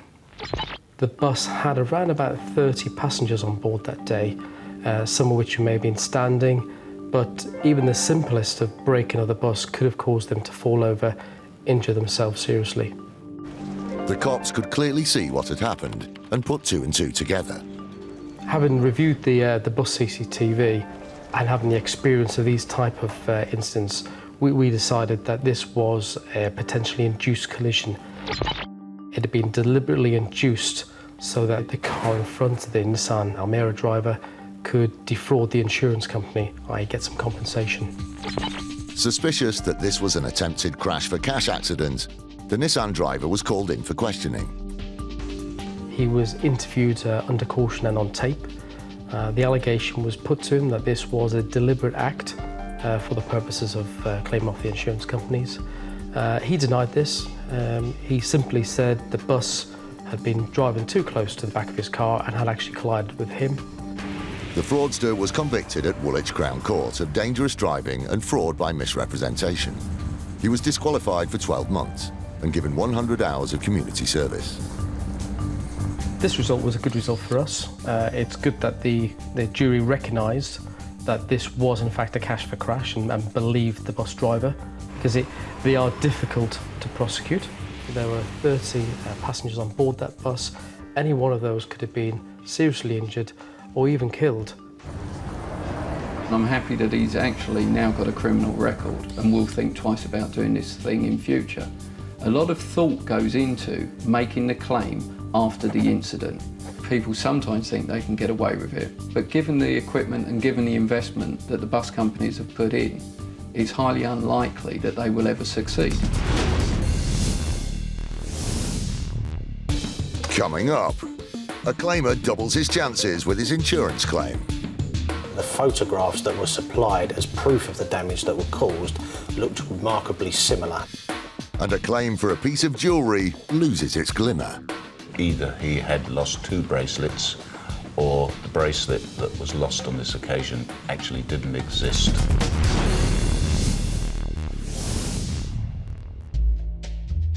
Exaggerated insurance claims come in all shapes and sizes, from claimers adding on designer clothes to travel insurance to items of furniture onto home contents insurance.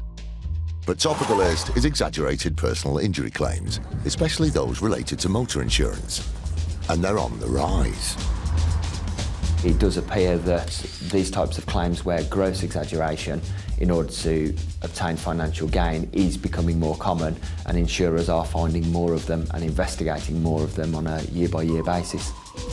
One insurer received a claim relating to a car accident in the summer of 2011. The claimant alleged he'd sustained the injury as a result of the defendant's vehicle shunting into the rear of his. There was some concern that the symptoms presented and the manner in which he stated the incident occurred was exaggerated.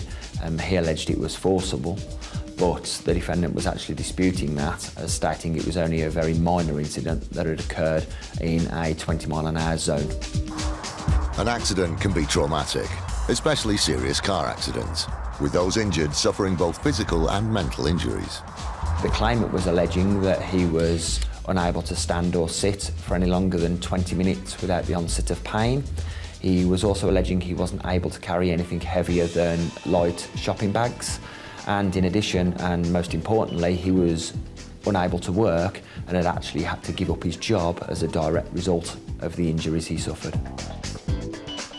With a prognosis of only 50% recovery and the possibility of needing a full-time carer for the future, it wasn't looking good for the injured claimer.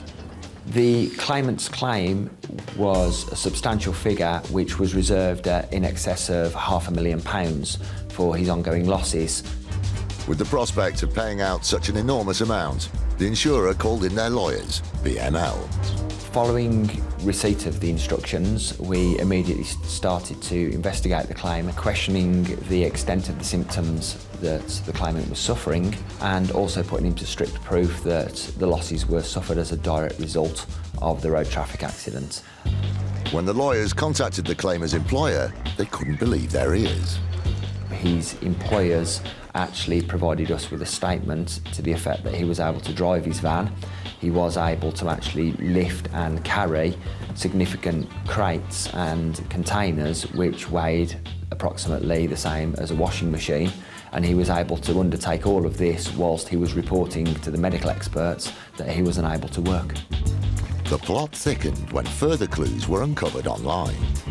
We searched social media and obtained images which seemed to show that the claimant was able to undertake tasks such as carrying his child, and also his mobility seemed far greater than he was reporting to his medical experts.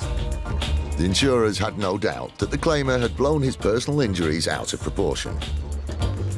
To save incurring substantial litigation costs and the risks incurred around pursuing this claim further, we would make a significantly low offer to the claimant to settle his claim, highlighting we had concerns over his credibility and the fact that we didn't believe all of the symptoms presented to his medical experts were an accurate picture of his true day-to-day life.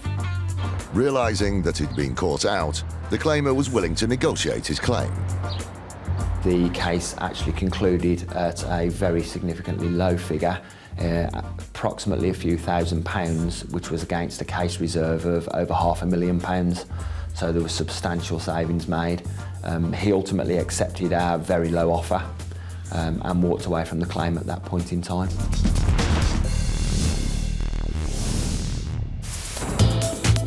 In January 2012, the City of London Police joined the fight against insurance fraud by forming an elite squad known as IFED, the Insurance Fraud Enforcement Department. The message I'd give to people that are considering embarking on insurance fraud is just don't do it. My team, day by day, are getting more sophisticated in tracking down the people that want to try out this type of crime. So really, if you want to go into insurance fraud, I would say don't do it.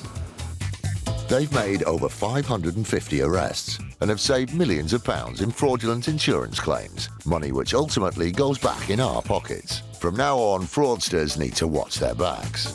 My team work tirelessly 24/7, so we know exactly what types of scams you're going to embark on, and we will come after you. Police, don't move, stay where you are! Today, IFED are cracking down on car insurance fraud.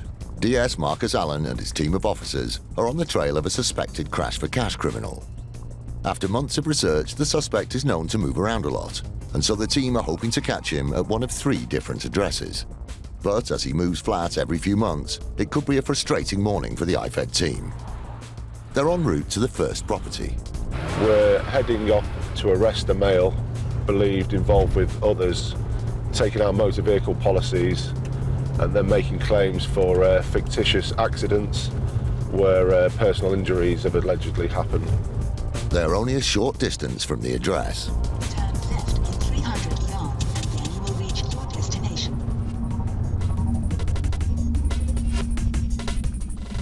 They arrive at the first address and have parked around the corner so as not to tip the suspected criminal off. IFED often rely on the element of surprise, hoping to catch the offender on the hop. But they have to move swiftly so as not to alert the alleged fraudster. Their intel has brought them to a multiple occupancy property. These significantly increase IFED's work, as it means the team has to knock on every door within the house and check all the innocent residents to ensure their suspect isn't among them. Good morning. I'm from the City of London Police. These officers are with me. We're here today to look for him. What's your name? It looks as if IFED are too late and the suspect has moved on. But Marcus and the officers want to make certain. OK, may we come in and just confirm who you are and who lives here? So like I said, we're from the City of London Police. We're all police officers. We're investigating an offence where this address has been named. Do you have any identification, please? On entering the house, the officers attempt to verify the identities of those present, including anyone who seems completely innocent.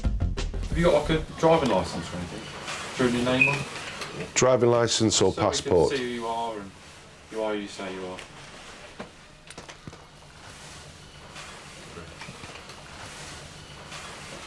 Thank you. OK, yeah, fine. From the officers' inquiries, the occupant's identification checks out. I'm satisfied that the persons here aren't connected and that the male that we're looking for has actually moved out of the address. So we're going to finish off taking details, reassure them, let them know that there's no police involvement with them, and then move on to the next address and look for the suspect there. IFED waste no time in getting to the next property, hoping to be hot on the heels of their suspect.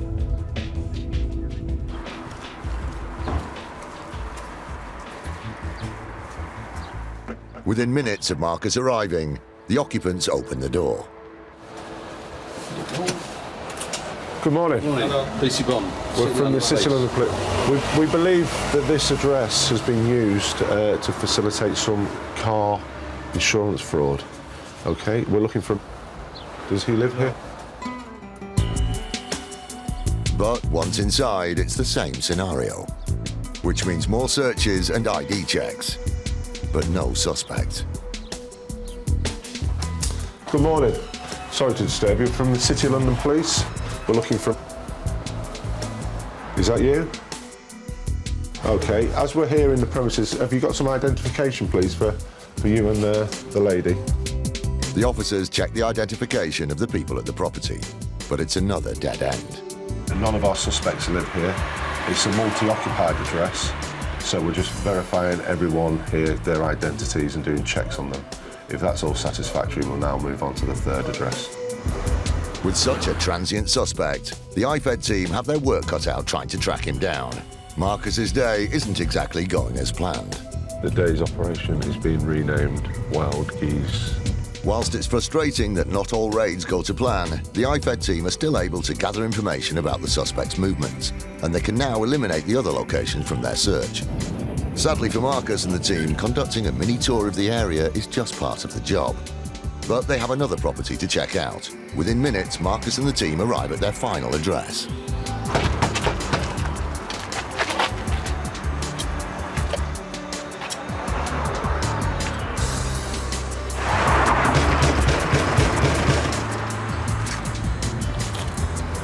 Anything?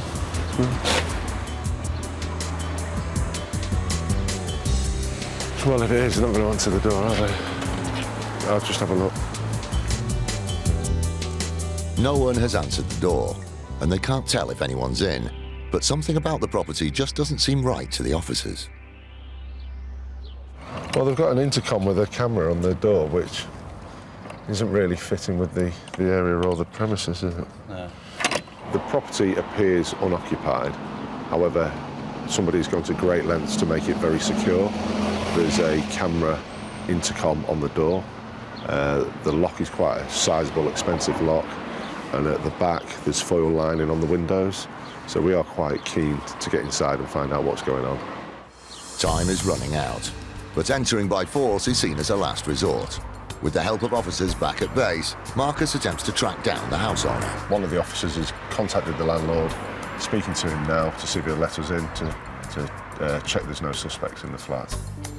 The property owner is on their way to assist the officers. But just as the team are preparing to enter the residence, they get a call from a colleague. The outcome is this premises, we found out that it was a brothel with prostitutes working here. Hence the security measures that they've taken. We've now confirmed with the landlady that it's empty, and we've spoken to the local police who've confirmed that they've taken action and that it's now empty and there's no criminality going on there. Unfortunately, it's been an uneventful day for Marcus and his team, who return to the office empty-handed. They may not have found the suspected criminal today, but will continue with their investigation and won't rest until they bring this and any suspected crash for cash criminal to justice.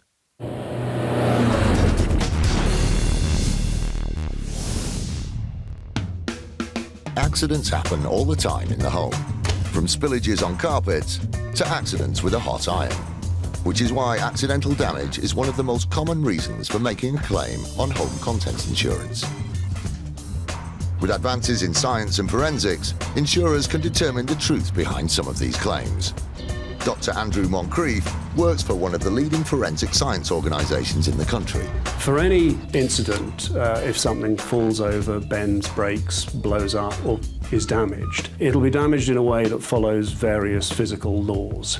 And those laws are often predictable, often easy to study. If we come across something which seems to suggest that those laws have not been followed, then it implies human intervention. In his time, Andrew has helped investigators with many accidental claims on home insurance, from spills of nail varnish on sofas to bleach and glue on carpet. But one spillage crops up more often than others.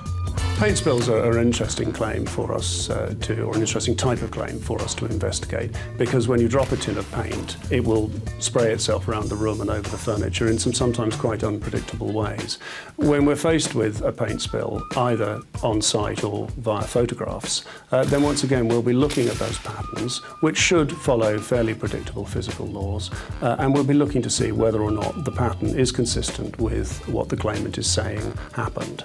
There are quite a number of fairly clear indicators with paint spills that they've actually been done deliberately by a human hand rather than accidentally.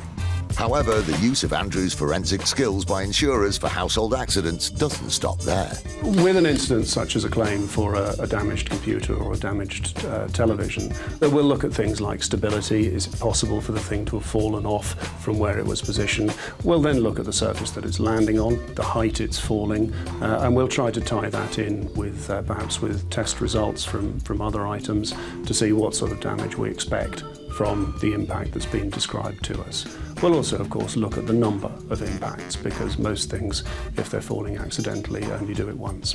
And we'll look at it and we'll see whether the damage to the television is consistent with the manner in which it's supposed to have fallen. And don't be fooled into thinking that a small claim won't be given the same attention by an insurer as a claim for thousands. It's actually quite difficult to simulate an accident perfectly, and the more complicated the accident, the more difficult it becomes. If we dig deeper and deeper and deeper into the incident, then there will nearly always be something to indicate that the claim has been created deliberately. But it's interesting because the amount of money that an insurer is willing to spend is sometimes considerably more than the actual value of the claim. If they find that they really do want to make a point, then we're sometimes funded really rather well to carry on looking deeper and deeper into a particular incident. Not only do people sometimes exaggerate their claims, but they also duplicate them. Insurer QBE received 2 claims related to a TV that were remarkably similar, with a faulty picture hook being at the centre of both claims. In the claim that was presented, it was alleged that the picture hook from the product was faulty and that it had fallen from the wall and damaged a TV casing. When the claimant submitted some photographs to support their claim, QBE thought everything seemed to be in order. The claim was submitted for reimbursement of the cost of replacement of the television, and QBE settled that case for the sum of £500. However, 12 months later, another claim landed on their desk. In 2012, QBE received a further claim for a faulty product, which was a picture frame. The picture frame hook was said to have been faulty, and this fell onto some personal property, damaging a TV and a television unit as well. Again, the claimer had photographs on hand to help support their claim. The second incident that was presented to us showed pictures of the television again, but also some additional photographs that showed damage to the television cabinet and also the area of where the picture frame had fallen from. Unluckily for the claimer, the insurer thought these photographs looked familiar. We immediately noticed on both instances was that the photographs that were supplied as proof of the damage that were caused looked remarkably similar. Let's just have another look. These are the photographs relating to the first claim of damage to the TV. And these are the photographs relating to the second claim. Yes, remarkably similar, I'd say. Although we could tell visually that the pictures looked the same, it still wasn't, in our opinion, enough to prove that they exactly were. The investigator had a few tricks up their sleeve and sent the photographs off for further examination. We forensically examined those pictures and we looked at the metadata that sits behind them, the metadata being almost a footprint of the image taken at a point in time. The photographs that were similar, that we suspected, did in fact show the same date stamp as the original claim that QBE had received.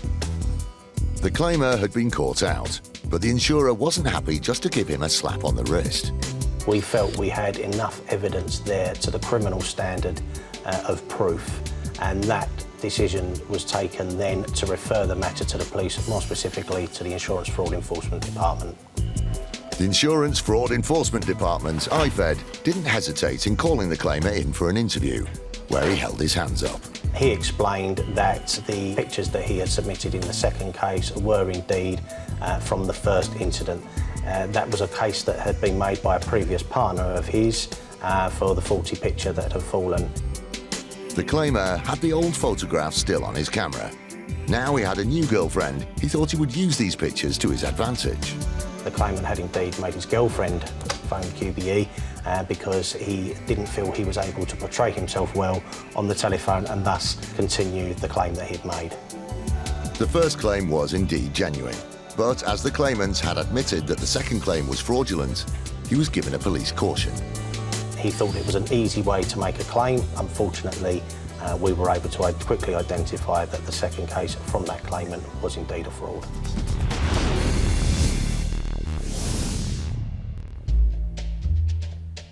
If we lose a piece of jewellery, regardless of the value, it can be upsetting. Even more so if it's of sentimental value or a family heirloom, which is priceless. Whether it's your wedding ring or your grandfather's watch. So imagine what our next claimant felt when he lost a very special family memento. In this case, our policyholder, a gentleman, was out on the town with some of his friends when he lost a bracelet. Well, the bracelet was not only worth £3,000, but it was a family heirloom which had been passed down from generation to generation. A claim was made for the insured value of £3,000 within a month of the policy being taken out. We began to become suspicious because this very valuable item hadn't actually been reported as lost to the police, which you would normally expect it to have been. The insurer discovered that the claimant had lied about his whereabouts that night. The other thing we discovered was that the gentleman concerned was actually not out on the town on this night and was at home. But it seemed that social media was to be the claimer's downfall. We made some inquiries and in fact they were quite startling what we found out. So this bracelet had in fact been lost on a previous occasion at some specific premises and not as alleged on this night out. Either he had lost two bracelets or the bracelet that was lost on this occasion actually didn't exist. It turned out that the bracelet had been lost a few months earlier in a gym. Now it was time for RSA to confront the claimant. We challenged our policyholder and they asked to withdraw the claim. But the insurer wasn't having any of it. We were so incensed that this policy had actually clearly been taken out with a specific intention of making a claim that we reported the case to IFED, who took action against him. The Insurance Fraud Enforcement Department, IFED, continued with the investigation. The claimant was then arrested and received a police caution. He might have thought that this was worth the risk, but ultimately he's ended up with a criminal record, and he will of course also be on the insurance fraud register and will find it very difficult to get insurance cover in the future.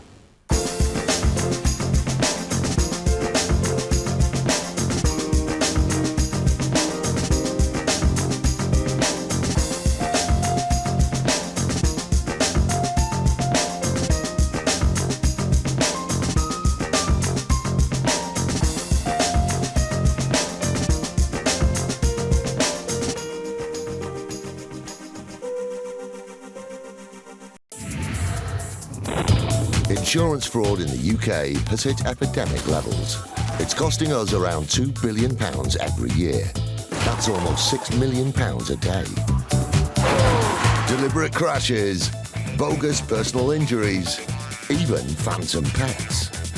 The fraudsters are risking more and more to make a quick killing.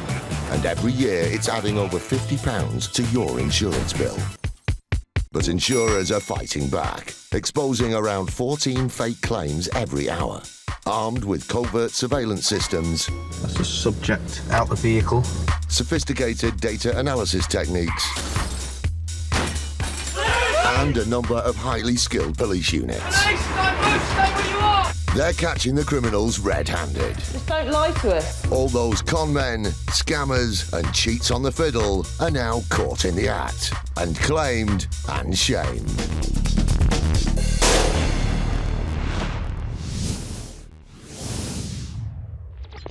Coming up, a shameless con artist tries to trip up the council. The point where he was found was approximately half a mile from where the pothole was located.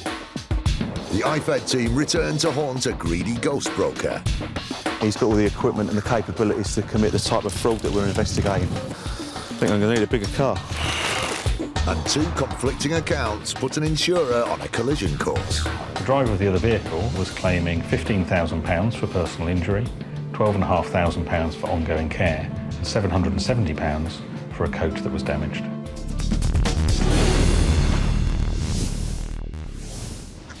A walk in the park can be anything but if you forget to look where you're going. Slips, trips and falls account for over 50% of all accidents in the UK and cost the NHS a staggering £133 million a year. This is exactly the sort of unfortunate accident experienced by 27-year-old Mark Bowyer. The claim presented by Mark Bowyer was, on the face of it, a straightforward tripping claim that we deal with day to day. He said that he'd fallen on a pothole whilst returning home from a party. The pothole-related tumble proved a painful experience for Mr. Mark Bowyer, who sustained a serious fractured ankle.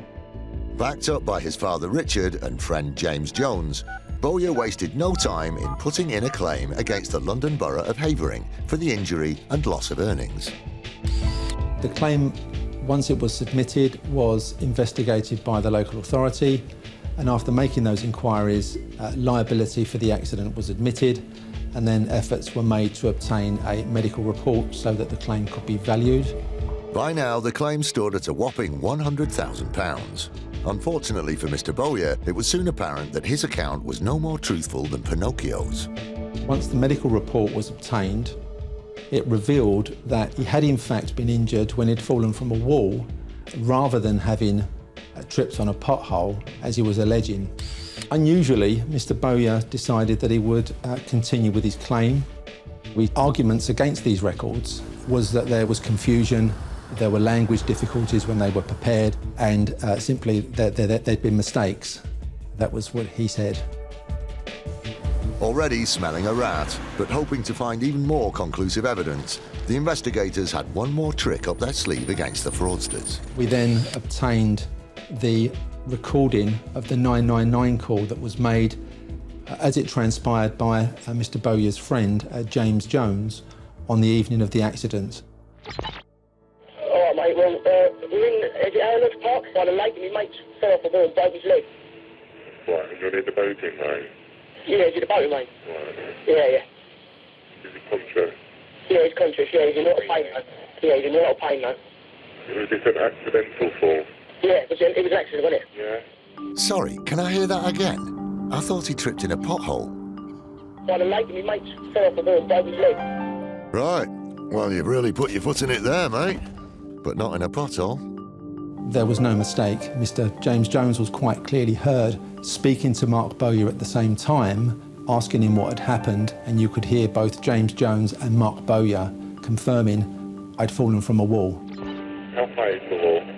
About 3 foot. About 3 foot, right. Yeah. Is he completely alert? Does he know where he is? Yeah, you know where you are, don't you, Mark? Huh? You know where you are, don't you? Yeah, he's all right, yeah. Yet it wasn't just the phone call that proved damning. A very useful piece of evidence in this case turned out to be the evidence of the ambulance crew. They were able to confirm where they'd parked their ambulance and where they eventually found Mr. Bowyer, which was near a boating lake. And at this point, we could then establish that the point where he was found was approximately half a mile from where the pothole was located.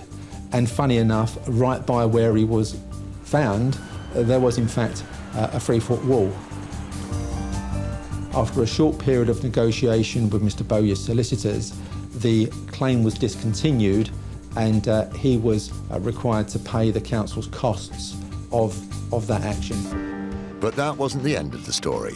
The council issued contempt of court proceedings against all three individuals, Mark Bowyer and his father Richard, as well as James Jones, who had backed up his story, all having lied in their earlier statements.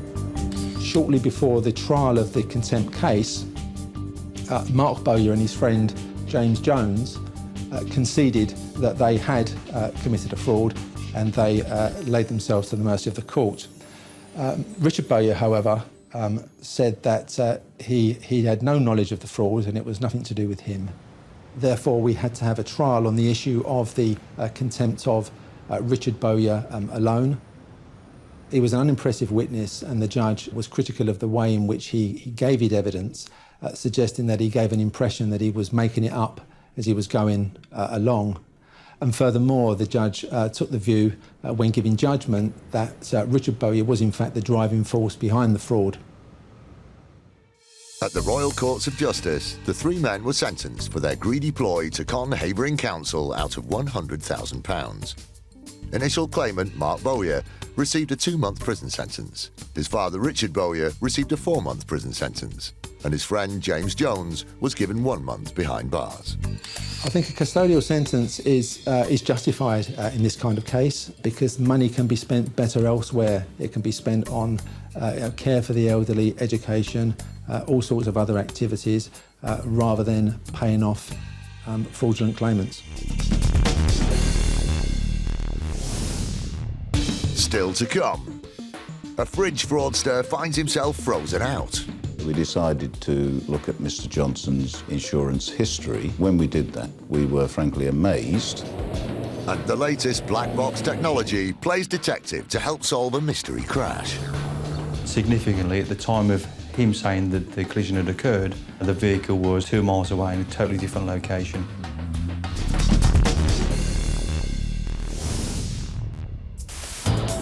In January 2012, the City of London Police joined the fight against insurance fraud by forming an elite squad known as IFED, the Insurance Fraud Enforcement Department. IFED combats all sorts of insurance fraud across the board, ranging from opportunistic jewellery thefts to crash for cash.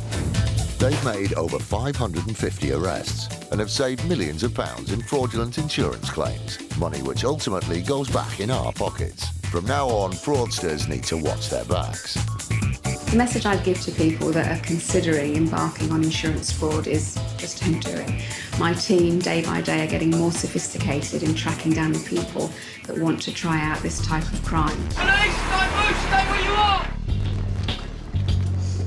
One of the department's major headaches are bogus insurance sellers, known as ghost brokers. The average car insurance premium is over £400, but young motorists can expect to pay around 3 times this much, which makes them a lucrative target for fake car insurance sellers. Ghost broking is where an individual will pose as a legitimate insurance broker. In fact, they are not. They will charge individuals a large amount of money and then give fraudulent details to an insurance company to obtain a premium which is far, far lower. They can make a lot of money for insurance policies that are in fact useless. These fraudsters pose as insurance middlemen who can cut costs and target drivers under 25 with insurance policies a few £100 less than the genuine products.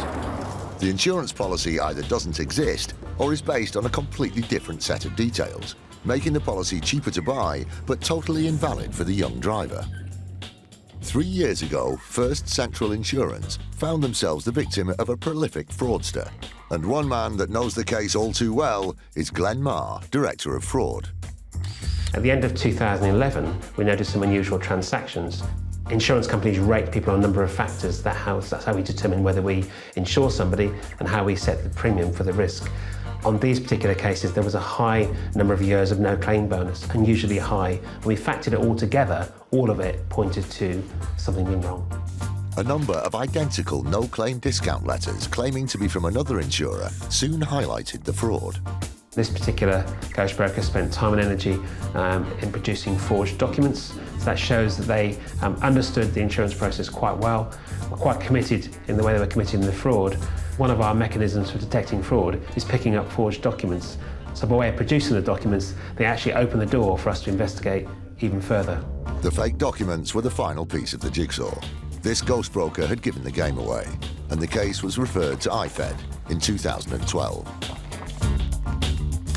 This particular policy here was incepted, here it says on the 24th of September of last year, and the person incepting that policy was paid an initial amount of £345.29. Now, the policy holder in this case I've spoken to since this policy was incepted, and he has informed me that he has paid in excess of £1,000 to this particular suspect.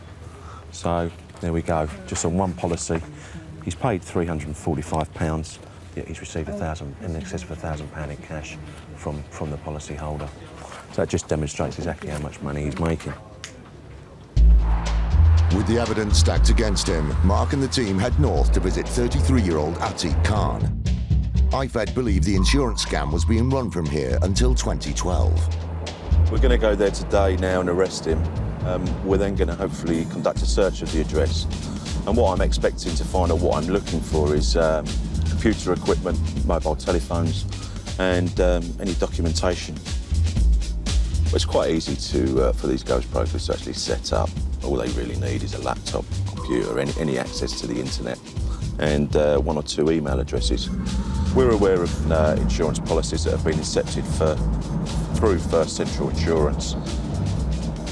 There's 4 officers out, including myself today. 3 will go to the front door and hope to secure entry at the front door. However, 1 officer will go to the rear of the premises just in case our man decides to try and escape through the back door and over some garden fences. It's the next road up on the right. That's the address. It's a dangerous job, as the police don't know how the unsuspecting fraudster will react. Are you ready, guys? After donning stab vests, they go knocking.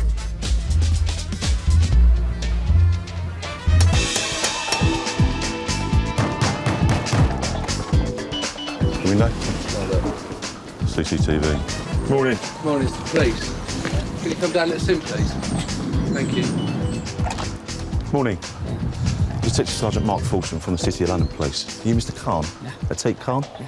Mind if I come in for a second, please, mate? Thank you. IFED have their man, but the cameras remain outside.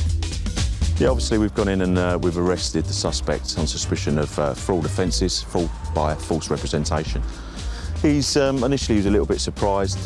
I've obviously explained to him in a little bit of detail what we are investigating, and he has basically indicated to me that he is aware of the offences, he has knowledge, and that's all he said at the moment. Obviously, I'm not going to interview him at this time. That will all be done on tape back at the police station. With the search underway, it's not long before they strike gold. Khan's computer and a couple of scanners have been seized, which have the potential to knock up counterfeit documents and to create bogus policies. But it just shows that he's got all the equipment and the capabilities to commit the type of fraud that we're investigating. Easily sort of scan documents and send on policies and documentation relating to insurance companies and motor insurance to his prospective customers. I think I'm going to need a bigger car. With the haul from the house looking good, Mark and his team turn their attention to the car outside, hoping for further incriminating evidence. Under here is a sort of compartment in the boot, which has got lots and lots of paperwork, correspondence. A letter there from Swinton Insurance. Large amounts of documents within that we've taken, all seized. I've got loads of documentation in the back here. I'm going to bag that up as one. Listen, I'll leave these 3 in the back seat for now. These are... Yeah, you got enough room? Get in your way. As the evidence mounts up, the officers make careful notes on everything they find. Ultimately, we found large amounts of insurance documentation. Lots of letters from various different insurance companies to various different individuals, names, addresses, all around motor trade policies, insurance, motor cover. There's always that possibility, and we do find it happens quite a lot, where once we get a foot in the door and we start searching and looking under things that we find that it's a lot bigger than first thought. After you're going to jump in that silver boat, all right? With all the evidence gathered and a suspect arrested, it's been a good day for the IFED team. All right, just jump in behind the passenger seat, loads of tea. All right.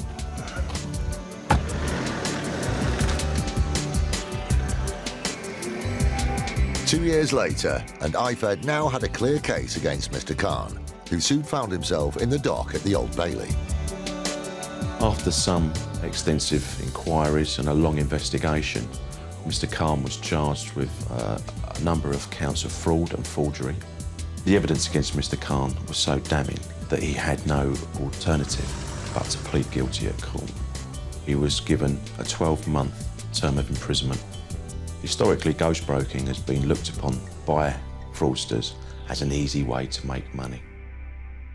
My message is to those individuals that IFED are investigating ghostbrokers and will be looking to get the largest penalties at court for those offences.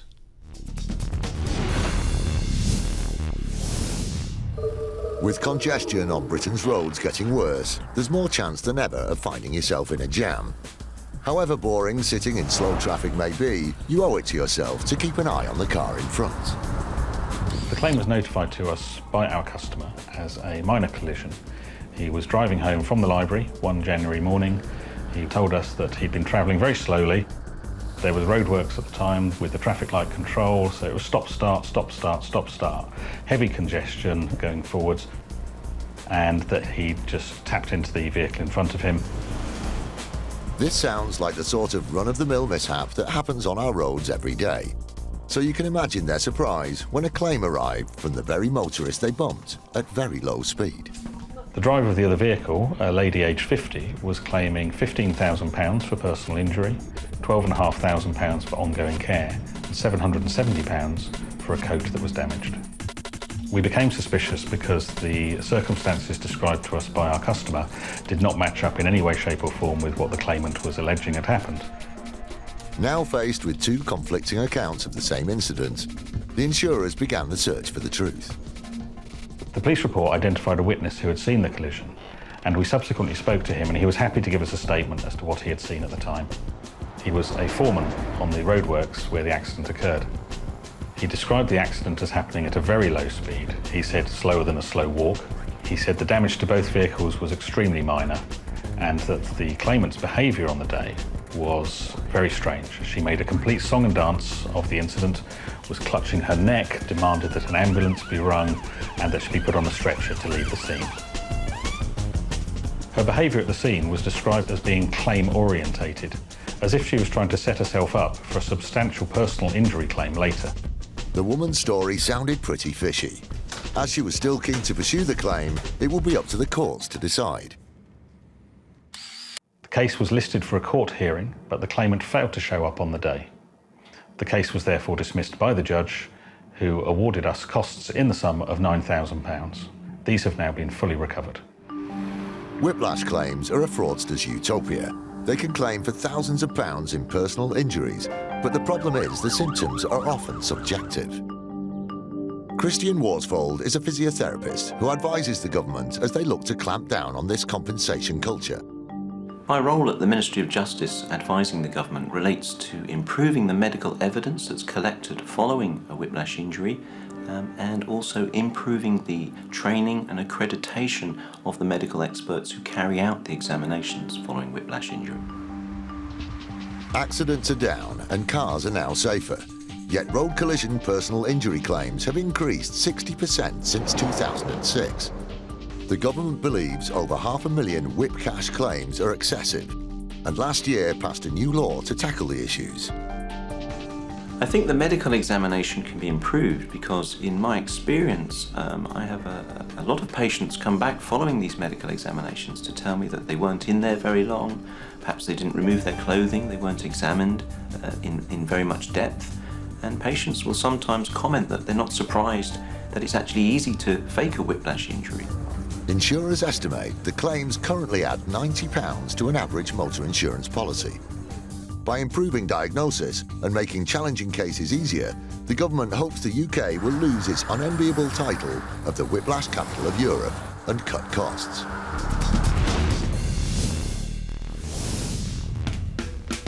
When the washing machine blows up or the kids break the telly, buying a replacement is yet another cost you can do without.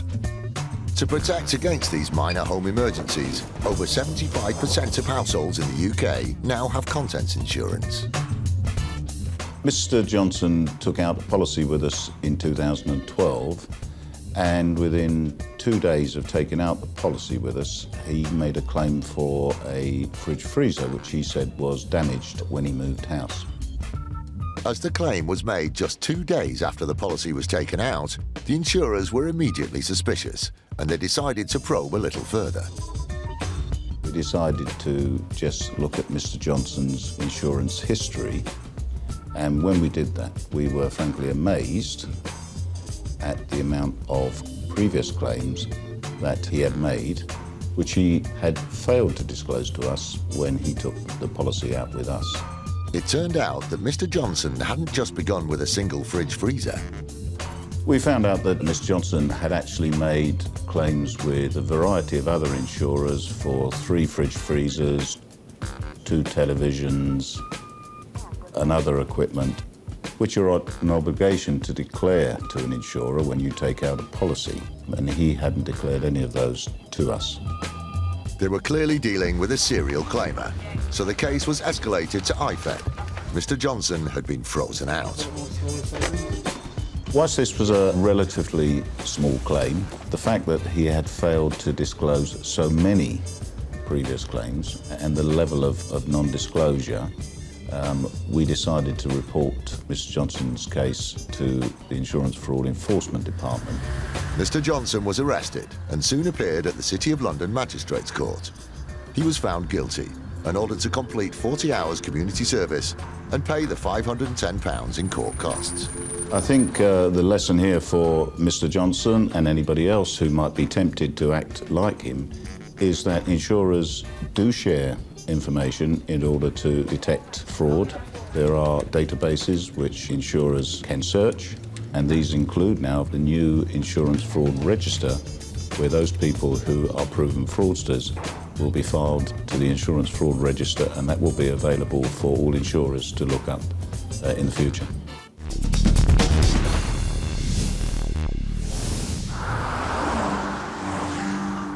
With a record 29 million cars now on Britain's roads, that's a huge amount of motor insurance needed and a lot of potential accidents around every corner. The main business of Accident Exchange is to provide hire vehicles for people involved in non-fault accidents. So if you're involved in an accident, it's not your fault. Accident Exchange can provide you with a like-for-like replacement car. We have about 3,000 vehicles, probably about £50 million worth of cars. With having a fleet of over 3,000 vehicles, it's inevitable that some of our vehicles are involved in accidents. Unfortunately for Neil and his team, some of these accidents aren't always what they seem. What we found out is because some clients use a hire car, which is covered on corporate insurance, then maybe they think they won't be investigated. They are investigated. Incredibly, Neil's cars are fitted with the equivalent of an aeroplane's black box recorder. And these telematics devices help investigators determine what happened to a car. Telematics is new technology that's fitted to some vehicles, not every vehicle, that will give us an immense amount of data. Most telematics devices now can tell us the location of the vehicle, the speed, the direction of travel, how it's been driven. It's one piece of a jigsaw in relation to an accident investigation. Martin Bramwell is Managing Director of a telematics company working alongside APU and is the go-to tech guy who can explain the science behind the data. The black box in this vehicle, or telematics unit if you like, is collecting data all of the time. Approximately every 1 minute we will collect the location and direction of travel of the vehicle, but it will also collect driving behaviours that are considered abnormal as soon as they occur. Fast accelerations, greater than something around 0 to 60 in 10 seconds, are recorded as a harsh acceleration event. We can also detect harsh swerving. So for instance, going around roundabouts or corners in too hard a manner will also register as a bad driving behaviour. The computer system at HQ has been receiving communications from the car's black box device. Now back at the office, Martin analyses the data. This is the start of the journey, clearly marked. Each one of these blue dots indicates the location and the date and time, together with its direction of travel. Occasionally, you will see these harsh braking event markers, which in this case have occurred just as the vehicle has been approaching some junctions. It's exactly this kind of electronic information that proved worth its weight in gold to the accident investigations team. Whenever there's a claim, what we will do is investigate it to the best of our ability, using all the tools we have available to us. There was a claim that came to my attention where a client had said that whilst on hire, he'd had a collision in the vehicle. Probably a low-speed collision, nothing significant that was going to cause a lot of damage to the vehicle. In a side road, so no CCTV opportunities, no independent witnesses, just a quiet road on a residential estate. And there were 3 personal injury claims in the other vehicle. The value of this claim was around about £20,000, a lot of money. With a lack of supporting evidence and no footage of the incident, it was hard to tell whether either party was telling the truth. Luckily for APU, technology became the expert witness. We looked at the telematics device, and significantly, at the time of him saying that the collision had occurred, the vehicle was 2 miles away in a totally different location. With this collision, we could say that it never actually occurred. From that, the personal injury claims were withdrawn.